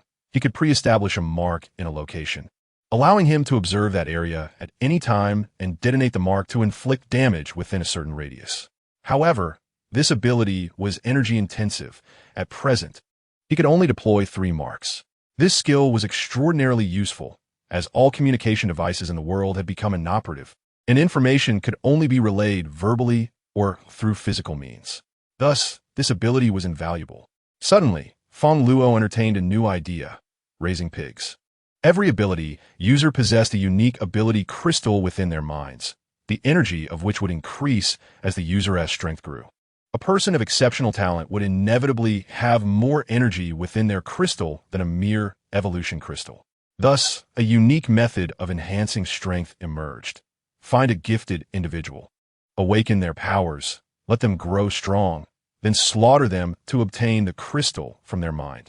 In his past life, a powerful individual had used resources to attract starving ability users to join him, only to kill them and seize their crystals. This method had enabled him to ascend to a top-tier strength in a remarkably short time. Fang Luo had almost fallen for this trap once, but had been saved by a friend as warning. If he tried this approach on Li Nana, as he pondered this, Fang Luo prepared to put into action. Due to the heat, Li Nana had discarded her clothing and was now clad only in undergarments. After days without food, she had fainted in the cold storage. If he didn't attend to her soon, she might perish. Rise. Fang Luo retrieved a bottle of water from his space and splashed it onto her face. Li Nana stirred awake with a startled sound. Seeing the water dripping from her body, she instinctively began to lick it. She was desperately cold, hungry, and thirsty. After regaining her senses for a moment, she spotted Fang Luo and immediately began to cry. "Master, I'm sorry. Please, give me something to eat." Li Nana attempted to stand, but lacked the strength. Crawling to Fang Luo's side and clinging to his leg, pleading desperately. She was on the brink of despair. Chapter 32. Li Nana's demise. Eat this. Fang Luo casually produced an evolution crystal. Li Nana, too weak to resist, complied without protest. The conditions for awakening one's abilities are rather stringent, demanding a high level of willpower. Among 10 individuals simultaneously utilizing the evolution crystal, it is commendable if even one manages to awaken. Fang Luo gazed at Li Nana, uncertain of her potential to awaken. Upon using the crystal, Li Nana's body was beset by excruciating pain, causing her to emit agonized groans. As if her body were about to burst, she writhed on the ground, a picture of distress, and her expression was one of panic. Suspecting that Fang Luo had deliberately poisoned her, would she perish? Fang Luo raised an eyebrow. However, after a few minutes, Li Nana ceased her convulsions, and with a sudden pop, her head exploded. Is this how she dies? Fang Luo smirked, having expected more from Li Nana, only to be disappointed. Observing the lifeless body on the ground, he tidied up and disposed of it outside, hoping not to frighten Lin Zijing and the others. After a while, Lin Zijing and her sister emerged from the bathroom, both donned in sleepwear, resembling two exquisite flowers. "Brother-in-law, where did that woman go?" Lin Yu inquired, puzzled. "She left." Fang Luo replied calmly. "She left just like that? How could she bully my sister? I haven't even had a chance to confront her." Lin Yu waved her small fist. After a long day, and with Li Nana's sudden demise weighing on him, Fang Luo felt a bit dirty. So he headed to the bathroom to fill a tub with water and take a bath. Meanwhile, Lin Zijing, ever diligent, went to the kitchen to prepare a meal. The cold storage held several freezers filled with ingredients, allowing Lin Zijing ample choice. When Fang Luo emerged from his bath, he was greeted by a table laden with delicious food. However, upon seeing the dishes, he couldn't help but feel a bit strange. Sea cucumber porridge, steamed oysters, and stir-fried lamb organs. Nevertheless, he dismissed any deeper thoughts. Having just utilized the evolution crystal, his energy had been significantly depleted, and he was ravenously hungry. Quickly diving into the meal, Lin Zijing's culinary skills were indeed superb. After finishing dinner, Fang Luo suggested it was time for bed. The bed was spacious enough that even 3 people would not feel cramped.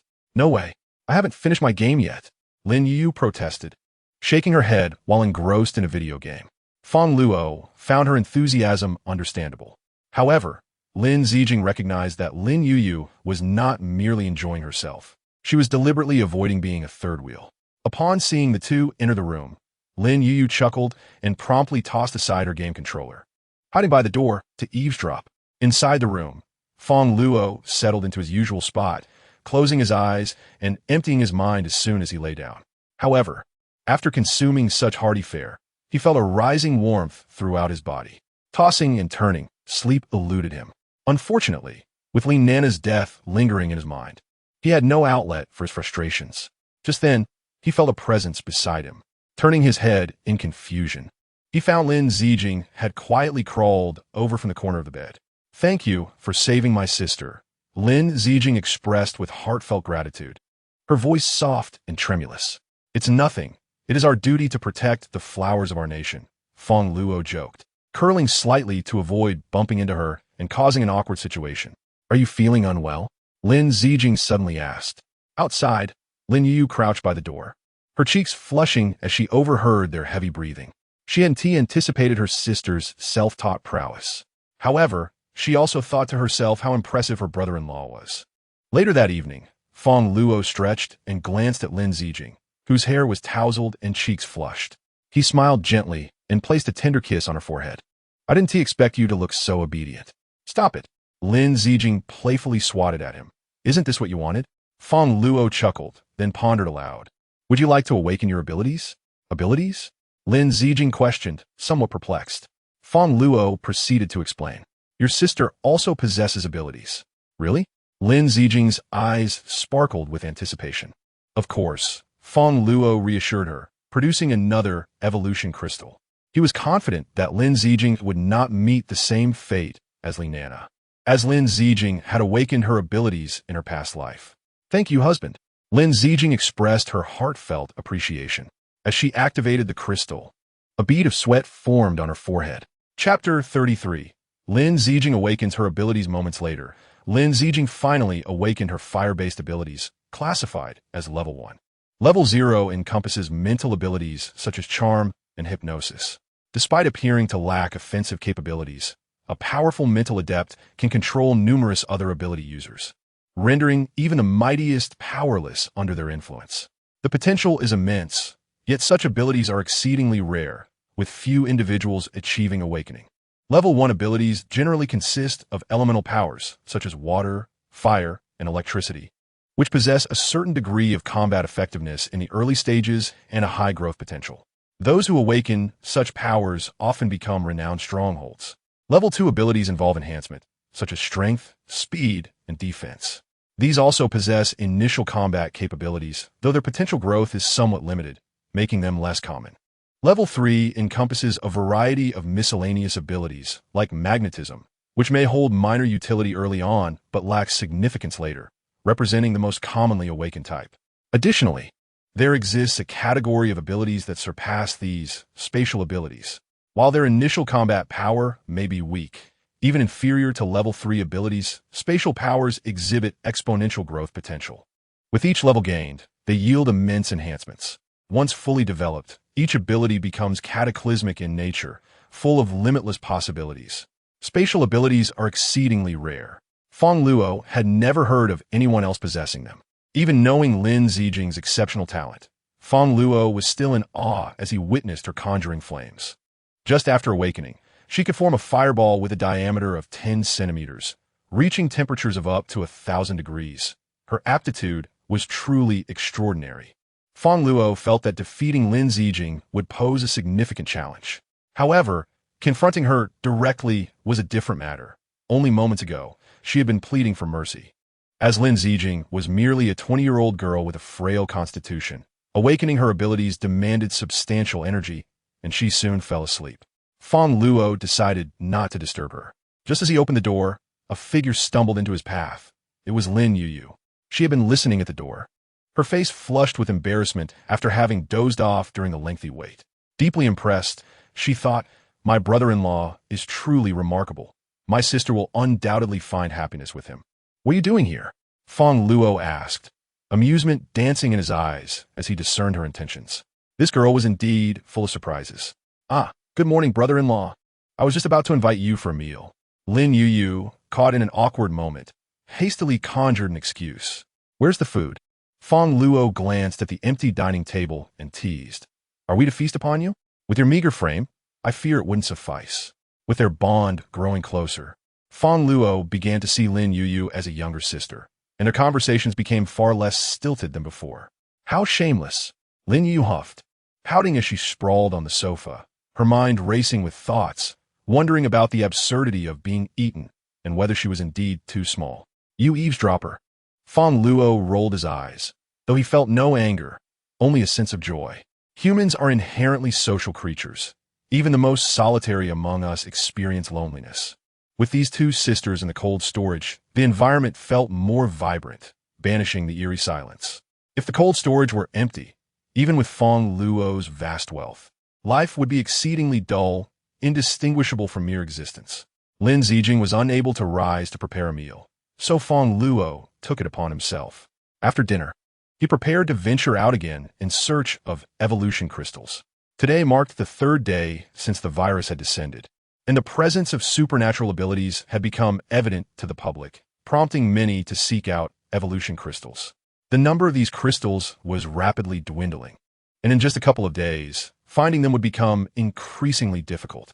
In this apocalyptic world, besides sustenance, evolution crystals were paramount, for they represented strength. Possessing a sufficient quantity of these supernatural crystals could cultivate powerful factions.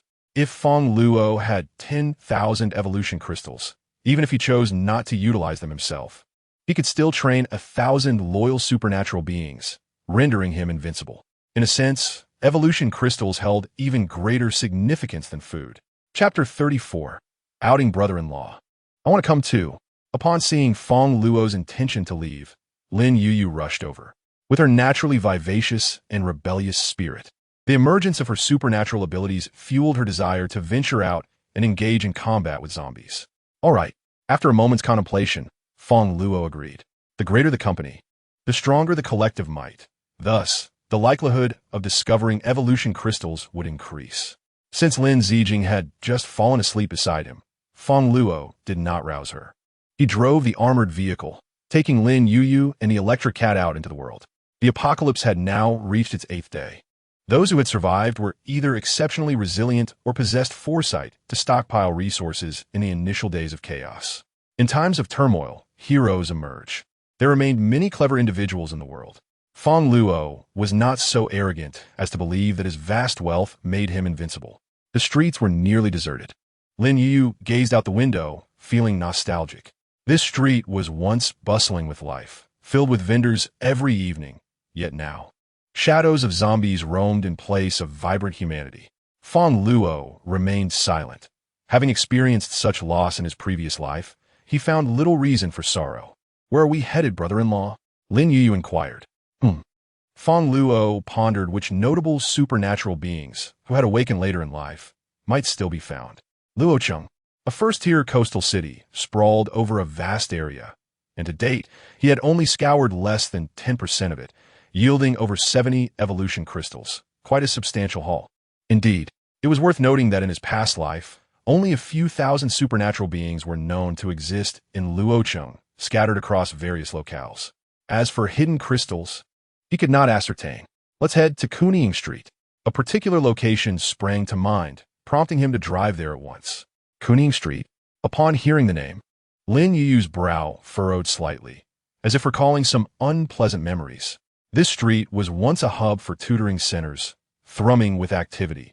In his previous life, it had given rise to numerous level 2 supernatural beings. Yet, whether any evolution crystals remained was uncertain. Upon arriving at Kuning Street, which had previously been alive with students studying late into the night, darkness now enveloped the area, devoid of life. We can't drive in. Let's proceed on foot. Fang Luo parked the vehicle in a secure spot and disembarked. The street was pedestrian-only, narrow, and riddled with obstacles. Electric Cat, keep your eyes sharp, Fang Luo instructed, knowing that their success in locating crystals depended heavily on the feline's keen senses. Meow. The electric cat extended a paw, as if demanding a reward. Ever pragmatic in its pursuits. What are you in such a hurry for?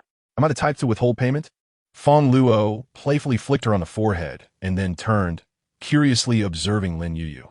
What's wrong? You seem unusually quiet. Lin Yuyu, who had been so lively earlier, now fell silent. It's nothing. She shook her head, her thoughts drifting to the fates of those who had once thrived here. Seeing her regain her smile, Fang Luo nodded and followed the electric cat in search of crystals. Before long, they discovered one. It appeared that the locals had yet to realize the presence of the crystal. Excellent news. Fang Luo's excitement surged. There were at least a dozen crystals here. Electric cat. Well done. Let us continue. He tossed a fish to the electric cat and urged her to keep searching. Are you certain you saw a light over here? Indeed. Brother Zhang, we clearly saw it from the classroom. Very well. If we find a crystal, you all can treat me well tonight, and I'll reward you with a whole bottle of mineral water. Thank you, Brother Zhang. Outside, 7 or 8 individuals approached Kuning Street. Among them a bare-chested man named Brother Zhang, with a woman on each arm, one a 30-something housewife and the other a teenager who resembled a student. What's that armored vehicle doing here? Suddenly, Zhang Yang spotted the imposing armored vehicle parked in a hidden spot along the street and hurried over to inspect it. He was astonished by its size. If he could drive it, he'd never have to walk again. With the relentless heat, ordinary vehicles had broken down, leaving only bus line 11 as a means of transport. He attempted to open the door, but it was securely locked, and the windows were bulletproof. Brother Zhang, the exhaust pipe still has gasoline. It must have just arrived, the housewife remarked. Oh, Brother Zhang's eyes lit up. No wonder you're a teacher. Your knowledge is invaluable. A reward awaits you when we return. Brother Zhang, you're insufferable, the housewife teased, suppressing her revulsion at his brutish appearance. That guy must be inside. His goal is likely the same as ours, to find evolution crystals. Let us intercept him. Without hesitation, Brother Zhang and 4 of his subordinates began searching the street. Chapter 35. Lin Yuyu's bullying boss, over there. Upon hearing the call, Zhang Yang rushed forward and, as expected, discovered a man accompanied by 2 women. The man holding several recently found evolution crystals in his hand. His eyes suddenly gleamed with greed. So many crystals. If he absorbed them all, how powerful would he become? Shifting his gaze, he noticed the 2 women beside the man across from him. One was tall and voluptuous, her enchanting gaze captivating, her beauty rating at least an 8 out of 10. The other was petite and adorable, her features delicately sculpted, and despite her young age, her figure was already remarkable, at least a 9.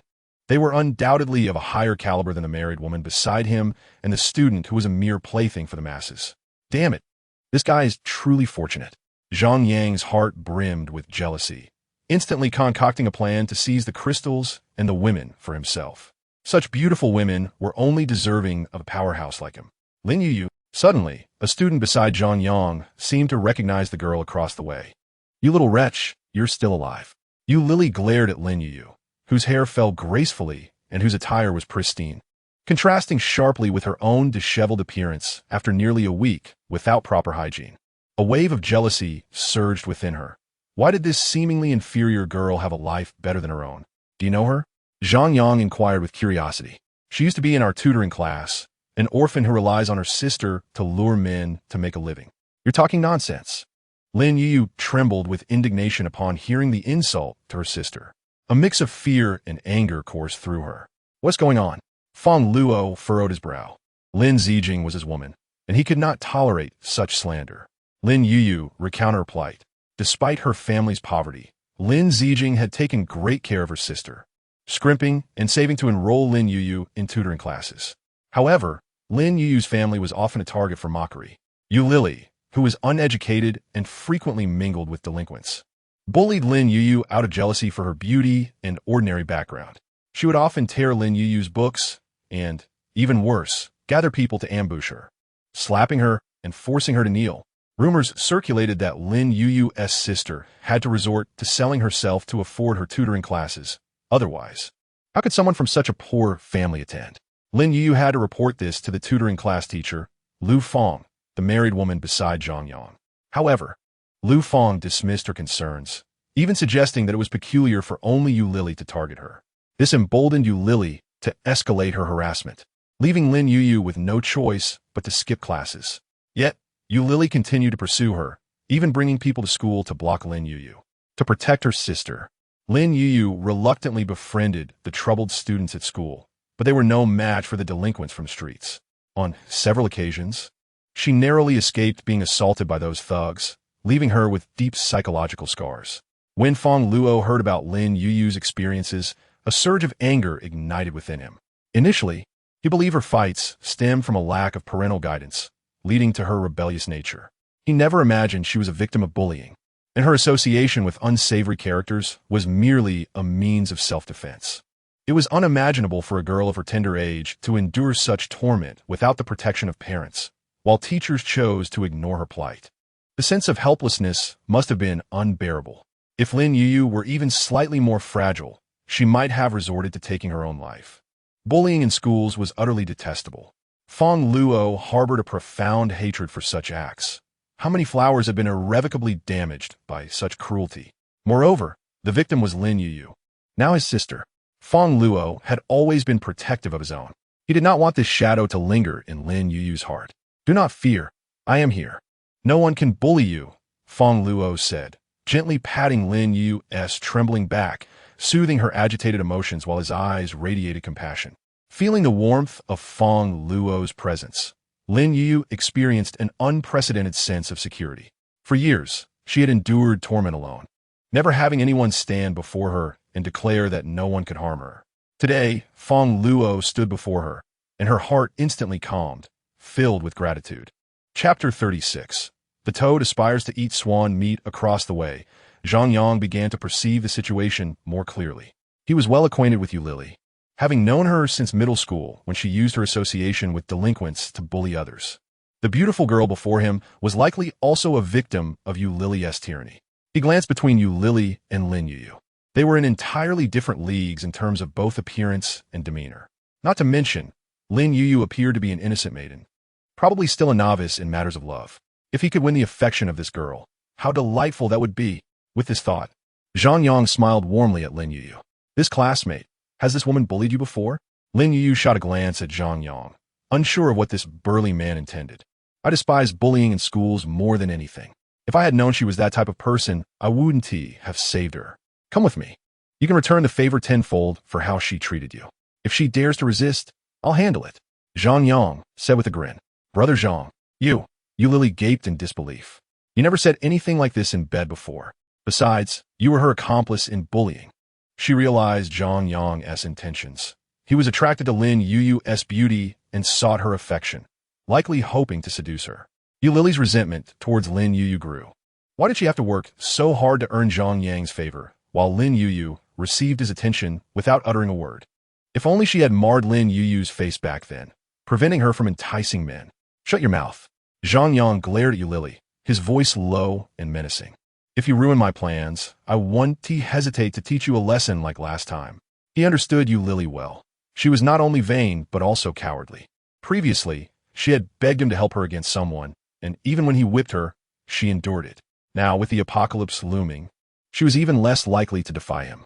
Lily, frightened, fell silent, the scar from their last encounter still fresh in her mind. Yet, her animosity towards Lin Yuyu festered, believing she was mocking her, certain that retribution was forthcoming. How about it, Lin classmate? The outside world is perilous, with zombies lurking. But I can protect you. Zhang Yang turned back to Lin Yuyu, his expression cheerful. Feeling his gaze, Lin Yuyu felt revulsion. She had already discerned his motives. With his rotund figure, he thought he could win her affection. In her mind, he was simply dreaming. No, thank you. I have someone to protect me. Lin Yuyu replied without hesitation, instinctively leaning closer to Fang Luo. Perhaps it was due to Fang Luo's earlier gesture, but she felt an innate sense of safety in his presence. Just him, a mere pretty boy? Zhang Yang cast a disdainful glance at Fang Luo, a smirk curling at the corners of his mouth. Lin, you must understand he is inept. Out there, the world is overrun by zombies, and only individuals like myself, endowed with special abilities, can survive in this apocalypse. Do you grasp the concept of these abilities? As he spoke, Zhang Yang brandished a watermelon knife, stabbing it into his own thighs multiple times without sustaining any injury. See, I'm invulnerable. He grinned widely, his face brimming with arrogance. Moreover, with resources so scarce, I bet you haven't had a proper meal in ages. Come to my place. I've got several boxes of bottled water and can eat rice daily. What do you say? Since awakening his powers, Zhang Yang had been riding high on his newfound status. Previously, he was just an ordinary thug in a gang, picking on students. Now, he had become a key figure within the gang, enjoying bottled water and white rice, commanding several underlings, and living a life of comfort. He believed that, given his circumstances, Lin Yuyu would certainly be unable to refuse such an offer. Who would turn down a hearty meal? Lu Fang and Lily had recently agreed to his demands just to share a bottle of water. You fool! Lin Yuyu rolled her eyes. I possess wind-based abilities. Why would I covet your so-called ironclad skills? You think I would want to visit your home? Take a good look in the mirror first. Unlike her sister Lin Zijin, Lin Yuyu was straightforward and forthright, never hesitating to speak her mind. Fang Luo admired her candor. He appreciated her straightforwardness and believed that if something displeased her, she should voice it rather than suffer in silence. How dare you speak to me like that? Zhang Yang's anger flared at Lin Yuyu's unrelenting insults. Are you deaf? I said you're a toad dreaming of eating swan meat. It was the first time since awakening his abilities that he had been insulted so brazenly, which only fueled his rage. I wasn't planning to use force, but you've left me no choice. I'll give you one more chance. Hand over the crystal and kneel to apologize, then you can leave. Otherwise. Chapter 37. The Sea Gang. Zhang Yang raised his watermelon knife, his expression menacing as he threatened Fang Luo. Meanwhile, Lily, who had been anxious about potential retribution from Lin Yuyu, suddenly felt exhilarated. What a fool. He has such a golden opportunity to follow Brother Zhang. Yet he hide behind some pretty boy, she thought. Now, once Brother Zhang takes care of them, they'll be at my mercy. Ha ha. Fang Luo glanced at him, unperturbed, and calmly replied, all right, come and take it. I'll give it to you, as you seem to have some sense. Zhang Yanglao triumphantly. Unafraid of Fang Luo's potential tricks, confident in his defensive abilities. Clearly just a pretty boy, Yu Lily thought, her confidence restored, a smirk on her lips. Lu Fang, who had remained silent until now, breathed a sigh of relief. Although she hadn't bullied Lin Yuyu, she had refrained from intervening in her plight, previously fearing retribution. Give me the crystal now. Zhang Yang approached Fang Luo, extending his hand. The crystal? You said if I came over, you'd give it to me. Fang Luo challenged. Zhang Yang's expression twisted in fury. I meant I would give you a chance, not the crystal. Fang Luo's eyes sparkled with amusement. What do you mean? However, as Zhang Yang followed Fang Luo's gaze downward, he discovered the dark barrel of a gun aimed squarely at his groin. A gun. Zhang Yang gasped, startled. Where had Fang Luo obtained it? Realizing that the gift was a bullet meant for him, he instinctively wanted to flee. Though he was unafraid of the knife, he certainly feared the bullet, but was too late. I'd like to see whether your gun is tougher or mine, Fang Luo grinned, pulling the trigger. Bang! The gunshot echoed, accompanied by the sound of liquid splattering on the ground. Red and yellow pooled at Zhang Yang's feet. Evidently, he, a newly awakened ability user, could not withstand the bullet's force. He collapsed, curling up in pain, wailing sorrowfully. Behind him, several thugs felt a chill in their legs. Moments ago, they had envied Zhang Yang's supposed invulnerability, but that admiration evaporated instantly. Yu Lily and Lu Fang were also stunned. They had expected Zhang Yang, with his abilities, to defeat his opponent effortlessly. Instead, the outcome was dramatically different, as he had been so swiftly incapacitated. Reflecting on their previous treatment of Lin Yuyu, they trembled in fear, uncertain of how she would seek revenge. Lin Yuyu, however, was elated. Her tormentors had finally received their comeuppance. She was not so saintly as to feel pity for them. In fact, it was a source of satisfaction. This bunch has surely harmed countless girls. My brother-in-law is so handsome. I adore his confident demeanor. Now, Fang Luo approached Zhang Yang, a smile gracing his face. It's time for me to collect that crystal. No, please. Zhang Yang's eyes widened in terror. Though Fang Luo bore a smile, to him, it resembled that of a demon. Fang Luo ignored his pleas and picked up Zhang Yang's watermelon knife. Though Zhang Yang was an ability user, being a level 2, the energy within his crystal was inferior to pure evolution crystal energy. You can't kill me. Zhang Yang shouted desperately, staring at the knife inches from him. Oh, pray tell, Fang Luo arched an eyebrow. I'm a member of the Sea Gang. The Sea Gang? Fang Luo's expression grew serious. He had heard of this organization before. The Sea Gang, once a lone sharking outfit in Luocheng, had many members awaken abilities in the apocalypse, forming a formidable group of ability users. They were notorious, using their powers to rob and extort, killing any who refused to submit to them to seize their crystals. In his past life, Fang Luo had encountered them once while seeking water, only to have everything stolen under the pretext of a protection fee. Fortunately, he hadn't revealed his abilities then. Otherwise, he would have surely met a grim fate. Kid, feeling scared now? Zhang Yang boasted. Our Sea Gang has a total of 18 ability users, and our leader possesses formidable fire abilities. Even the military would steer clear of us. Can your gun rival an army? However, I can give you a chance. Kneel and apologize, and I won't hold it against you. Zhang Yang attempted to intimidate Fang Luo, knowing that if Fang Luo spared him, he would not honor the promise, having lost something so vital. Oh, is that so? I am terrified, Fang Luo scoffed, then swiftly cleaved through Zhang Yang's skull. Zhang Yang's eyes widened in disbelief as he met his end, dying without ever understanding Fang Luo's audacity to oppose the Sea Gang. Fang Luo then extracted his crystal. The brilliance of this crystal exceeds that of a standard evolutionary crystal by more than double, indicating a surge in energy. One is equivalent to two, indeed. Fang Luo then turned her gaze towards Yu Lily and Lu Fang. At this moment, both women were utterly petrified. Fang Luo's ruthlessness surpassed their wildest imaginations. They were certain she would kill them without a moment's hesitation, devoid of any guilt. Yet, they had no desire to meet their demise. Yu Lily was the first to react, suddenly kneeling and crawling towards Fang Luo's feet, her face contorted in a sycophantic plea. Please don't kill me. I can be your dog. I possess a wealth of knowledge. You can do with me as you please. She understood that her life hung in Fang Luo's hands. Chapter 38. Yu Lily had mingled in society since middle school. having encountered countless men and honing her skills in discerning emotions. Realizing the gravity of her predicament, she immediately fell to her knees before Fang Luo, adopting a tone of feigned innocence. Previously, when she had offended those beyond her reach, this tactic had often spared her from severe repercussions. However, Fang Luo remained unmoved.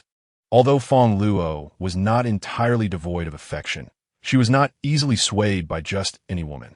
Yu Lily, in fact, was inferior even to Li Nana. Even a petty thug could toy with her. Fang Luo had no interest in the likes of her. "Do not beseech me. The one who can decide your fate is her," Fang Luo remarked, directing her attention towards Lin Yuyu. The bullying of Lin Yuyu had inflicted deep psychological scars upon her, and it was only Lin Yuyu who could resolve her own trauma. Upon hearing Fang Luo's words, Yu Lily shifted her gaze to Lin Yuyu, her eyes filled with reluctance. The individual she had once tormented was now the one she had to implore. What a disgrace. Yet, she was unwilling to die. Thus, she crawled to Lin Yuyu's side, forcing a smile as she pleaded, "Sister Yu, I was in the wrong before. Go ahead and hit me however you wish. I will not resist." As she spoke, Yu Lily even slapped her own face, the sound resounding loudly, indicating she had struck herself with conviction. Lin Yuyu regarded her coldly. In the past, it had been Yu Lily who surrounded her, coercing her to kneel and strike herself. Little did she expect that one day, Yu Lily would find herself kneeling before her. All of this was facilitated by Fang Luo, deepening Lin Yuyu's admiration and affection for her. It was indeed a stroke of immense fortune for both herself and her sister to encounter Fang Luo. Alas, such a man was destined not to remain hidden away. He would venture into a grander world, where he would encounter countless women.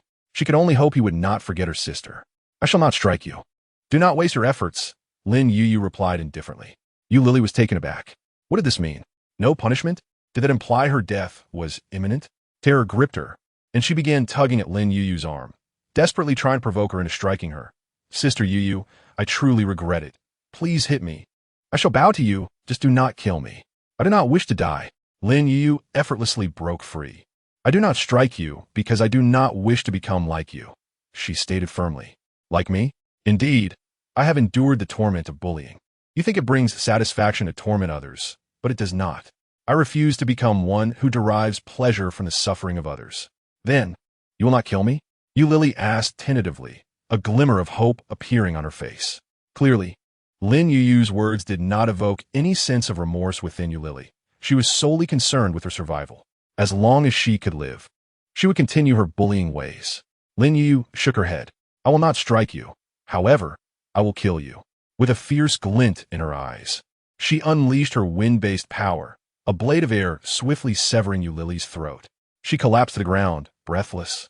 This scene sent shockwaves through Lu Fang, who stood nearby. Utterly horrified, even Fang Luo was momentarily taken aback, having assumed Lin Yuyu would show mercy and let Yu Lily go. Yet, she had not chosen to bully her adversary, but rather to eliminate her. Upon reflection, it became clear. Lin Yuyu did not wish to become a perpetrator of bullying like Yu Lily. However, she refused to forgive the pain inflicted upon her. With a clear objective and decisive choices, she distinguished between friend and foe. Lin Yuyu then turned her gaze towards the petrified Lu Fang. "Please do not kill me. I have never bullied you," Lu Fang exclaimed, terror-stricken as she looked at Lin Yuyu, struggling to comprehend how someone who had once seemed so docile could now be capable of such violence. Was this the nature of an honest person pushed to their limits? She appeared to be a demoness. "Indeed, you did not bully me, but you enabled the perpetrator," Lin Yuyu replied, her expression cold. When she had been tormented by Yu Lily, she had sought Lu Fang's assistance more than once. Yet Lu Fang had remained indifferent and even suggested that Yu Lily's bullying was due to her own shortcomings. I was also left with no choice. I am merely a teacher. I did call her parents, but there was no change. Her parents even accused me of slander. I had to turn a blind eye. Otherwise, I would lose my job. I have a family to support. I cannot afford to be unemployed, Lu Fang lamented, pleading her case to Lin Yuyu. Lin Yuyu paused, contemplating Lu Fang's words. They did present a harsh reality. In this day and age, teachers in both external institutions and schools held little power. A single complaint could lead to dismissal, or at the very least, a compromised future. This was why so many teachers evaded their responsibilities, finding employment was exceedingly difficult.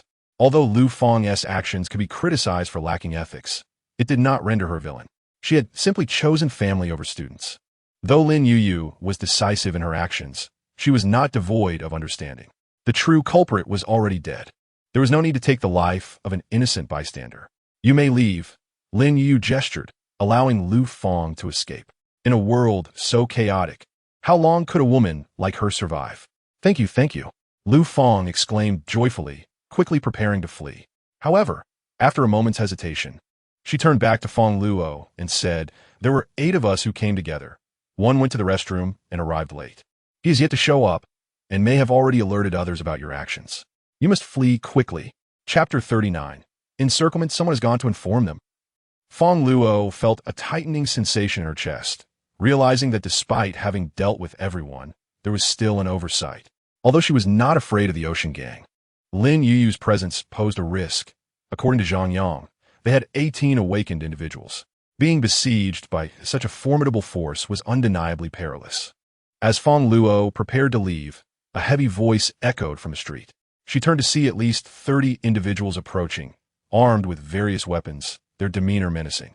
To her astonishment, all of these individuals had awakened powers, with several having reached the 2nd level. It seemed the Ocean Gang had recruited additional awakened individuals during this interval. This was indeed troublesome. Over 30 superhumans. Despite possessing spatial abilities and firearms, it was impossible to eliminate them all. At best, one could only ensure their own survival. In the early stages, the combat effectiveness of spatial powers was woefully inadequate. How dare they betray me? The scoundrel deserves death. A robust man approached Lu Fang, unleashing a torrent of flames with a mere wave of his hand. Fire abilities, level 1. Lu Fang was engulfed in flames, shrieking in agony as she rolled on the ground, but the fire showed no signs of extinguishing. Within 2 minutes, she was utterly unrecognizable, reduced to a charred corpse. The brutality of his methods was appalling. Yet, the man displayed not a shred of compassion. A cruel smile played upon his lips as he seemed to revel in her cries of torment. A monster, Lin Yuyu cursed inwardly, fear urging her to hide behind Fang Luo. "Kid, you look familiar." After dispatching Lu Fang, Fu Dahai's gaze shifted to Fang Luo, sensing an eerie recognition. "Boss, I remember him. He borrowed money from us, 200,000. One of Fu Dahai's subordinates spoke up. "Oh." Fu Dahai raised an eyebrow, a mocking and cruel tone coloring his words. "Kid, your fate is quite unfortunate. In this apocalypse, your debt might have been forgiven, but encountering me again, after killing a member of my gang, according to the rules, I should take your life to honor my fallen brother." Fu Dahai's demeanor shifted. "However, I can offer you another chance." "What chance?" "Join our gang." "So simple?" "Of course not." Fu Dahai grinned wickedly. "First, hand over all the evolution crystals you've obtained to repay your debt of 200,000. Secondly, this woman is to be given to me for the amusement of my brothers, as a tribute to our deceased comrade. But fret not, I will merely play with her and return her to you afterward." Fu Dahai's gaze lingered on Lin Yuyu. In this desolate world, her innate beauty shone even brighter. With 99% of the populace appearing grimy and disheveled, her cleanliness and smooth, fair skin rendered her irresistibly attractive. Even Fu Dahai, surrounded by numerous beautiful women, found it difficult to resist her allure. Lin Yuyu's complexion paled. Having never experienced love, she could not possibly submit to these men. She would rather die. Fang Luo's expression also grew cold. Surrendering all evolution crystals and offering Lin Yuyu was utterly unacceptable. The significance of the evolution crystals aside, Lin Yuyu was his sister-in-law, a member of his own kin. If he complied, Lin Zijing would harbor hatred towards him for a lifetime. Moreover, he could not trade the life of his beloved for a chance at survival. He was not that kind of man. "What if I refuse?" Fang Luo said coldly. "Refuse? Then death is your only option," Fu Dahai sneered, a satisfied expression on his face. Though Fang Luo wielded a firearm, Fu Dahai dismissed him entirely. He had encountered many armed individuals over the past few days, even facing isolated soldiers and police officers. Yet, he remained unscathed. He had seen too many like Fang Luo, initially defiant, but eventually yielding after a beating, ultimately never contemplating rebellion again. Such is human nature. However, he underestimated Fang Luo and misjudged him. In the face of familial bonds, Fang Luo would never compromise. Fine. I agree. You come over to collect. Fang Luo pretended to struggle. He noticed that several superhumans with defensive and magnetic powers were positioned near Fu Dahai, clearly there to protect him. In a direct confrontation, his firearm would likely not reach Fu Dahai. The moment he raised his hand, Fu Dahai would be shielded, and an attack would ensue. Trying to trick me? Do you think I am as foolish as Zhang Yang? Observing Fang Luo's old tactics, Fu Dahai scoffed. Stand still and throw the crystals to the ground. Fang Luo feigned disappointment, sighing as he reluctantly tossed an evolution crystal towards them. Consider yourself wise, Fu Dahai remarked, watching the crystal approach with a satisfied grin. Yet, he did not stoop to collect it himself. Instead, he commanded a nearby henchman to retrieve it. Go pick it up. Yes. A subordinate with defensive abilities stepped forward. This act prompted Fang Luo to silently commend Fu Dahai's cautiousness. Truly, a man of his stature would not fall for such tricks, far more astute than the previous Zhang Yang. However, if they thought they could evade his attack this way, they were sorely mistaken. The henchman retrieved the crystal, verifying its safety before handing it to Fu Dahai. Indeed, an evolution crystal.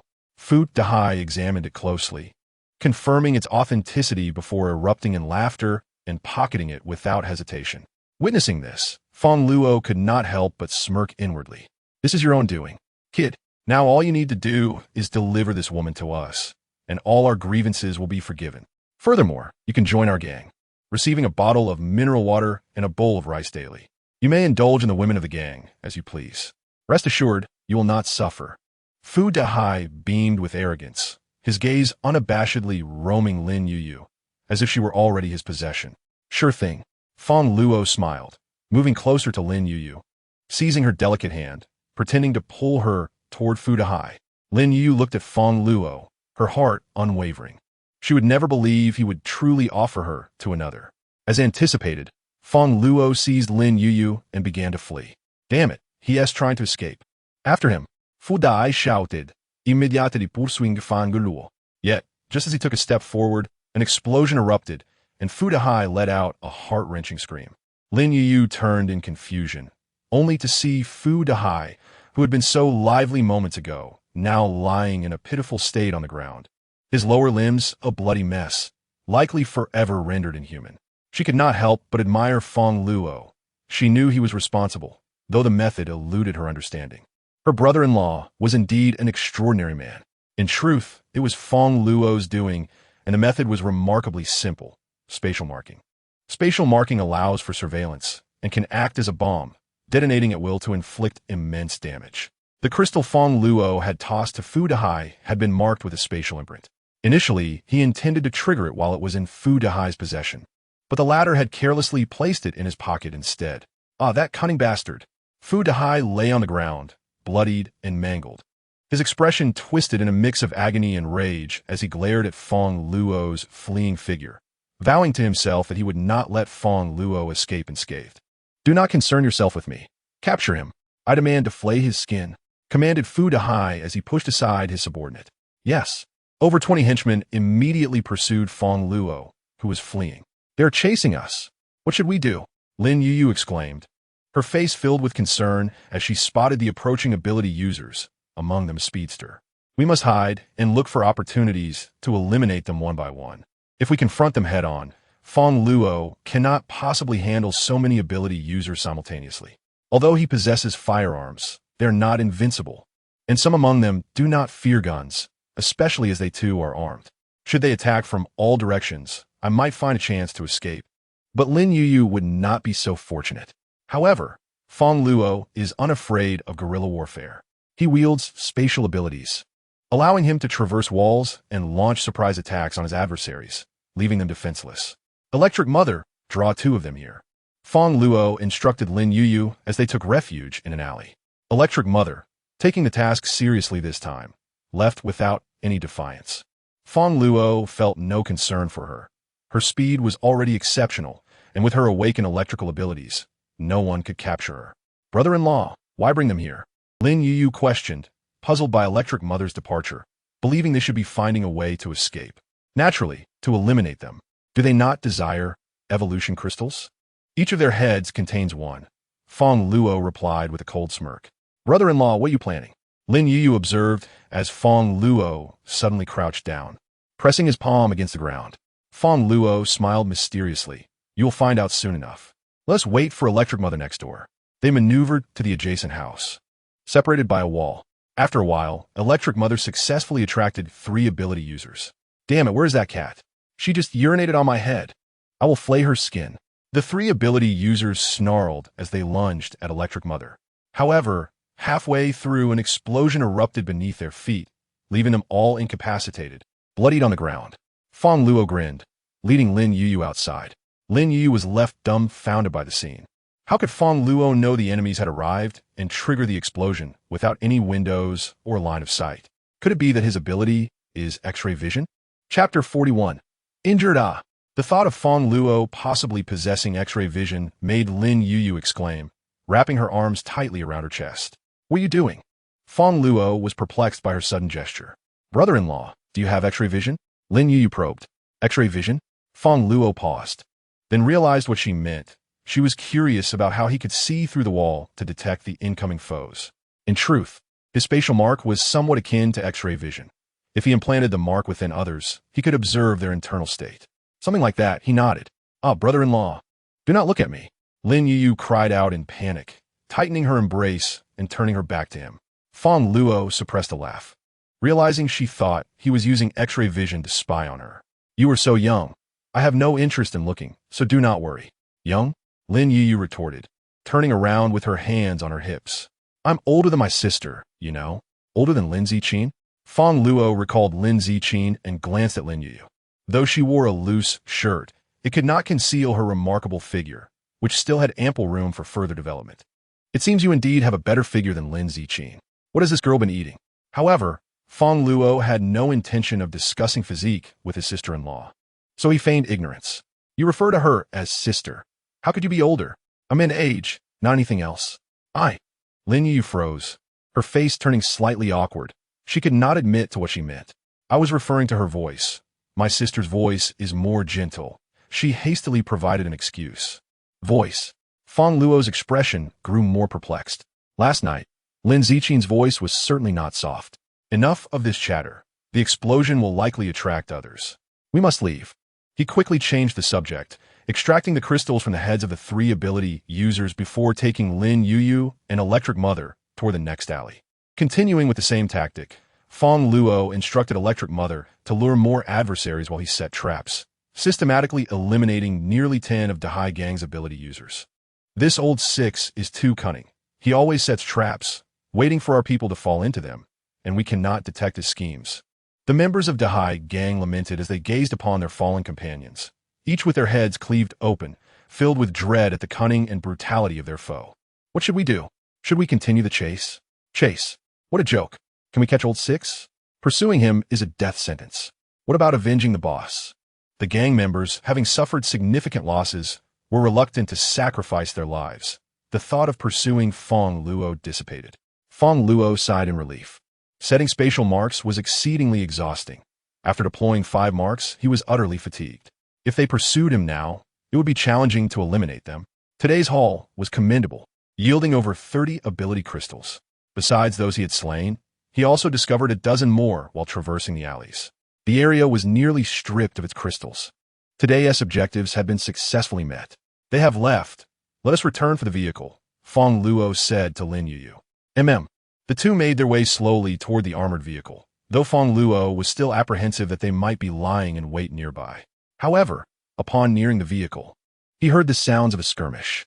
Peering closer, he discovered that the Dahai Gang, which had pursued him, was engaged in a battle with another group. Notably, a man and a woman, a couple, it seemed, both possessing level 1 abilities, one being earth-based and the other wood-based. It appeared this group was contending with the Dahai Gang for the very armored vehicle they sought. Dog eat dog? Fang Luo could not suppress a chuckle. He had initially feared they would ambush him, but now he saw a perfect opportunity to seize the armored vehicle amidst the chaos. You quietly approach the street. I will drive the armored vehicle, Fang Luo instructed. At present, his abilities could not facilitate spatial blinking with others. He could only use wall traversal to approach the armored vehicle. With her wind-based abilities, Lin Yuyu was more than capable of this task. The two set their plan into action. Fang Luo employed spatial blinking, seamlessly maneuvering through the buildings. In no time, he successfully entered the armored vehicle and immediately began to drive toward Lin Yuyu's position. The roar of the vehicle instantly drew the attention of others. The man with earth-based powers attempted to wield his abilities to control stones, aiming to obstruct Fang Luo's path. However, he could only manipulate small rocks, which were utterly insufficient to impede Fang Luo's armored vehicle. Frustrated, he cursed under his breath and then noticed Lin Yuyu waiting for Fang Luo. His eyes narrowed menacingly as he directed the stones towards her. Lin Yuyu hurriedly dodged, but the sheer number of stones was overwhelming. One struck her fair leg with a brutal impact. "Ah!" she cried out in pain, yet she gritted her teeth and persevered, managing to reach the armored vehicle. "Wu Yu, she's just a child. How could you be so cruel?" A woman beside the man chastised her husband. In this chaotic world, does it matter if they are adults or children? They are clearly in cahoots with those thugs. You've been a doctor for too long, too soft-hearted. This will lead to your downfall. Wu Yu shrugged nonchalantly, unconvinced. Is it wrong to save lives? She hasn't harmed us. Liu Su huffed and chose to ignore her husband. On the road, Fang Luo drove the armored vehicle towards the cold storage facility. The world had descended into greater chaos within less than 10 days. Superhumans had begun to attack one another. Such events would only proliferate. What is wrong? Fang Luo suddenly noticed Lin Yuyu beside him, her complexion pale. Upon closer inspection, he discovered her leg was slightly twisted and bleeding profusely. It was clear she had sustained a fracture. What happened? Fang Luo's brow furrowed in concern. Lin Yuyu weakened, recounted how she had been struck by the man's stone. What? Fang Luo's rage ignited instantly. He contemplated turning the vehicle around to exact revenge on the man. However, with Lin Yuyu injured, there was no time to delay. Damn it, let me not encounter them again. Fang Luo etched the features of the man and woman into his memory, vowing revenge if the opportunity arose. Let me apply some medicine to you. From his supplies, he retrieved some medication to staunch her bleeding. Thank you, brother-in-law. Chapter 42. Concern Lin Yuyu's leg injury was severe. Not only were the muscles torn, but the bone was fractured as well. Mere medication would not suffice for healing. With the rampant presence of the zombie virus outside, her wound was susceptible to infection. Therefore, Fang Luo could only bandage it for the time being. The fractured bone would require the attention of a professional doctor. But in these times, where could one find a competent physician? Thank you, brother-in-law, for saving me once more. Lin Yu gazed at Fang Luo, who was diligently tending to her wound, and a warm surge of gratitude filled her heart. Fang Luo had been the best man in her life, surpassing even her father. He had braved danger to find her at school, rescued her in the supermarket, avenged her, and now was compassionately treating her injuries, as if he were her guardian angel. And how do you intend to repay me? Fang Luo asked, looking up to see Lin Yuyu's frail state on the brink of fainting. He recalled a video he had watched online about how patients in critical condition should not be allowed to sleep, as it could lead to brain death. Doctors often engaged in conversation with patients during treatment to maintain their focus and alleviate their suffering. Thus, Fang Luo deliberately initiated a dialogue with Lin Yuyu. How can I repay you? Lin Yuyu pondered. Fang Luo had saved her twice. The first time, she had orchestrated a union between her sister and him in gratitude. But what could she offer this time? Everything she consumed and used, including her only sister, belonged to Fang Luo. It seemed she had nothing left to give. Wait, she had one last thing. Could it be? Lin Yuyu's mind flashed with a certain image, but she quickly shook her head in disbelief. How absurd. After tending to Lin Yuyu's wounds and administering some antibiotics along with glucose to replenish her strength, Fang Luo promptly drove back to the cold storage facility. He carried Lin Yuyu inside. Lin Zijing had just awakened and turned pale at the sight before her. Husband, what happened? She had just shared an intimate moment with Fang Luo and was lost in sweetness when she opened the door to this scene, startled. Rest assured, you know what I am capable of, Fang Luo reassured her. Sister, shouldn't you be more concerned about me? I'm the one who is injured. Lin Yuyu remarked from Fang Luo's embrace, noting that her sister was more worried about him than her. She thought to herself, indeed, a married sister is like water poured away. What happened to Yuyu? Lin Zijing's face flushed with concern as she gazed at her sister. Fang Luo's expression turned somber as he recounted the events. She is not in mortal danger, but her leg injury is troublesome. Mere medication will not suffice, and she requires a professional doctor. If we cannot find one, she may end up crippled. Fang Luo sighed. In his previous life, Lin Zijing had been a cripple. It seemed that fate might repeat itself with Lin Yuyu. He recalled the man and woman, the culprits behind this misfortune. He would not let them escape unpunished. A cripple? Lin Zijing's heart trembled. Her sister was so beautiful, and if she became a cripple, it would ruin her entire life. Do not worry. I will find a doctor for Yuyu immediately. Fang Luo embraced Lin Zijing. No, Lin Zijing quickly interjected, holding him tightly. I cannot bear for you to encounter danger again. If Yuyu's leg cannot be healed, so be it. I will care for her for the rest of my life. But if something happens to you, rest assured, I will be fine. Seeing Lin Zijing's deep concern for him moved Fang Luo, and he smiled. I cannot bear for such a beautiful sister-in-law to become a cripple. After reassuring Lin Zijing of his safety multiple times, Fang Luo left the cold storage facility in search of a doctor. Chapter 43. Sharp-tongued in the Lushui Jincheng Villa District, Liu Su angrily pushed open the villa door and stormed away, slamming the door behind her. At 28 years old, Liu Su had always been the epitome of grace and beauty, the only school belle during her academic years, besieged by admirers. After earning her doctorate, she had become the head of surgery at the Luocheng Hospital before even reaching 30, marrying into a wealthy family, earning the envy of countless women. Yet, all that had changed. The relentless heat had caused the hospital to be inundated with patients, leaving her overwhelmed and unable to manage the influx. Once a respected doctor, she was now criticized for her lack of dedication due to the sheer number of patients she could not save. Furthermore, the sudden emergence of zombies had nearly claimed her life. The hospital's closure had also cost her, leaving her without a job. Recently, both she and her husband had awakened superpowers, but he had changed as well. The once gentle man had turned violent, associating with thugs, and had killed dozens, even attempting to harm a young girl, which was unfathomable for someone who had dedicated their life to saving others. Yet, that was not the worst of it. The most disheartening aspect was that her once devoted husband had transformed into a lecherous man. Just moments ago, he brazenly brought another woman into their home, proclaiming that in this world, a strong man ought to have multiple women to perpetuate superior genes. In a fit of rage, she slammed the door and left, hoping he would come to regret his actions. Hours passed, and as noon approached, the sun shone brightly, intensifying the sweltering heat. Fang Luo drove around, searching for a doctor, ultimately arriving near the luxurious villa district of Luoshui Jincheng. Just when he thought he would return empty-handed, he spotted several individuals with arms wrapped in bandages. A flicker of hope ignited within him. Even in this apocalyptic world, they bore bandages that suggested the skilled hands of professional medical personnel. Without hesitation, Fang Luo drove closer. The group was scavenging for supplies when they noticed a towering armored vehicle approaching, causing a ripple of tension among them. The chaos of recent days had brought not only the threat of zombies, but also marauding survivors from other places. Their injuries were inflicted by assailants, and their home had been seized. Had they not surrendered their savings, they may have already met a grim fate. Fang Luo stepped out of his vehicle and assessed the group. What do you want? We have no supplies. A middle-aged man, slightly overweight, yet exuding an air of distinction, shielded his wife and young daughter, who was around 7 or 8 years old, though he appeared somewhat disheveled. It was evident he had been a man of means before the world had crumbled.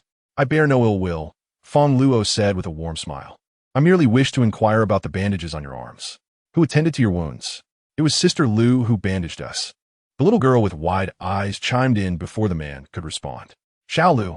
The father quickly covered his daughter's mouth, wary of the man's intentions. He couldn't quite ascertain Fang Luo's motives. He did not appear injured, and if he were here to cause trouble for Dr. Lu, that would spell disaster. Recently, Dr. Lu's husband had offended many, leading to frequent violent confrontations. The man suspected that those assailants, unable to confront Wu Yu, sought to target Dr. Lu instead. Despite Wu Yu's questionable character, he could not abandon Dr. Lu to peril. Could you please tell me where Dr. Lu is? Fang Luo pressed the middle-aged man, assuring him. I have no ill intentions. A friend of mine is injured and requires a doctor. She is a young girl, and should her condition go untreated, she may become permanently disabled. The man furrowed his brow, wavering. Fang Luo's demeanor seemed sincere, yet one could never be too cautious in these treacherous times. The armored vehicle suggested a military origin, perhaps stolen from the army. I don't know any Dr. Lu. We have to go, the man replied, shaking his head as he took his daughter and began to leave. Fang Luo's heart raced. They clearly possessed the information he sought, but were unwilling to divulge it. He swiftly blocked their path. What do you want? The middle-aged man's voice trembled with anxiety. Please, do not misunderstand. I truly mean no harm. Fang Luo refrained from using force and instead offered a steak and a bottle of water. Your daughter must be starving. As a father, I'm sure you do not wish to see her suffer from hunger. Simply tell me where Dr. Lu is, and this steak will be yours. The enticing aroma of the steak and the refreshing water caused the man's throat to constrict. Since the onset of the apocalypse, their family had been surviving on contaminated water, sometimes even resorting to drinking their daughter's urine. Clean water had become a treasure more valuable than gold. He glanced at his daughter, who was gazing at the steak with wide eyes, drooling in anticipation. His heart ached with compassion. Do you truly mean no harm? The man inquired, his resolve beginning to falter. Fang Luo nodded earnestly. Indeed. Very well, I will tell you. Thus, under the allure of a steak and water, the man's steadfast refusal to betray Dr. Lu crumbled. Thank you. After obtaining the information, Fang Luo expressed his gratitude. Thank you, big brother. My name is Mi Lu. What is your name? The little girl clutched the steak, her curiosity piqued. For days, Fang Luo was the first person to offer them food. Unlike others who had invaded their home, stealing their belongings and attacking her father. Mi Lu. Fang Luo found the name intriguing. You can call me Fang Luo. Chapter 44. Retribution. After leaving her home, Lu Su came across the injured on the road, and, using the bandages she carried along with her abilities, began to provide aid. She had trained in medicine from a young age, and her mentor had instilled in her the principle that a doctor's duty is to heal and save lives. Thus, despite the apocalypse rendering her unable to practice, she remained steadfast in her commitment to this ethos. With a sigh, Lu Su wiped the sweat from her brow and addressed the man before her. Your injury is nearly healed, but it's nothing serious. If you experience any issues, feel free to return tomorrow. Having treated numerous individuals that day, her abilities were running low. The man with the injured arm eyed her with a sinister glint, suddenly seizing her arm. What are you doing? Lu Su panicked, attempting to wrench free, but she lacked the strength and abilities to escape his grip. Doctor, my arm is fine now, but my leg is a bit swollen. What can you do about that? He smirked. Your leg isn't swollen, Lu Su retorted, glancing at his perfectly intact limbs. I'm not referring to that leg. He leered, his expression lewd.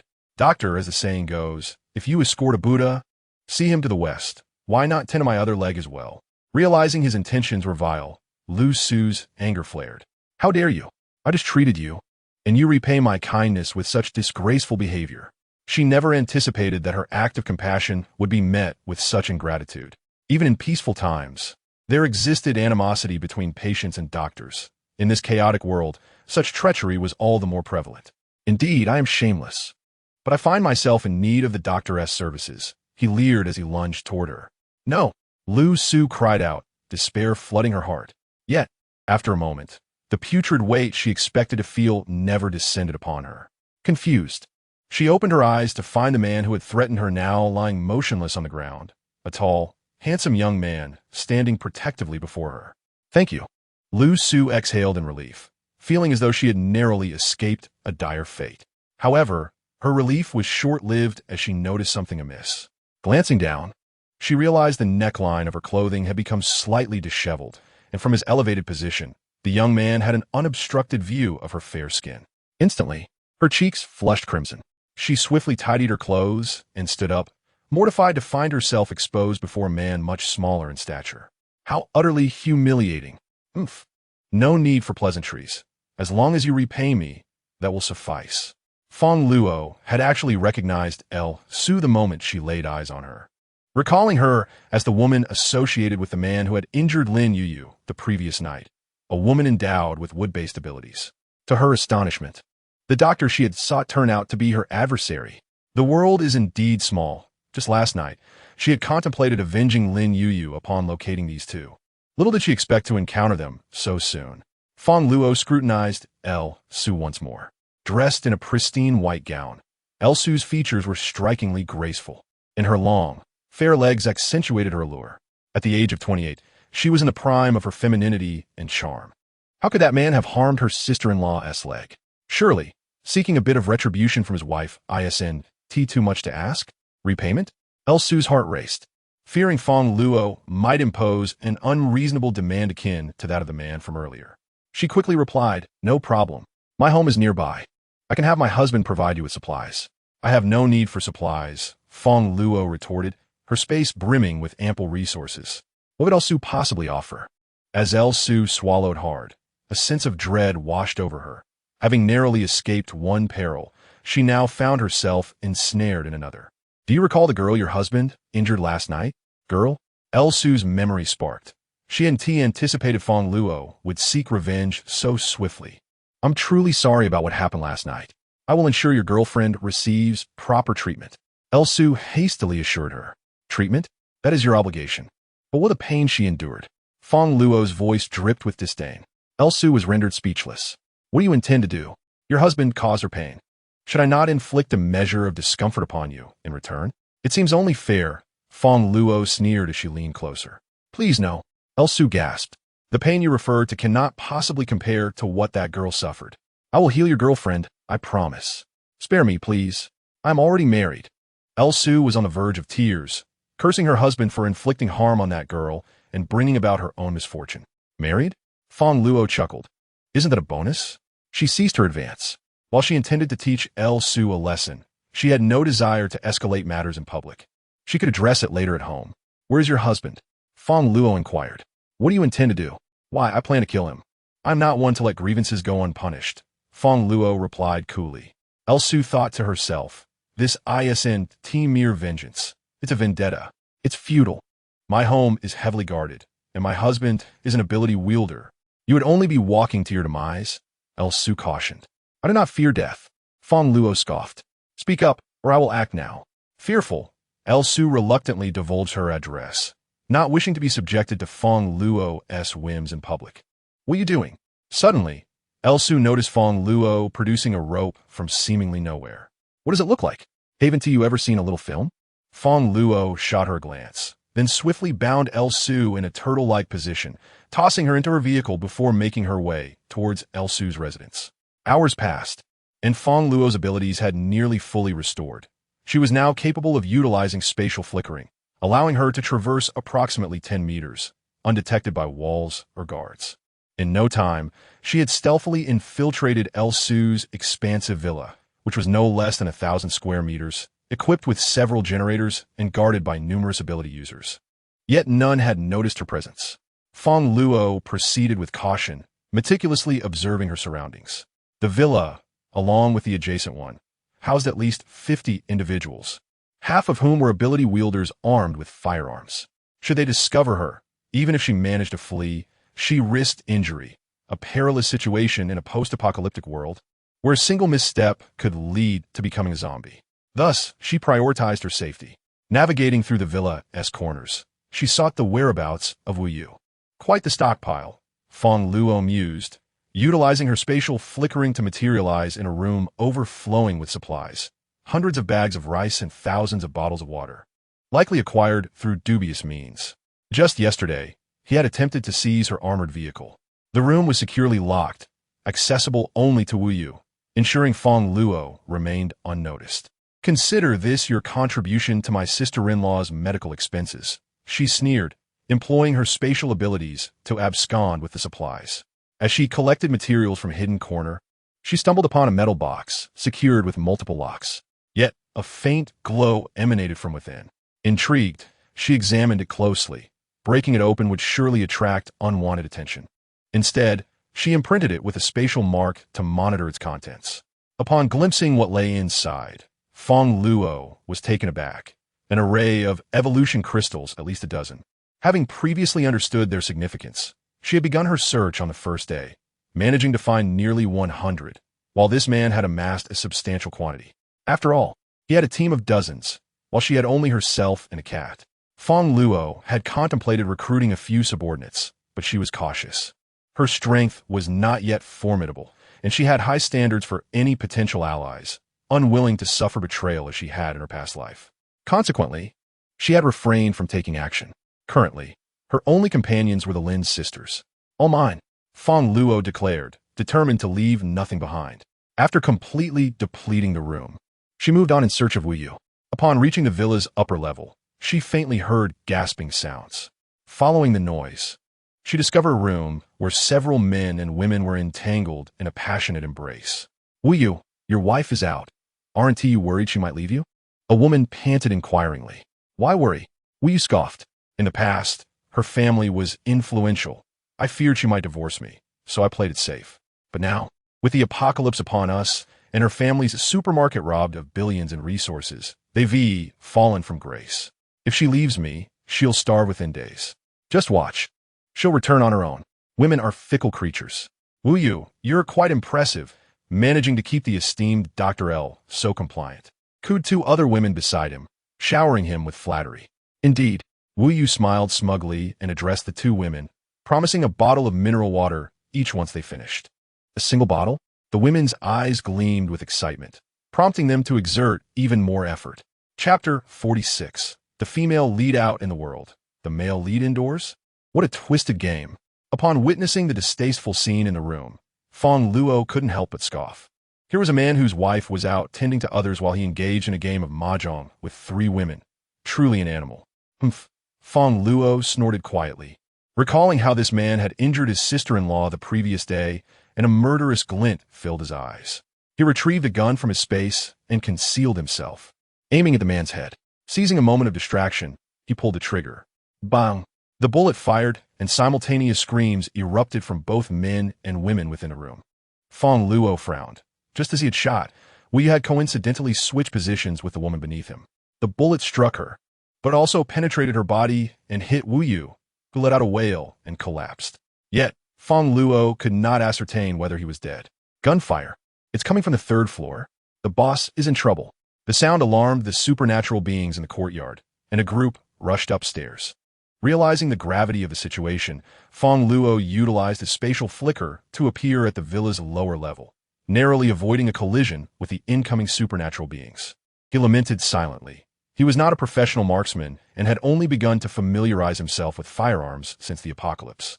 Otherwise, he might have anticipated the man's movements. Soon, Fang Luo returned to Lu Su's side. Her expression was one of agitation. She had heard the gunfire within the villa, and, upon seeing Fang Luo return unscathed, felt a pang of unease. Unfortunately, her mouth was gagged with Fang Luo's underwear, rendering her unable to speak. He removed the obstruction. What have you done? What have you done to my husband? Lu Su demanded, her voice raised. What happened? Didn't you hear the gunfire? Of course, he was killed. What? Lu Su felt dizzy, tears streaming down her face. Despite their recent conflict, he was still her husband. Hearing this dreadful news felt like the world was collapsing around her. Why? I promised to help you heal your girlfriend. Why would you kill him? Why be so cruel? Lu Su attempted to lash out at Fang Luo, but he had bound her with turtle shells, rendering her immobile. Fang Luo scoffed at her words. Healing was your duty, but your husband subjected me to suffering. So he had to die. If I were to injure you and then heal you, would your husband simply forgive me? Lu Su fell silent, realizing that had it been before the apocalypse, she would have agreed. However, in these past few days, Wu Yu had been engaged in battles with other factions, seizing resources, and had killed more than a few dozen people. Her tireless efforts to heal others were merely to earn some merit for Wu Yu. Yet, her attempts to accumulate virtue could hardly keep pace with his transgressions. Still, no matter the circumstances, he was her husband, and Fang Luo's actions filled her with rage. Fang Luo cast a knowing glance at Lu Su. Do you know what your husband was doing while I killed him? Lu Su looked bewildered. What? Fang Luo grinned, teasingly stating, it's quite amusing, really. You were sweating profusely treating others outside, while your husband was sweating profusely here, diligently injecting 3 women. You truly are a couple. A healer's heart, the woman in the world, the man at home? Lu Su's face paled. Deep down, she had been aware of this situation, and it was precisely for this reason that she had left home, to make her husband repent. He had merely changed due to the apocalypse. He was not like this before. Lu Su still sought to defend her husband. Compared to him, her character was unblemished. She had simply encountered a scoundrel as a husband. Regrettably, Fang Luo had become her adversary. Otherwise, bringing Lu Su under his wing would have been a prudent choice. Lu Su possessed wood-based abilities and was a doctor. In the apocalypse, aside from food, the greatest concern was injuries. An injury could lead to infection, resulting in zombification, a fate that was incurable. Having a doctor could swiftly address wounds and prevent such occurrences. Fang Luo contemplated that he could help Lu Su see her husband's true nature. Would you like to know what your husband said while he was engaged in such activities with those women? Fang Luo inquired. What? Lu Su furorit herberoth. Anxious about what shocking revelation Fang Luo might share. Your husband remarked that your family was once powerful, and fearing you might leave him, he dared only to play secretly. Now that the apocalypse has come, he believes you won't survive 3 days away from him. He is not concerned that you would truly leave. Impossible. You are lying. My husband would never say such a thing. Lu Su was incredulous, unable to believe that Fang Luo, having killed her husband, would now slander him in front of his wife. You are a shameless villain. Fang Luo, amused, replied, a shameless villain? I merely spoke the truth to help you see Wu Yu's true face, and yet I am the villain. He dismissed her as someone lost in romantic delusions.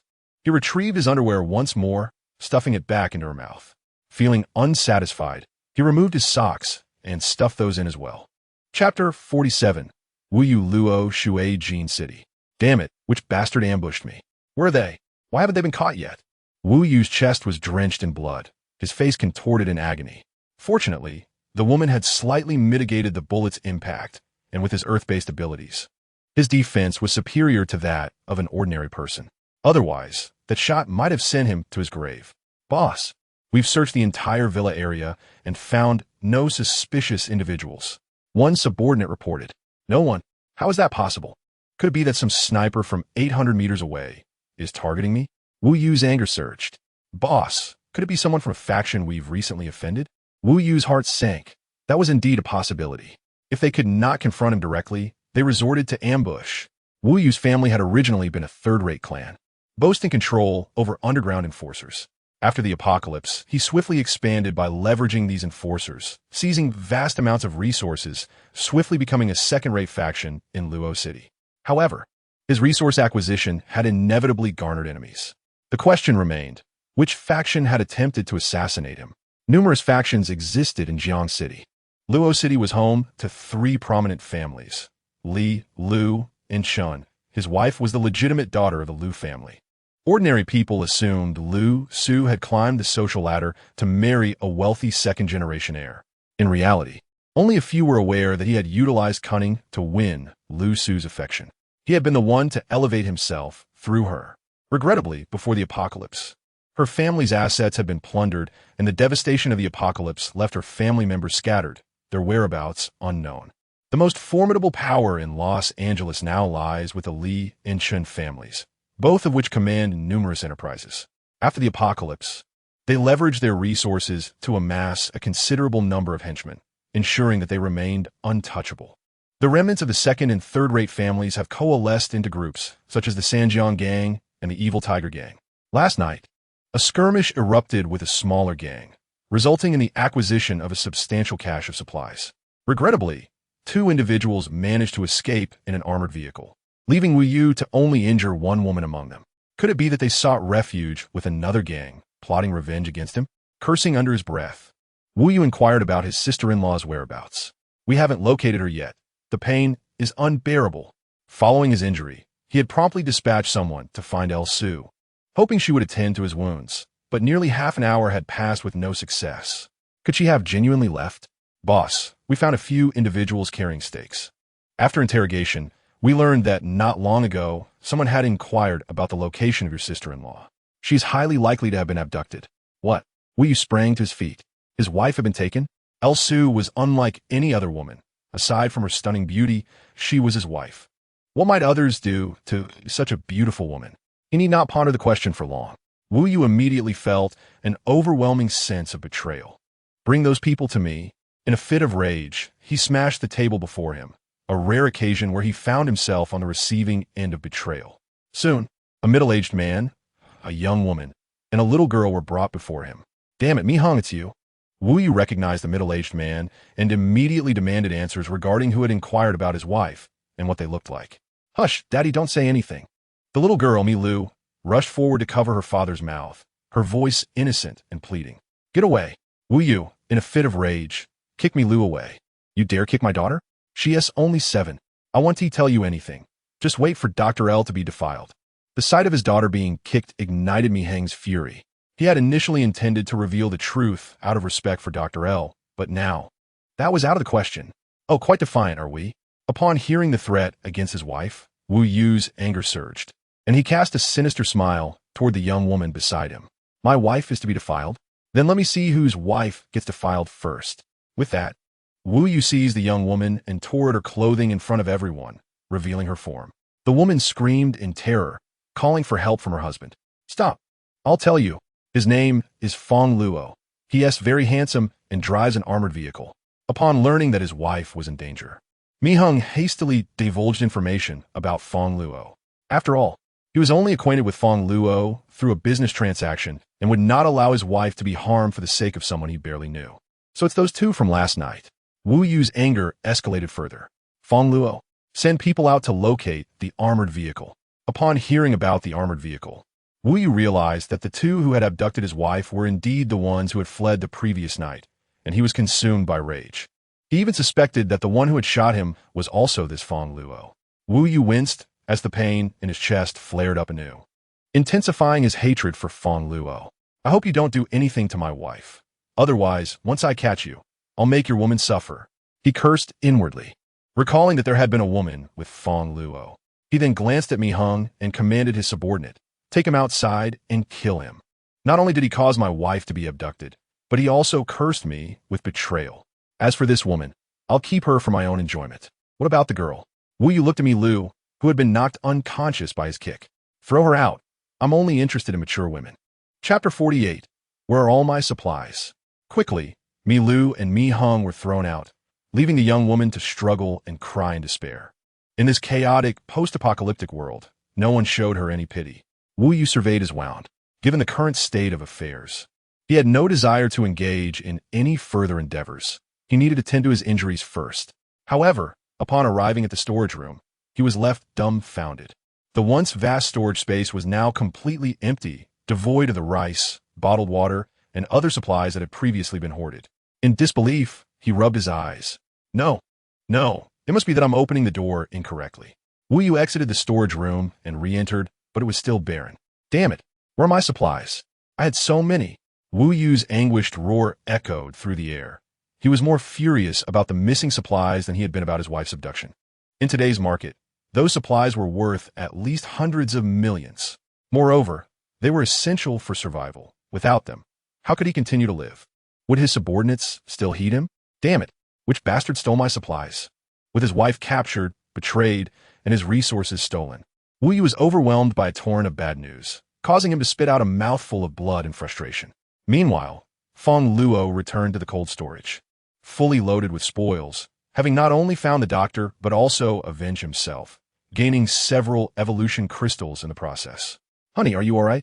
Lin Ziqin rushed over, anxiously checking Fang Luo for any injuries. Don't worry, you know my capabilities. Fine. Fang Luo pointed to the back seat of the vehicle. Look, I brought the doctor back. Wonderful. Lin Ziqin's heart soared with joy, but soon her expression shifted as she observed El Su, gagged with underwear and bound in peculiar positions. Why is she tied up? Fang Luo scoffed. She asked the one who injured Yu Yu yesterday. What? Lin Ziqin's demeanor turned hostile as she glared at El Su. Despite El Su's moral clarity, upon realizing that it was Lin Ziqin's sister who had been hurt, her gaze conveyed a hint of guilt, showing no resentment toward Lin Ziqin. However, when she looked at Fang Luo, her expression was filled with disdain. This man had 2 wives, and they were sisters. He even dared to consider doing something to her. Fang Luo noticed her expression, but paid it no mind. He yanked the underwear from her mouth. You'd better not try anything funny while we're in this room. Otherwise, I won't hesitate to kill you. Humph. Do you think I'm as despicable as you? El Su retorted coldly, turning her head away, yet she did not reject Fang Luo's demands. Although she held a deep disdain for him, she felt a duty as a doctor to ensure that the girl, injured by her husband, received proper treatment. Seeing no signs of deceit in Fang Luo, she secretly nodded in agreement. He had to admit that Lu Su was a kind-hearted individual with strong principles. Truly a doctor at heart. Upon entering the room, Lin Yu was already exhausted, lying on the bed in slumber, her once pristine white bandages completely soaked in blood. How severe? Lu Su couldn't help but frown, her expression somber, feeling a sense of guilt over her husband's actions. The girl on the bed was exceptionally beautiful, seemingly around 18 years old, at the prime of her youth. One could only imagine how she would blossom into adulthood. If she were to become a cripple, it would indeed be a tragic waste of potential. Doctor, will she recover? Lin Zijing asked with concern. It's quite difficult. Lu Su pondered before responding. She has a comminuted fracture. Even with my skills and advanced equipment, I could only ensure that she walks normally. A full recovery is unlikely. However, we currently lack the necessary equipment. Oh, what should we do? Lin Zijing's heart raced with anxiety at the thought of her sister possibly becoming permanently disabled, filling her with despair. She glanced at Fang Luo, uncertain if he would still want both sisters if one were to be lame. Fang Luo comfortingly patted her shoulder and turned to Lu Su, asking in a serious tone, I recall you have wood-based abilities. Surely you can use them to heal her? While it was true that wood abilities could facilitate healing, Lu Su's demeanor darkened in response to Fang Luo. Unfortunately, I am currently devoid of energy. And even at my peak, I would struggle to treat such severe injuries. If I can't heal her, do you wish to take my life? You may do as you please, Lu Su declared defiantly, extending her neck in a manner that suggested she was unafraid of any threats. Chapter 49. If you don't want to wear it, then don't. Are you threatening me? Fang Luo's expression turned icy. However, he realized he could not simply kill Lu Su unless Lin Yu's leg was truly beyond saving. According to Lu Su, conventional medical methods would be insufficient to heal Lin Yu's leg injury. Even if treated, there would likely be hidden damage, preventing a full recovery. Only the healing capacity of wood abilities could provide complete restoration. If you were to kill her, finding another wood ability user would be no easy feat. You're the one threatening me, Lu Su huffed, casting a glance at the sleeping Lin Yu. Despite her resentment, she softened her tone slightly. If she does not receive treatment within 5 days, even with wood abilities, it will be too late. While I cannot heal her now, my abilities could extend the time for her treatment. Are you still willing to help her? Fang Luo was taken aback, expecting her to use this opportunity to threaten him in return or demand something in exchange. He could sense that her willingness to help Lin Yu stemmed from genuine compassion rather than fear of his threats. I despise you for killing my husband. I could almost wish for your demise. Lu Su glared at Fang Luo with resentment. However, vengeance has its rightful owner. Though this girl is your girlfriend, she is innocent, and I have no enmity with her. As a doctor, I will do my utmost to save her. Hearing her words, Fang Luo felt a mix of emotions. He hadn't anticipated her to be so magnanimous, and his expression softened as he ceased his hostile remarks. Human emotions are indeed contagious. Those who dwell in a tumultuous environment can become irritable over time, while an irascible person may find themselves calmed in the presence of a more placid companion. All right, regain your energy first, and then assist her with the treatment, Fang Luo instructed, giving Lin Zijing a reassuring pat on the shoulder. Go prepare something to eat, and make it substantial. The best way to restore abilities is through nourishment, as they draw from the body's potential. The better the food, the faster the energy replenishment. Lin Zijing nodded obediently. As they exited the bedroom, Lu Su began to scrutinize the cold storage room, noticing it was equipped with all sorts of amenities. Not only was there water and electricity, but also a television, a gaming console, and even a cat shelter, which held half a piece of uneaten tuna. Her husband had once possessed billions in assets before the apocalypse, yet now they were reduced to eating only the most meager rations, afraid to indulge in even a sip of mineral water. Yet this man had a whole wall dedicated to a wine cabinet filled with high-end brands, and fed his cat tuna. Goodness, is this truly the apocalypse? More importantly, the temperature within this cold storage was refreshing, a stark contrast to the sweltering heat outside. It was no wonder she had been drenched in sweat in the car, yet felt no discomfort upon entering the cool storage.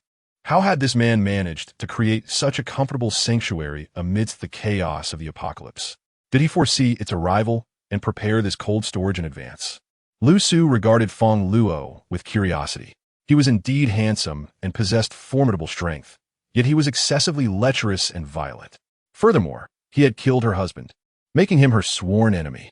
Lu Su silently assessed the cold storage, choosing not to engage in conversation with Fang Luo, who in turn ignored her and retreated to the bathroom for a relaxing hot shower. He had not slept since the previous night and had expended a considerable amount of energy, leaving him utterly fatigued. Before long, Lin Zijing reappeared with a lavish spread of food laid out on the table. Dinner is ready. Fang Luo, draped in a bathrobe, emerged from the bathroom. He emerged clad only in a bathrobe, exposing his upper body to the air, while Lin Zijing and Lin Yuyu were unbothered. Having seen more intimate sights, Lu Su's face flushed crimson at the sight. Why did you come out without any clothes? You rogue. Lu Su quickly turned away, scolding him. Yet, inwardly, she couldn't help but admire that despite his lean appearance, he had well-defined abs and a sculpted chest. This is my house. I could dress as I please. I could walk around naked if I wanted. Would you dare to bite me? Fang Luo dismissed her with indifference. Taking a seat at the dining table, Lu Su huffed in irritation and then adopted a defiant posture. If you don't wish to wear anything, then don't. It's not me who's exposing myself, so why should I feel embarrassed? With that, she turned away, determined not to regard Fang Luo's attire. Joining the others at the table, Lu Su gazed in awe at the exquisite array of delicacies before her. Lobsters, king crabs, abalones, sea cucumbers, and caviar. These were not unfamiliar to her. Her father once ran the largest chain supermarket in the city, amassing a fortune exceeding 100 billion. And her husband also possessed substantial wealth. However, the apocalypse had drastically altered the landscape. Rivers dried up, plants withered, and prices soared to astronomical heights, with many willing to sell their bodies for a mere bowl of rice. Yet, Fang Luo's spread could entice 1,000 women to barter their bodies for a taste. No wonder he was surrounded by so many beautiful women, even a pair of stunning sisters. Quickly replenish your energy. We must attend to Yuyu's treatment soon. Fang Luo urged Lu Su, who began to eat ravenously. Lu Su swallowed hard, feeling a twinge of annoyance at Fang Luo's demeanor. Yet she too succumbed to the delectable food. After the apocalypse, she had not indulged in such exquisite cuisine, and after overexerting her abilities today, she was nearly on the verge of a stomach cramp from hunger. However, she did not alter her attitude towards Fang Luo just because of a meal. She still harbored the intent to kill him. The more she consumed, the faster her energy replenished. With a lavish spread before her, Lin Zijing's energy surged rapidly, far surpassing the rate at which she had replenished by merely eating plain rice at home. Under normal circumstances, it would take her nearly 2 days and 10 bowls of rice to fully restore her energy, but now, a single meal was nearly sufficient. She marveled at the fact that with Fang Luo's living conditions, his sustained combat capability exceeded that of other ability users by more than 5 times. Given her lack of combat prowess, it seemed nearly impossible for her to find an opportunity for revenge. While she could threaten Fang Luo using Lin Zijing or Lin Yuyu as leverage, her character would not allow her to resort to such despicable actions. Chapter 50. Persuasion. Lu Su felt that her chances of avenging herself against Fang Luo were exceedingly slim, yet she did not abandon the notion of revenge. The murder of her husband was a vendetta that could not be overlooked, even if it meant sacrificing her own life. She would ensure that Fang Luo met his end alongside hers. After dinner, Lu Su's strength was largely restored, and Fang Luo did not delay in asking her to assist Lin Yuyu with her injuries. I know. No need to tell me, Lu Su replied with a huff. Although she still felt somewhat fatigued, she did not wish for the girl inside to continue suffering. Thus, she willingly entered the room to employ her wood-based abilities to aid Lin Yuyu's healing. Lin Yuyu's injuries were severe, and with her current capabilities, Lu Su could not fully heal her, but she could alleviate some pain. After an hour of treatment, Fang Luo took a moment to observe Lu Su earnestly for the first time. At 28 years of age, perhaps due to her extensive education or her long tenure in hospitals, Lu Su exuded an air of dignity combined with warmth. The cold storage room was frigid, yet beads of sweat dotted her forehead from the exertion of her abilities. Warm droplets streamed down her oval face, mingling with her dark tresses as they flowed down her neck, disappearing into the depths of the abyss before her. It was evident that she was truly exerting herself. Fang Luo's expression softened slightly. Even in the presence of an enemy's kin, Lu Su displayed such dedication to healing that he could not help but admire her noble character. It was likely this very quality that had led her to study medicine, ultimately becoming the head of surgery at a top-tier hospital by the age of 28. Beloved by many. It was a pity that such a dignified and kind-hearted woman had married such a man. Go take a shower. I have prepared water for you, Fang Luo said to Lu Su, his tone less cold than before. Lu Su noticed this change, but chose not to comment. She would not relinquish her desire for revenge against Fang Luo because of it. Thank you, brother-in-law. Lin Yu, lying in bed, beamed a radiant smile, gazing at Fang Luo with gratitude. She had also heard her sister speak of Lu Su's background. She was astonished that her brother-in-law had captured the wife of his enemy for her sake. There's no need for formality. Your sister repaid me yesterday, and now we are family, Fang Luo replied with a smile. How annoying, don't say that. Lin Zijing's cheeks flushed as she recalled Fang Luo's actions from the previous day. Embarrassed, she pinched his waist, mortified that he would speak so openly in front of her sister. Yet, her heart swelled with gratitude for Fang Luo's kindness. Fang Luo protested his innocence, thinking to himself how Lin Yu was unaware that she had eavesdropped on their conversation the previous day. Watching the playful banter between Fang Luo and her sister, Lin Yu felt an inexplicable sense of discontent and instinctively averted her gaze. Brother-in-law, I think that Lu Su is quite a good person. Why does it seem like she wants to kill you when she looks at you? You haven't done anything to her, have you? Lin Yu asked, her curiosity piqued. At this, Lin Zijing paused her playful antics, intrigued by Fang Luo's response. I haven't done anything. It's because... Fang Luo recounted the incident in the villa when he discovered Wei Yu playing mahjong and seized the opportunity to ambush him. I killed her husband. Naturally. She wishes to take revenge on me, he shrugged. What should we do now? Lin Zijing exclaimed anxiously. She possesses abilities and will certainly seek retribution against you. But she is so kind-hearted, Lin Yu suggested. Just tell her that her husband was a scoundrel, Lin Yu added. Fang Luo shook his head. It's futile. I spoke to her, but she thinks I am slandering him and called me a shameless villain. How could she be like this? Lin Zijing felt a surge of anger, believing Lu Su had misconstrued kindness for malice. That's to be expected, Fang Luo responded nonchalantly. If someone spoke ill of me in front of you, what would you do? Of course, I wouldn't believe it, Lin Zijing replied firmly. Exactly, Fang Luo smiled, affectionately wrapping his arm around Lin Zijing's slender waist, which he could nearly encircle with one hand. This woman truly does not recognize her blessings, Lin Yu muttered, tentatively addressing Fang Luo. To kill or not to kill? It's a dilemma. How about this? Brother-in-law, I think this woman is quite beautiful and possesses impressive skills. She could be considered a remarkable woman. Isn't it said that to win a woman's heart, one must first appeal to her desires? Why not persuade her? Then she wouldn't want to kill you. Fang Luo's lips twitched slightly. Is this truly the wisdom of an 18-year-old girl?